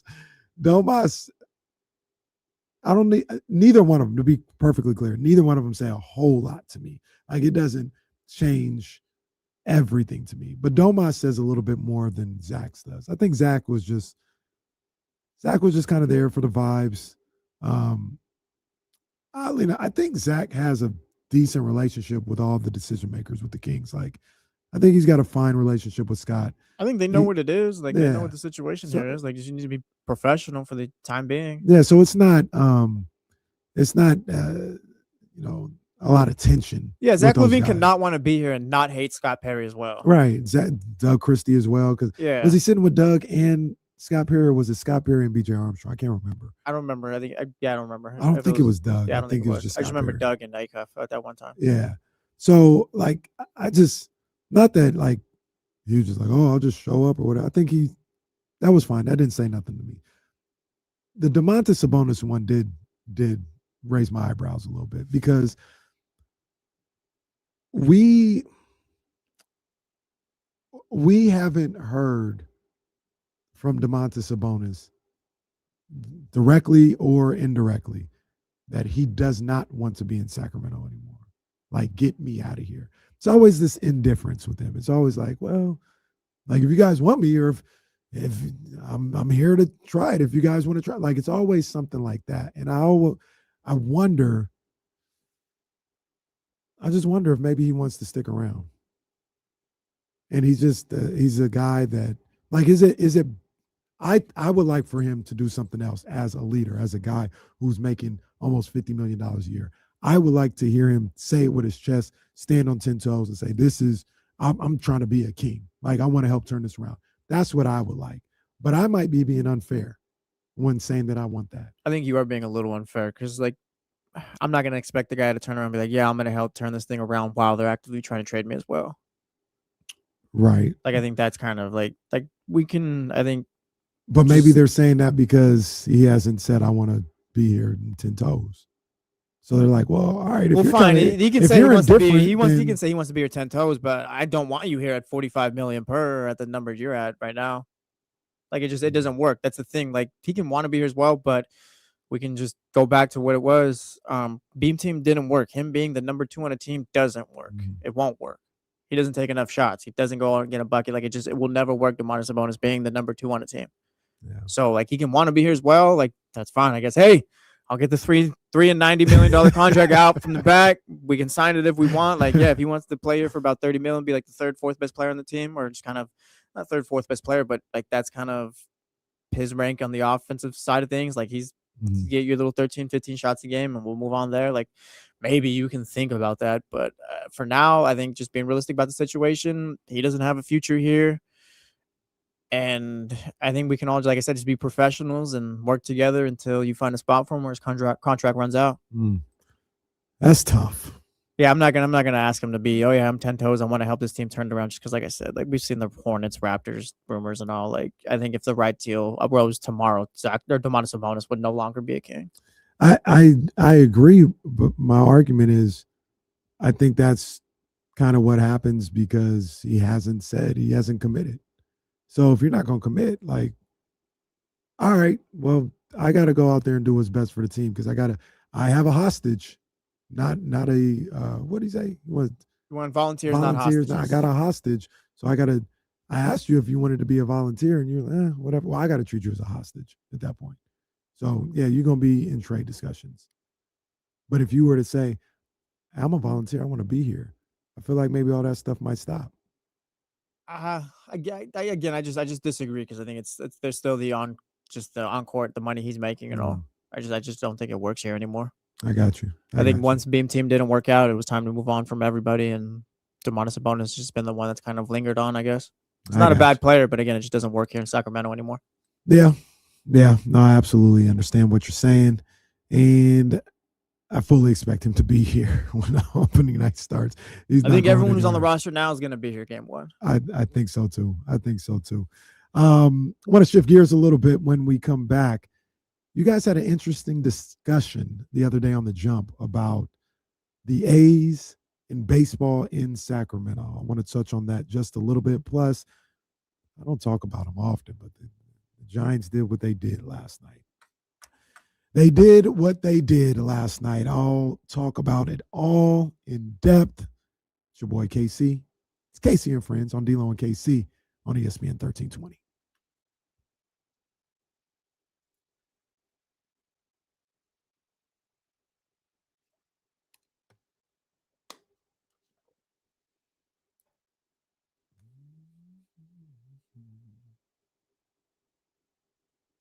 Goodness gracious.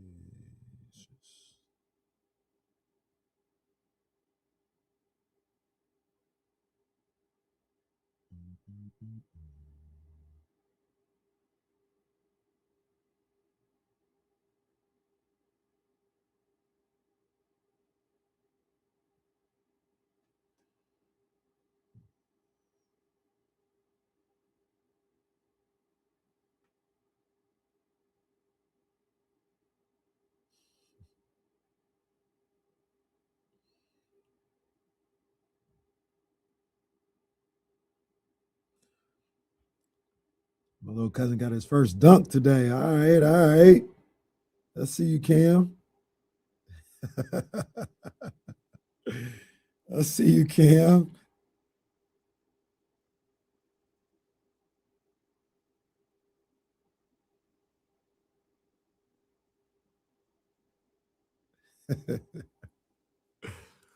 I'm trying to think, when was the first time I dunked?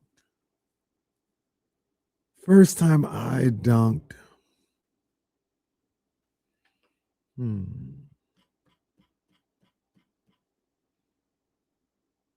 I dunked outside a couple times at the hoops outside of, McClatchy. I remember those. I don't know if I remember my first dunk. Huh.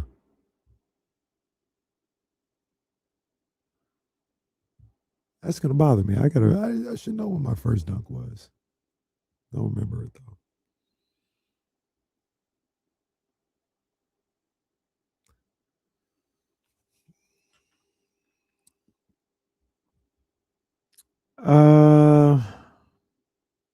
I'd love to see that fight, but I don't know. I'm interested to see what happens with this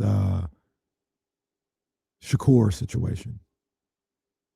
I think they're gonna have to give Devon Haney the bag to justify signing Shakur to the contract they allegedly signed him to. So I think that would be what they try to work on first.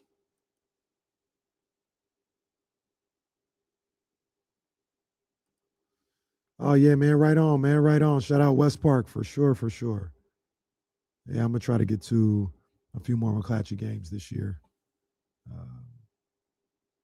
Should be good again. Lost their big guy to Sheldon though. That was interesting.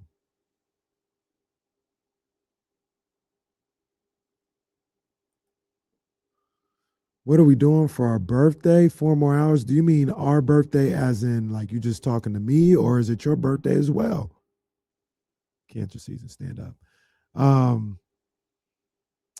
Nothing. I'm having cake and ice cream today because Reese has a baseball game tomorrow evening.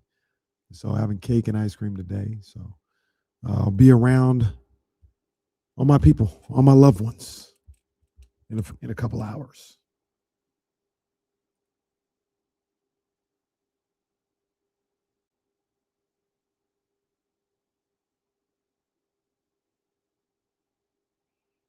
Oh, my guy. Come on, man. Come on. Salute to you.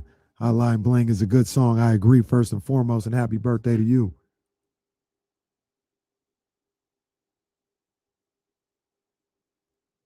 All right, Barrett. Like, I'm not even going to post that because I'm not a rat. Jesus. Come on, man.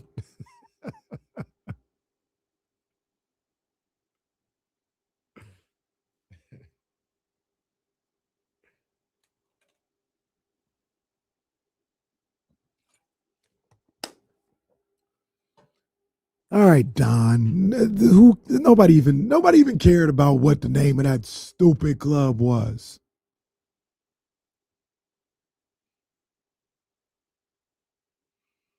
Barrett, who you coach for, bro?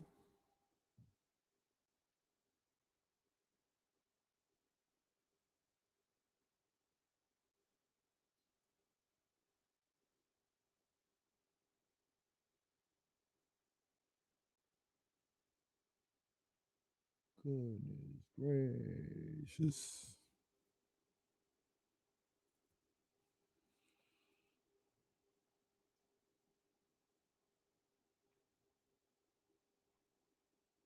Okay, yeah. I'm familiar with Team Rise. Yeah. Shut up. Dr. David, don't do that.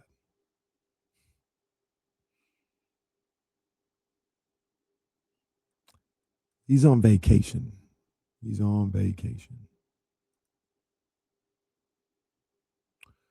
No, the McClatchy big went to Sheldon. PJ, I think his name is.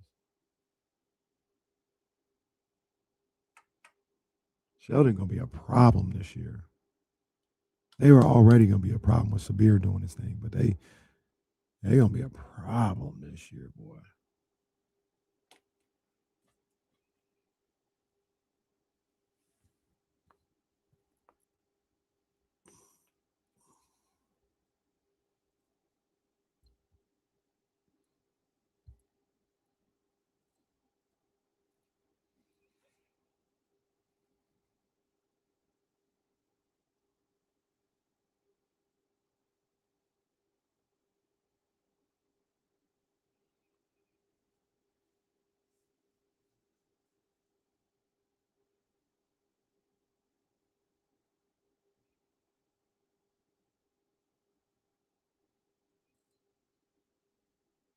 I think we're coming back, guys.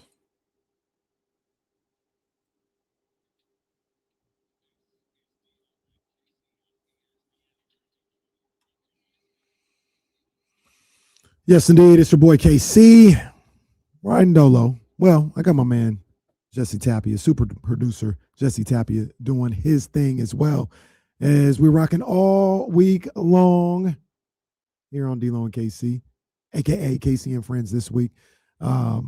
Jesse, I meant to ask you, aren't you a big YG fan? He's not what he was before, but yeah, I'd say so. Yes, YG, yes. You tapped into the verses? I'm not tapped in. I won't watch it, but yeah, I'll take YG over the game. I think YG gonna get him, and I like both. YG had my high school generation on a chokehold. There's a bunch of Modesto kids whose favorite rapper is YG from that time he blew up. I think I like both of them. That's gonna be a good versus going down on Thursday. Nice little LA, California versus. That's gonna be fire. I like the game. You know, I it's no shade to him, but with the hits, when you talk about the hits, YG got a bunch of hits, man. I think he's gonna do his thing in that versus. Yeah, I think so too. I like YG better than most. Yeah, they love him out here in California, especially down in LA. Like he's certified, verified for sure. Nothing but like a bunch of middle class kids from Modesto slapping YG. The other day on the Jump, I was checking it out. Good show, great show. I was checking it out, and Kyle had mentioned something about the A's, and obviously they're playing horrendous baseball right now. Although I think they've won. No, it wasn't 2 in a row. They lost on Sunday, so 2 of the last 3. They won their game yesterday against the Diamondbacks. Good for them. But they've just been horrendous since the middle of June. And it doesn't look like Kyle's other prediction on the whiteboard of the A's making the playoffs is going to happen. He'll get one day. One of these days. The A's take wasn't that crazy. Yeah, he's over. Oh. The A's take wasn't that crazy. Like the 49ers are going to lose to the Browns. That was a bit much. Darren Peterson was something he tried to speak into existence. He threw Kingston Flemings on there to the Kings because he thought Acuff wasn't going to fall, and Acuff fell. He was getting desperate. He was getting desperate. And you know what? The A's were looking good when he threw that one on there. But again, as soon as he throws it on there, like they start losing games. Maybe Kyle is a curse. I don't know. But I agree. I thought the A's, I was with him. Like I was like, okay, the A's got a shot to do something here, but it doesn't look like it's going to happen. Okay, it doesn't look like it's going to get done. And you guys had talked about how the vibes of Major League Baseball and the A's here in Sacramento feel like they've kind of died in the second season with them being here. You've got them not being very good. That's an issue. You've got the impending strike. That's a large issue. That is a huge black cloud over, I think, all of baseball right now. Like, I don't know about you, Jesse, and I watch and I'm tapped in and all this other stuff, but it's always in the back of my mind. Like, to really get engaged and really get hyped about baseball is always in the back of my mind, kind of probably in a sad way, like, man, baseball is not going to be here this time next year, or at least that's the thought. And I think that's affected a little bit what's going on with the A's and baseball here in Sacramento as well. But, yeah, I agreed with you guys. I feel like the vibes have, it's gone for me now. Like, I'm not gonna lie. I'm not gonna sit here and be like, oh yeah, I love like baseball's in Sacramento. Great. I don't know if I have an urge to get to a game right now. Mm-hmm. I mean, it's summertime. We're here, but again, like I don't know. It's just I think the excitement maybe is past. Like the you get the lockout year next year. We know this is probably going to be it. They'll be in Vegas once the lockout's over with. They never really embraced Sacramento. The team never really found its footing, never really got good. It's been a fine year and a half so far, but feels like it's all just kind of coming to an end now. Yeah, and that's Kings got Darius Acuff. We're more focused on that. right. And that's the tough part about it, because you do still have Major League Baseball here in Sacramento, just short drives away, depending on where you're at. You know what I mean? And you can go see the Mariners when they come through. I don't know who's left on the schedule, but you can still see some top flight teams and some top flight players. But it seems like the wind has been taken out of everybody's sails, at least trying to support the A's. I think the focus has kind of shifted to, all right, we saw the A's here. We know they're not staying. They're not getting stuck here or anything else like that. What does having Major League Baseball in Sacramento permanently look like? What has to be done? And one of the things, and I disagree a little bit with Kyle. I think he mentioned this. I think he said this. But he mentioned, like, before it was, hey, you got to go out and support the games to show Major League Baseball you're a major league market, and that doesn't have any bearing anymore. I disagree. I think that it's not the end-all, be-all, but I think you still need to go to those games if you're trying to show Major League Baseball, like, hey, we're supporting it. It may not carry as much weight as it did before the announcement that the Sacramento was putting together a group to try to get baseball, because now the focus is more so on finding the money guy and finding an opportunity in expansion to have a team here. But I still think you got to do everything that you can, and having good attendance. It doesn't have to be sold out every time, but having good attendance, I think that's something that you still got to look at if you're Sacramento, if you're a fan of Sacramento baseball and trying to get Major League Baseball out here to try to bolster your resume.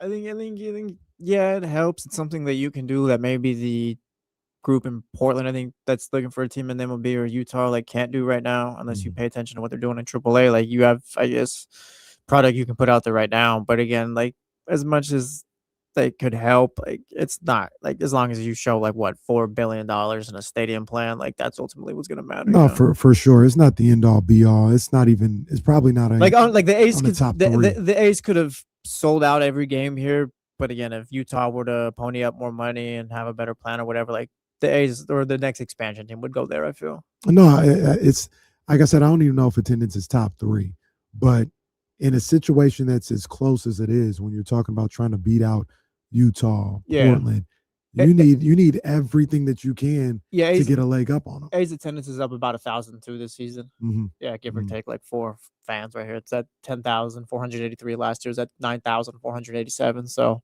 I mean, it rose this year, but yeah, we'll see what ends up happening. Yeah. As far as the vibes and the team being here, like I said, it's kind of past, I feel. No, it has. But I do think MLB in Sacramento could work. It's just you need your own team here. For sure. The rental stuff, we're gonna be here for a couple of years, didn't work out. No, it didn't work out the way that I hoped or that I thought it would. But they did have all things considered, like, the attendance was fine. It's been fine, yeah. Like, it wasn't 10,000 disaster or nothing 10,000 like that. 10,500 will round up at a 14,000 stadium, like, for a team that's not yours. Yeah, you're just kind of casually going to see Major League Baseball. Like, some teams aren't even putting 10,000 regularly, like, in 30,000 seat stadiums and all. Right. So I thought it was fine, but I agree with both of you guys. Like, I think we've moved on to the next phase of trying to get baseball here. Now that you've realized that the A's aren't going to stay, you've moved on to the next phase of, all right, what does it look like? Where would a stadium go? Are the city leaders, do they have their ducks in a row? Do we have money behind the situation? We're kind of past the A's and hoping that we can keep them, or what could we do with them? Like, the next phase at this point. So there's that. Speaking of baseball, speaking of the next phase, I would like to get to the next phase of the Buster Posey era, because what's going on right now is an absolute mess. It's a train wreck.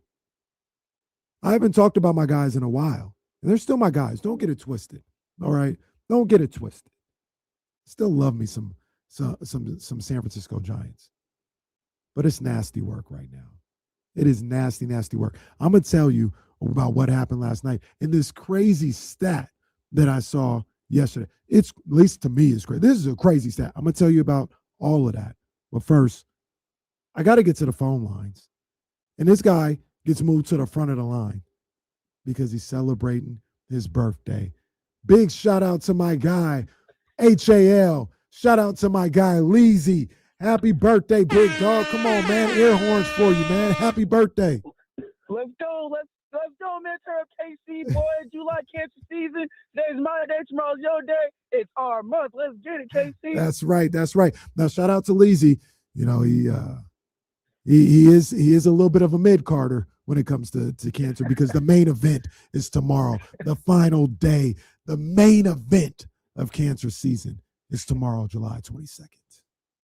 Hey, it's good. You're the main event. I'm the middle card. And Deuce, he's the opener. Oh, jeez. No doubt, man. What's on your mind, big dog? Hey, I was trying to call earlier. We was talking basketball, but Yeah. you know you gotta adapt. You gotta keep moving. I see you. Hey, I just wanted to call in now and talk about the game versus YG for versus. Okay. Now, I hear you're siding with Jesse, and I get it. You know, I like the song "Who Do You Love" and other songs I can't say. You know, I'm down with YG. But growing up, Casey, the Game was my favorite rapper. My first CD I ever bought was the documentary. Fire. So many hits just off that. He has Hate It or Love It, How We Do. You keep going. He has a ton of hits. He I does. think people are gonna go in thinking it's YG, but I think the Game gonna win it. All right, Leezy. I actually think the opposite, where when this was first announced, there was a bunch of people saying, oh, the Game is about to wash YG. And then as people started talking about, like, hold on, what y'all talking about? Like, did you forget this? Do you not know this? Do you not know BPT? What's going on with that? Versus also a little bit of who could put on the best show. too. It is. Sometimes I'm not a fan of that. Like, then people, like, all due respect to these people, but sometimes, and I don't think that'll be the case necessarily in this verses, but then they start playing songs that weren't their songs, but they got writing credits on the song. Like, hold on. That's not how this works. At least as a rapper. If you're an R&B guy, maybe. But as a rapper, like, no, it's just because you wrote a verse for Puff doesn't mean you get to perform that song and that goes on your permanent record. That's Puffy's song. So, yeah, there's that. But I think it's going to be a dope verses. I really do. I think the Game, he's got a nice little catalog, man. The catalog is there. What he did with the documentary, what he did with LAX, what he did with the documentary too. Like, he's got hits. He absolutely has hits. I just think YG got a lot of them too. That's the killer. I think YG got a lot of hits. And when you talk about the features that he has as well, I think YG might get him. I know who is not going to get anybody, who's not winning anything. That's Tony Vitello. All right. If there's a versus with Tony Vitello and somebody, chalk it up for the other person. Because the Giants last night played the Kansas City Royals. Jesse was looking like one of those 15,000 attendance games in Kansas City last night. But played a game where they were down 3-1 most of the game. You get into the ninth inning, and Willie Adames comes up with Young-Hoon Lee at second base. 2 outs. Boom! Fly to right. That ball's going. That ball is gone. 2-run home run. Tie game. Willie Adames, the hero, doing his thing for the Giants. They're still battling. They're still fighting out here. We're going into the bottom of the ninth. 3-3. Let's go. And then the Royals get a runner on first base. Then the guy for the Royals, I can't remember who the batter was, lays down a sacrifice bunt right there in front of the plate. I think it was Susak, gets the ball. I could get this guy at second. He throws the ball to second base, and the throw it's in time. It's in time. It's right there. Willie Adames on the rotation, on the bunt defense. He's covering second base. The throw's on time. Big time play by Susac. I like that. I like that. Wait, what? He's safe. Willie Adames. My guy. This is my guy, too, by the way. This is why it hurts me to even say this story. He's standing in front of second base. Why is he standing in front of second base? I have no idea. It was a force out at second. All you had to do was have your foot on the bag. You have him at second. If you're going to be there to catch the ball, to field the ball, know the situation at the very least. Have your foot on the bag. Have your foot on the bag. That's all I ask. You had an opportunity to get him. And even if he would have been safe, if your foot was on the bag, you never know what might happen. But he was just kind of caught there in no man's land. 2 plays later, Giants lose the game. The Giants now sit at 42-58 on the season. 42-58. And I told you guys, I saw a stat that just shook me to my core. Absolutely shook me to my core. The Giants are 42-58. The only times since moving to California in 1958 that they had more losses in the first 100 games was in 1984, when they had 60 losses, in 1985, when they had 61 losses, and in 2017, when they had 62 losses. This is now the 4th worst record after 100 games in San Francisco Giants history. That's the type of season we're talking about right now. That's what we got going on right now. How is this possible? You got Buster Posey. What does that mean? Perfect. Let's stop there. You got Buster Posey. Wow, hell of a catcher. Hell of a catcher. Franchise legend. What does that mean for as far as him running the baseball team? Fair question. Fair question. I put faith in Buster Posey being able to at least not have the 4th worst record after 100 games in San Francisco history. I'm not saying you got to be the 2001 Mariners at this point. But come on, bro. Come on. You go out there, you get Rafael Devers. You get Harrison Bader. You get my boy Willie Adames. You get Rafael Devers? Huh? You say Rafael Devers? I said Rafael Devers. Shout out Rafi. I mean, you get these guys that they should be better, and then it comes down to the question that I have to ask. Typically, I would say you gotta give a coach, a manager, a team time to gel. You can't just make a rash decision after 1 year. But Tony V, I don't know how he makes it, man. I don't know how he makes it to year 2. I mean, when you're seeing situations like we saw last night in Kansas City, you know, I mean, it's just a lack of focus. That's all it is, a lack of focus. And you know me, I always put that on the players first. Players, this is on you. You need to be focused on what you're trying to do. But at the same time, I do understand the well-coached teams, well-managed teams, they don't have those mishaps. They don't have those bouts of a lack of focus. And that does fall on the manager to a certain degree. When you have that, when you have the situation with Rafael Devers, you know, when he doesn't want to come out of the game, just blatantly being insubordinate in front of everybody. Well, he thought you were pulling him out because you thought he was hurt. That's why he doesn't talk to the media, guys. You guys don't know the whole situation. Anyway, That was funny. I thought they were No pulling me out because they thought I responsibility. was hurt. I was healthy. That's what happened.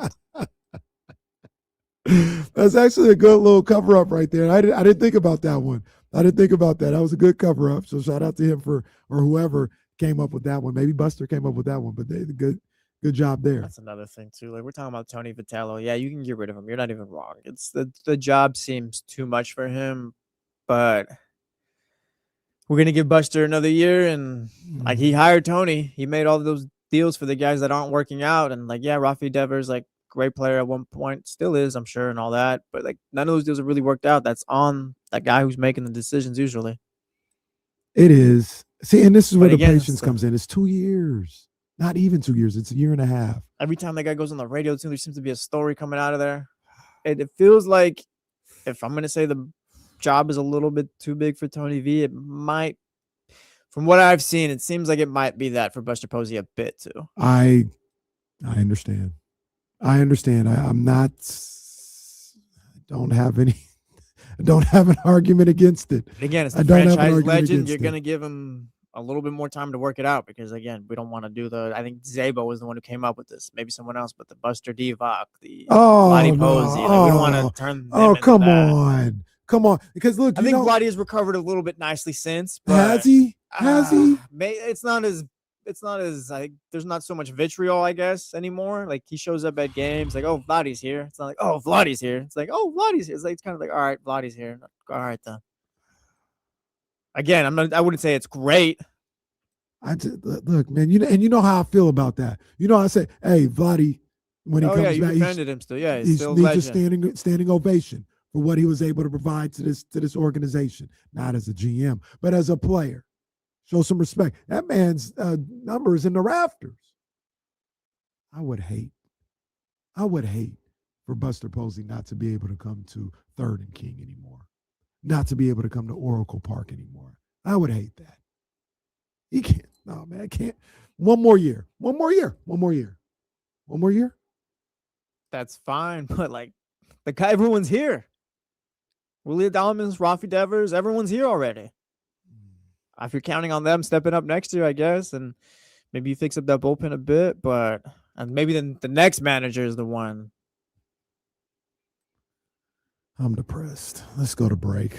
You're on ESPN. Red Sox have won 14 games in a row, I believe. Oh, joy, Jesse. Oh, joy. Yeah, so at least that's going. We got that going for one of us. You know who makes me happy?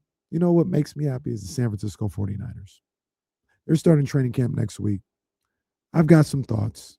I want to talk about a team that makes me happy, not a team that makes me miserable, makes me angry. As my 3-year-old Ryan would say when she gets upset, I'm angry. I'm so angry.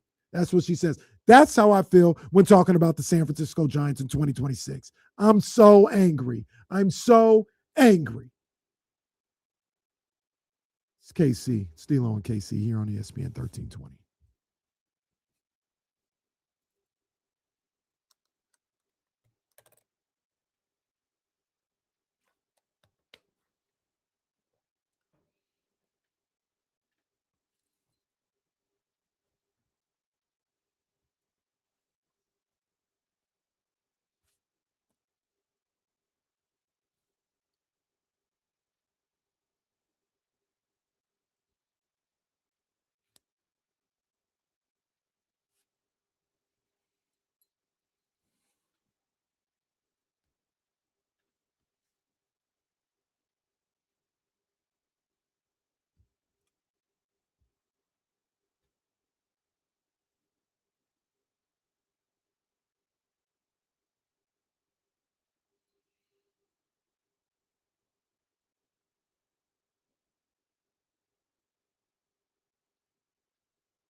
Get out, Michigan. That should be a good time. I got to get out to Fenway.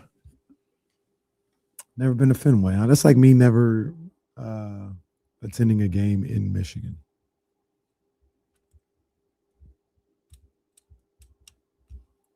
I think I got more interest in seeing the Red Sox at Fenway than I do the Celtics at the TD Garden. Not that the TD Garden is anything, but.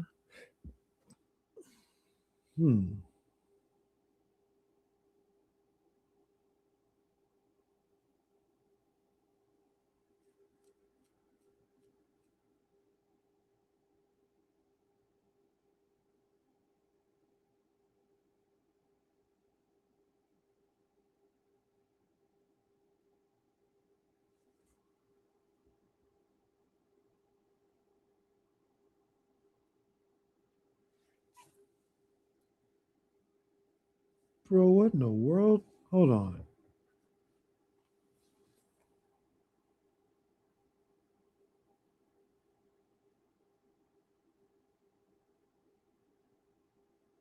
Did you see that?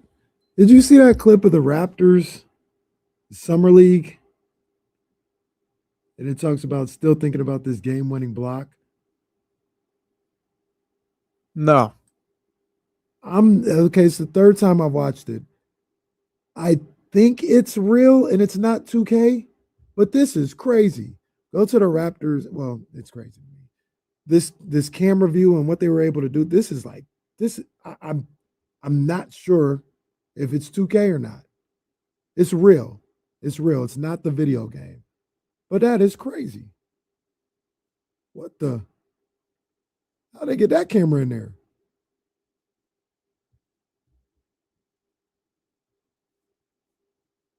Wow.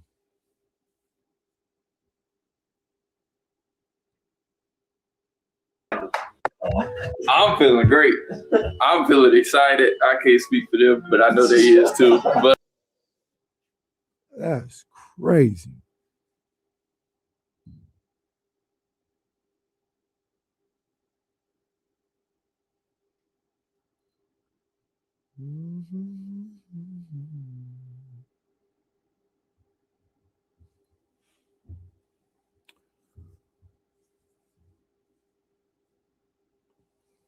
Y'all look at this. It's crazy. 10 seconds remaining.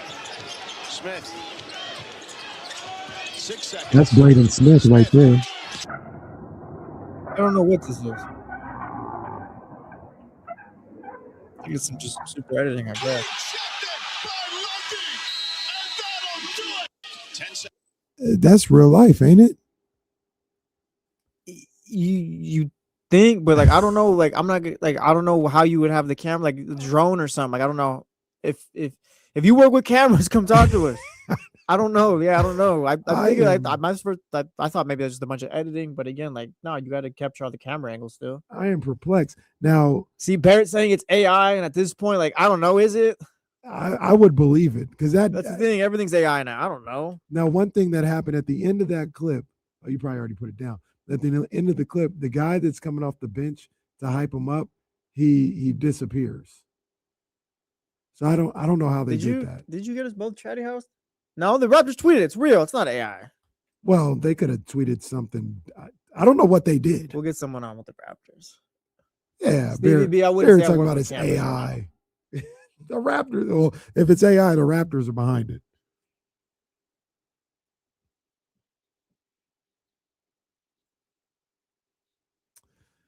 I don't know, man. We have spent the better part of this commercial break trying to figure out if we all got chatty housed by the Toronto Raptors because they put out some video of a summer league game-winning block in Vegas. And like I said, I've spent the better part of 3 minutes trying to figure out, is this a real video? Is it AI? Is it NBA 2K? I don't know. I have no idea. For those watching on Twitter, Twitch, or YouTube, you can see it right now. But they got Braden Smith. I don't know who he's playing for, but that's him going to the bucket. He dumps it off, and number 13, whoever that is, saves the game with a game-winning block. Watch this guy on the baseline. Now, see how he disappears? Oh, yeah. I don't know what that means. See, but that's like it's kind of like what it looks like when you're like on Google Earth looking at that stuff or whatever. Like it kind of fades out, and it's kind of focused on the stadiums or whatever. Like I don't know. I don't know what that means. This is what, if it's real, it's one of the greatest camera angles we've seen in Western civilization. It looks like 2K. It looks like 2K. But these are real people here. There he is. There he is. And oh my gosh. Yeah, no, somebody's got to answer for this. The Raptors have to answer for this because I don't know what I just watched. If it's a real camera angle or they were able to do something, oh yeah, the NBA needs to be on that ASAP because that was fire. Absolute fire for sure. Two pieces of Kings news. One we didn't get to yesterday that we got to get to right now while we're at it. And another from our guy Jake Fisher. The first one is the Kings have their preseason schedule ready to go. The Kings preseason schedule ready to go. They will starting it off with the Lakers. They'll be playing the Lakers. They'll be playing the Warriors. They will be playing the Spurs, the Clippers. There's one other team I'm forgetting off the top of my head. I'll pull that up in just a second. But yeah, preseason schedule is out. I guess Adam Silver or the Kings didn't have to wait for, LeBron with that because, well, you're not playing the King. He'll be in the Eastern Conference, so you don't have to worry about that.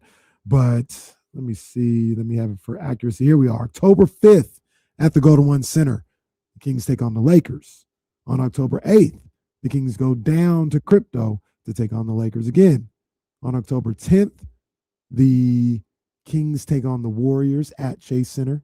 Then on October 13th, the Kings are back at the Golden One Center to take on the Portland Trail Blazers.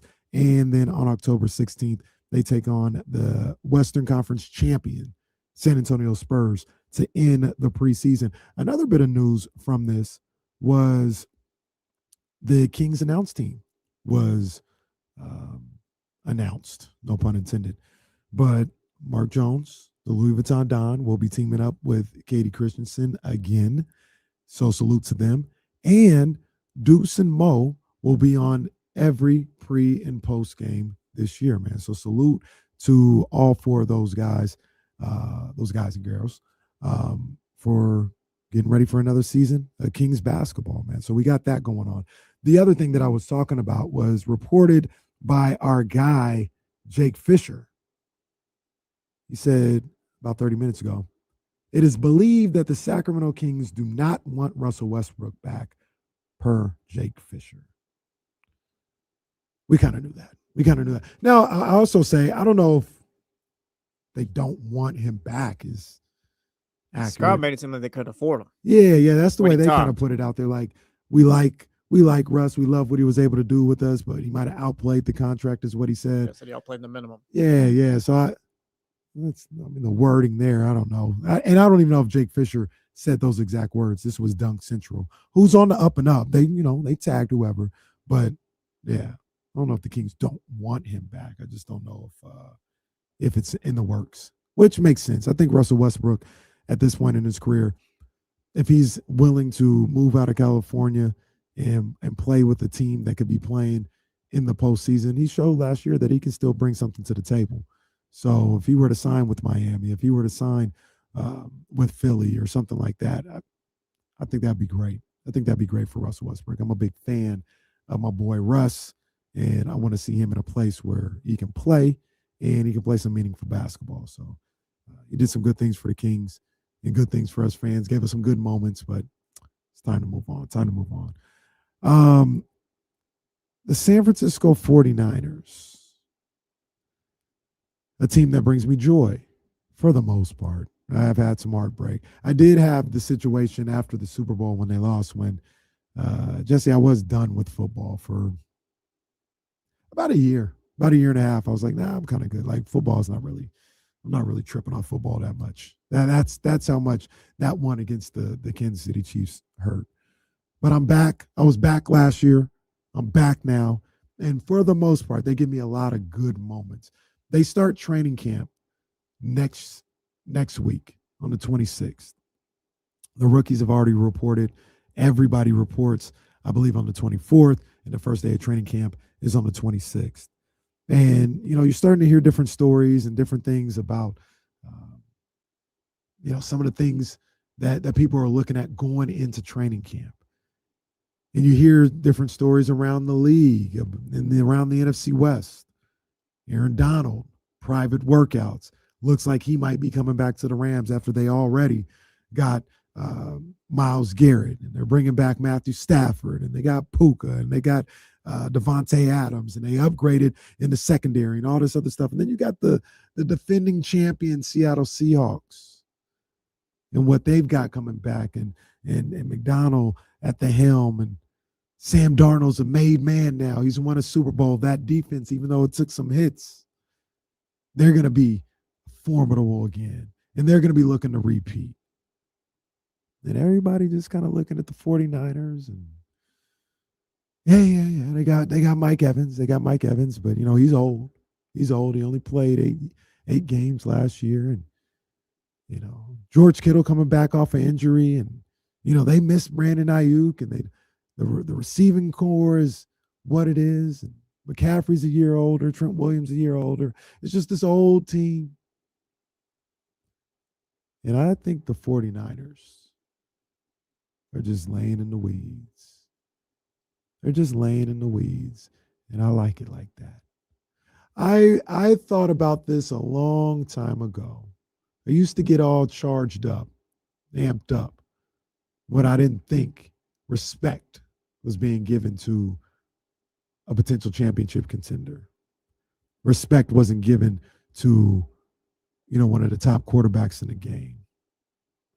When you talk about Brock Purdy, one of the best coaches in the game. When you talk about Kyle Shanahan, I used to get all riled up when I didn't feel the respect was being shown. Now I kind of like it here. I like it here. Don't talk about the Niners. I said this last year. People were saying a lot of the same things. They're too old. They lost last year. Last year they lost a lot of people. They lost so much off that team. I think they might win 7, 8, 9 games. 9 games max. I said, y'all, come on, man. I'm seeing what Kyle's doing. I'm seeing what he's able to do. This is a double-digit win team. This is a team that's going to compete for the division. Sure enough, that's what they did.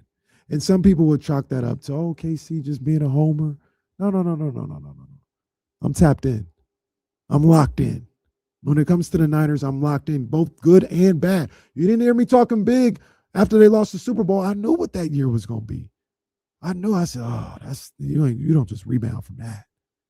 You don't just rebound from that. That's something you got to deal with. You got to sit with a little bit. You're going to have to take your lumps. You're going to have to get yourself back up off the mat the following year, not right after that. I said that. So it's not about being a homer. It's about being locked into the squad. And Dante Whitner said something a couple of days ago on Good Morning Football that I wholeheartedly agree with.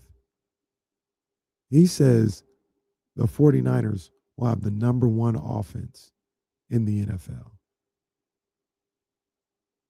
I think I'm riding with him on that one.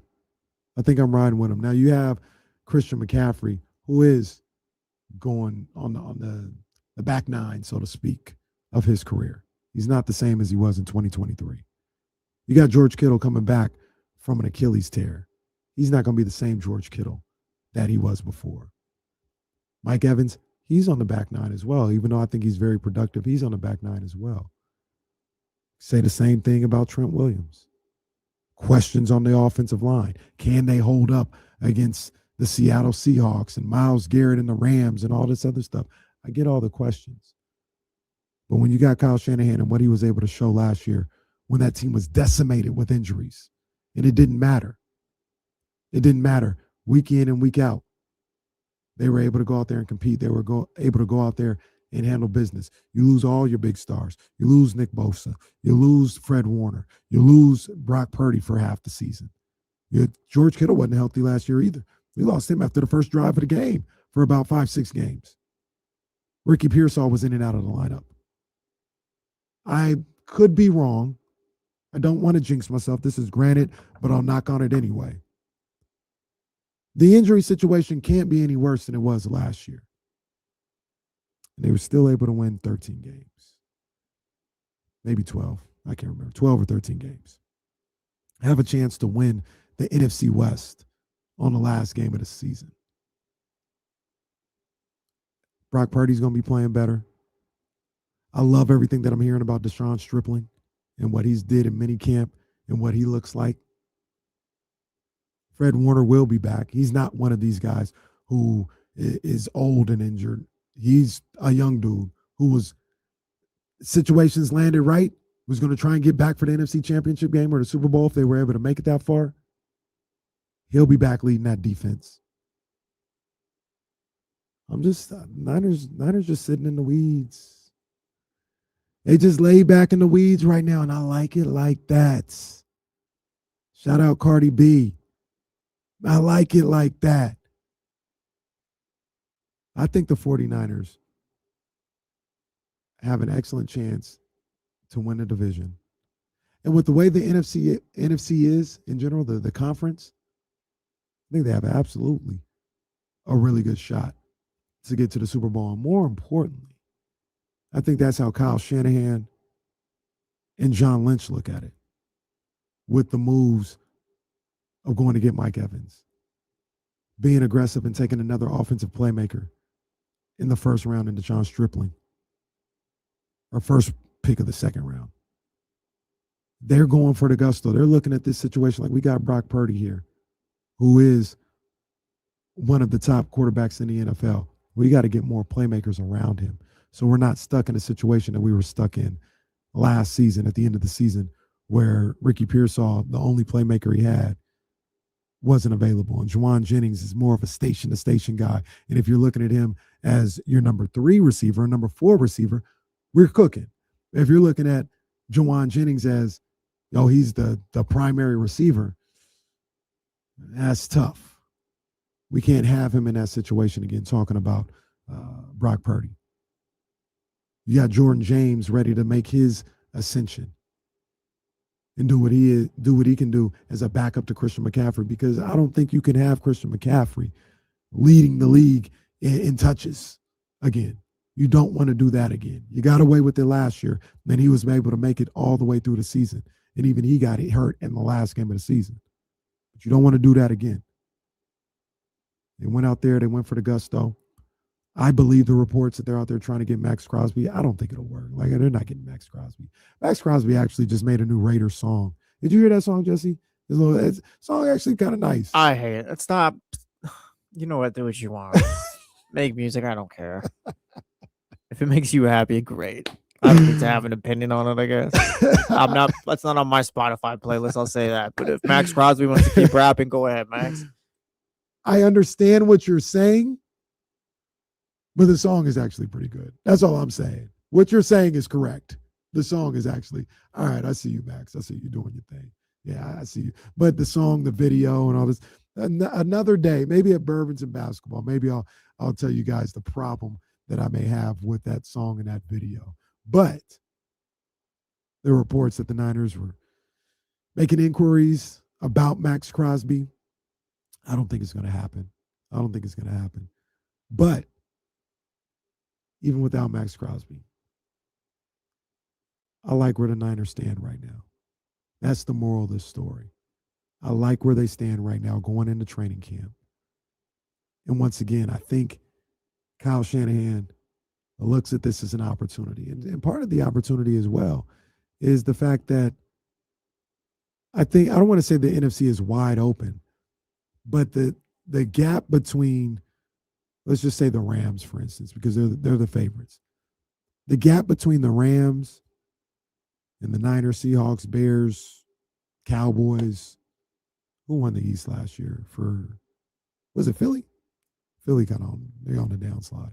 But the gap between Detroit, put them in there, and some of these other teams, I don't think is that great. I don't think we're looking at a situation that we had a few years back, where in 2023, where the Niners were by leaps and bounds the favorites, like there was nobody close. Or a couple years before that, when the Rams with Aaron Donald and when they got Matthew Stafford, nobody was close to those guys. I don't think we're looking at it like that. I don't think we're looking at it where the Seahawks were, Legion of Boom era when it was them and the Niners or just the Legion. I don't think it's that. I think the NFC has about 4 or 5 teams that can all compete. And while, like I said, somebody's got to be the favorite. I understand 100% saying that the Rams are the favorite to win in the NFC. I get that. I'm not disputing that. And then you bring back a guy like Aaron Donald, they'd be the prohibitive favorites to come out of the NFC. But I look at the Niners. I look at the Bears. I look at the Lions. I look at the Cowboys. And I see those teams. I say, man, don't sleep on them. Don't sleep on them. I'll put the Seahawks in there too, even though they did lose some guys on the defensive end. Well coached. They have that championship moxie now, that championship confidence. Don't sleep on them as well. I don't think those teams are that far away from the Rams. So that was kind of my TED talk when it comes to the San Francisco 49ers going into training camp. Can't wait to see what those guys look like. I just need everybody, the same thing I ask for every single training camp, every single preseason game. I don't really care what these people look like. I don't care if they go 3 and out on every possession. I don't care if the defense is getting cooked left and right. I really don't. I'd like for it to be different, but I really don't. The only thing that I need, the only thing that I'm looking for is a healthy roster come week 1. That's it. That's it. I don't need to lose anybody in the preseason. I don't need to lose anybody in training camp. I just need, when the Niners get on that plane to go to Australia to take on the Los Angeles Rams in Australia, because the Rams were afraid of the Niners taking over SoFi once again. My bad. I didn't even mean to bring that up. That ain't got nothing to do with nothing. My bad. That was a slip by me. That was a slip. But when they get on the plane to take on the Los Angeles Rams in Australia, I just need them at full health. I need them at full health. And for looking at the big picture of this situation, that's what I need. I know I said it can't get any worse than it was last year. Who knows? It could, I'm sure. Like I said, I was knocking on the granite. But that's the key. If they stay healthy, if you tell me Mike Evans is playing 15 games, if you tell me Ricky Pearsall is playing 15, 16 games, Christian McCaffrey's playing 14, 16 games, Brock Purdy's playing 14, 15, 16 games. Oh, yeah, I feel great. I feel great. I feel great. I feel great about the 49ers' chances to compete and have an opportunity to represent the NFC in the Super Bowl. Health is the key. Kyle's going to have those guys ready. And like Dante Whitner said, I think there's an argument to be made. They might have the number 1 offense in the NFL when it's all said and done. If they got the health to go along with it, we cooking. We cooking. Jesse, you're usually the voice of reason here. Is this a little too Niner-centric? Is this a little too does it sound like homerism when I say all this stuff? We do need to separate the Rams from anyone else in the NFC for right now. They're the favorites. I said they're the favorites. But I think there is a tier between them and everyone else on paper in July. Are they they're in a tier by themselves, or is there another tier? Right now, I think they're in a tier by themselves. Well, no, I mean in the NFL. Yeah, I'd put them by themselves right now. Okay. But the Niners, I got them winning 11 games this season after their schedule release. We went through it, and I'm winning 11 games. If they can stay healthy, they'll compete. But I can't count on Ricky Pearsall to play 15 to 16 right now. He's probably not going to. Mike Evans played 8. He's been around anywhere from 14 to 17 his entire career, so that's kind of the outlier. Maybe he steps it up. Stribling's going to be fine. I just wonder.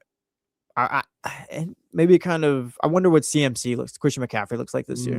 Because if you are dealing with injuries and you do need him to carry the load, I wonder if he could still do that. Because again, the numbers that we've seen over the years with guys that get the amount of touches that he does, coming off the next year, they usually don't do as well. So I wonder, that was kind of what kept them going last year was the fact that, yeah, I can force feed Christian McCaffrey 40 times a game and we're still going to be successful. Right. I wonder what the backup plan is if you're dealing with injuries this year. No, that's a fair point. That's a fair point. And while I, hope or even think that he'll be okay, that is a concern. Like Christian McCaffrey, he's not going to be able to be an Iron Man and play through injury and take all these snaps and have all these. He's not going to be able to do that forever. And you just don't know when that year is that he's going to just kind of break down. Some people thought it was last year, like the year before last. Brock's got to play at least 15, 14 games this season. I need that. I agree with you. I don't know if you're doing the whole Mac Jones thing again and that's working out. No, we saw that. And it's Mac, who's my boy. That's my guy. But we don't need to have another season like that where Brock, I think he played like 8 games, maybe 9 games or something last year. That can't happen. That can't happen at all. So the Niners will continue to give me joy. That's what they do. I appreciate them. And I appreciate you for tapping in to D-Lo and KC. We will be back again tomorrow. We're starting on ESPN 1320 at 7 a.m. with The Jump. My main man, Jesse Tapia. My main man, Kyle Madson, will be doing The Jump at 7 a.m. And then I'll be here tomorrow starting at 2 with D-Lo and KC. Vamos 49ers. Y'all be good.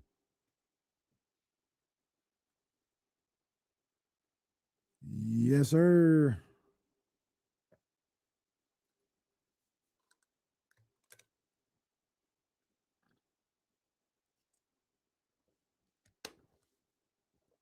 Polo L tried to sneak in a Vamos Dodgers. Please. All right, guys. I have a birthday dinner to get to.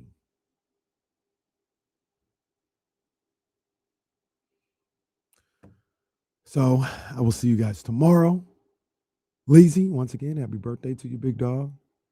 Hotline Bling is a good song. Happy early birthday to you as well. Cancer season, we back up. Y'all be good, man. I appreciate you guys. I'll see y'all tomorrow.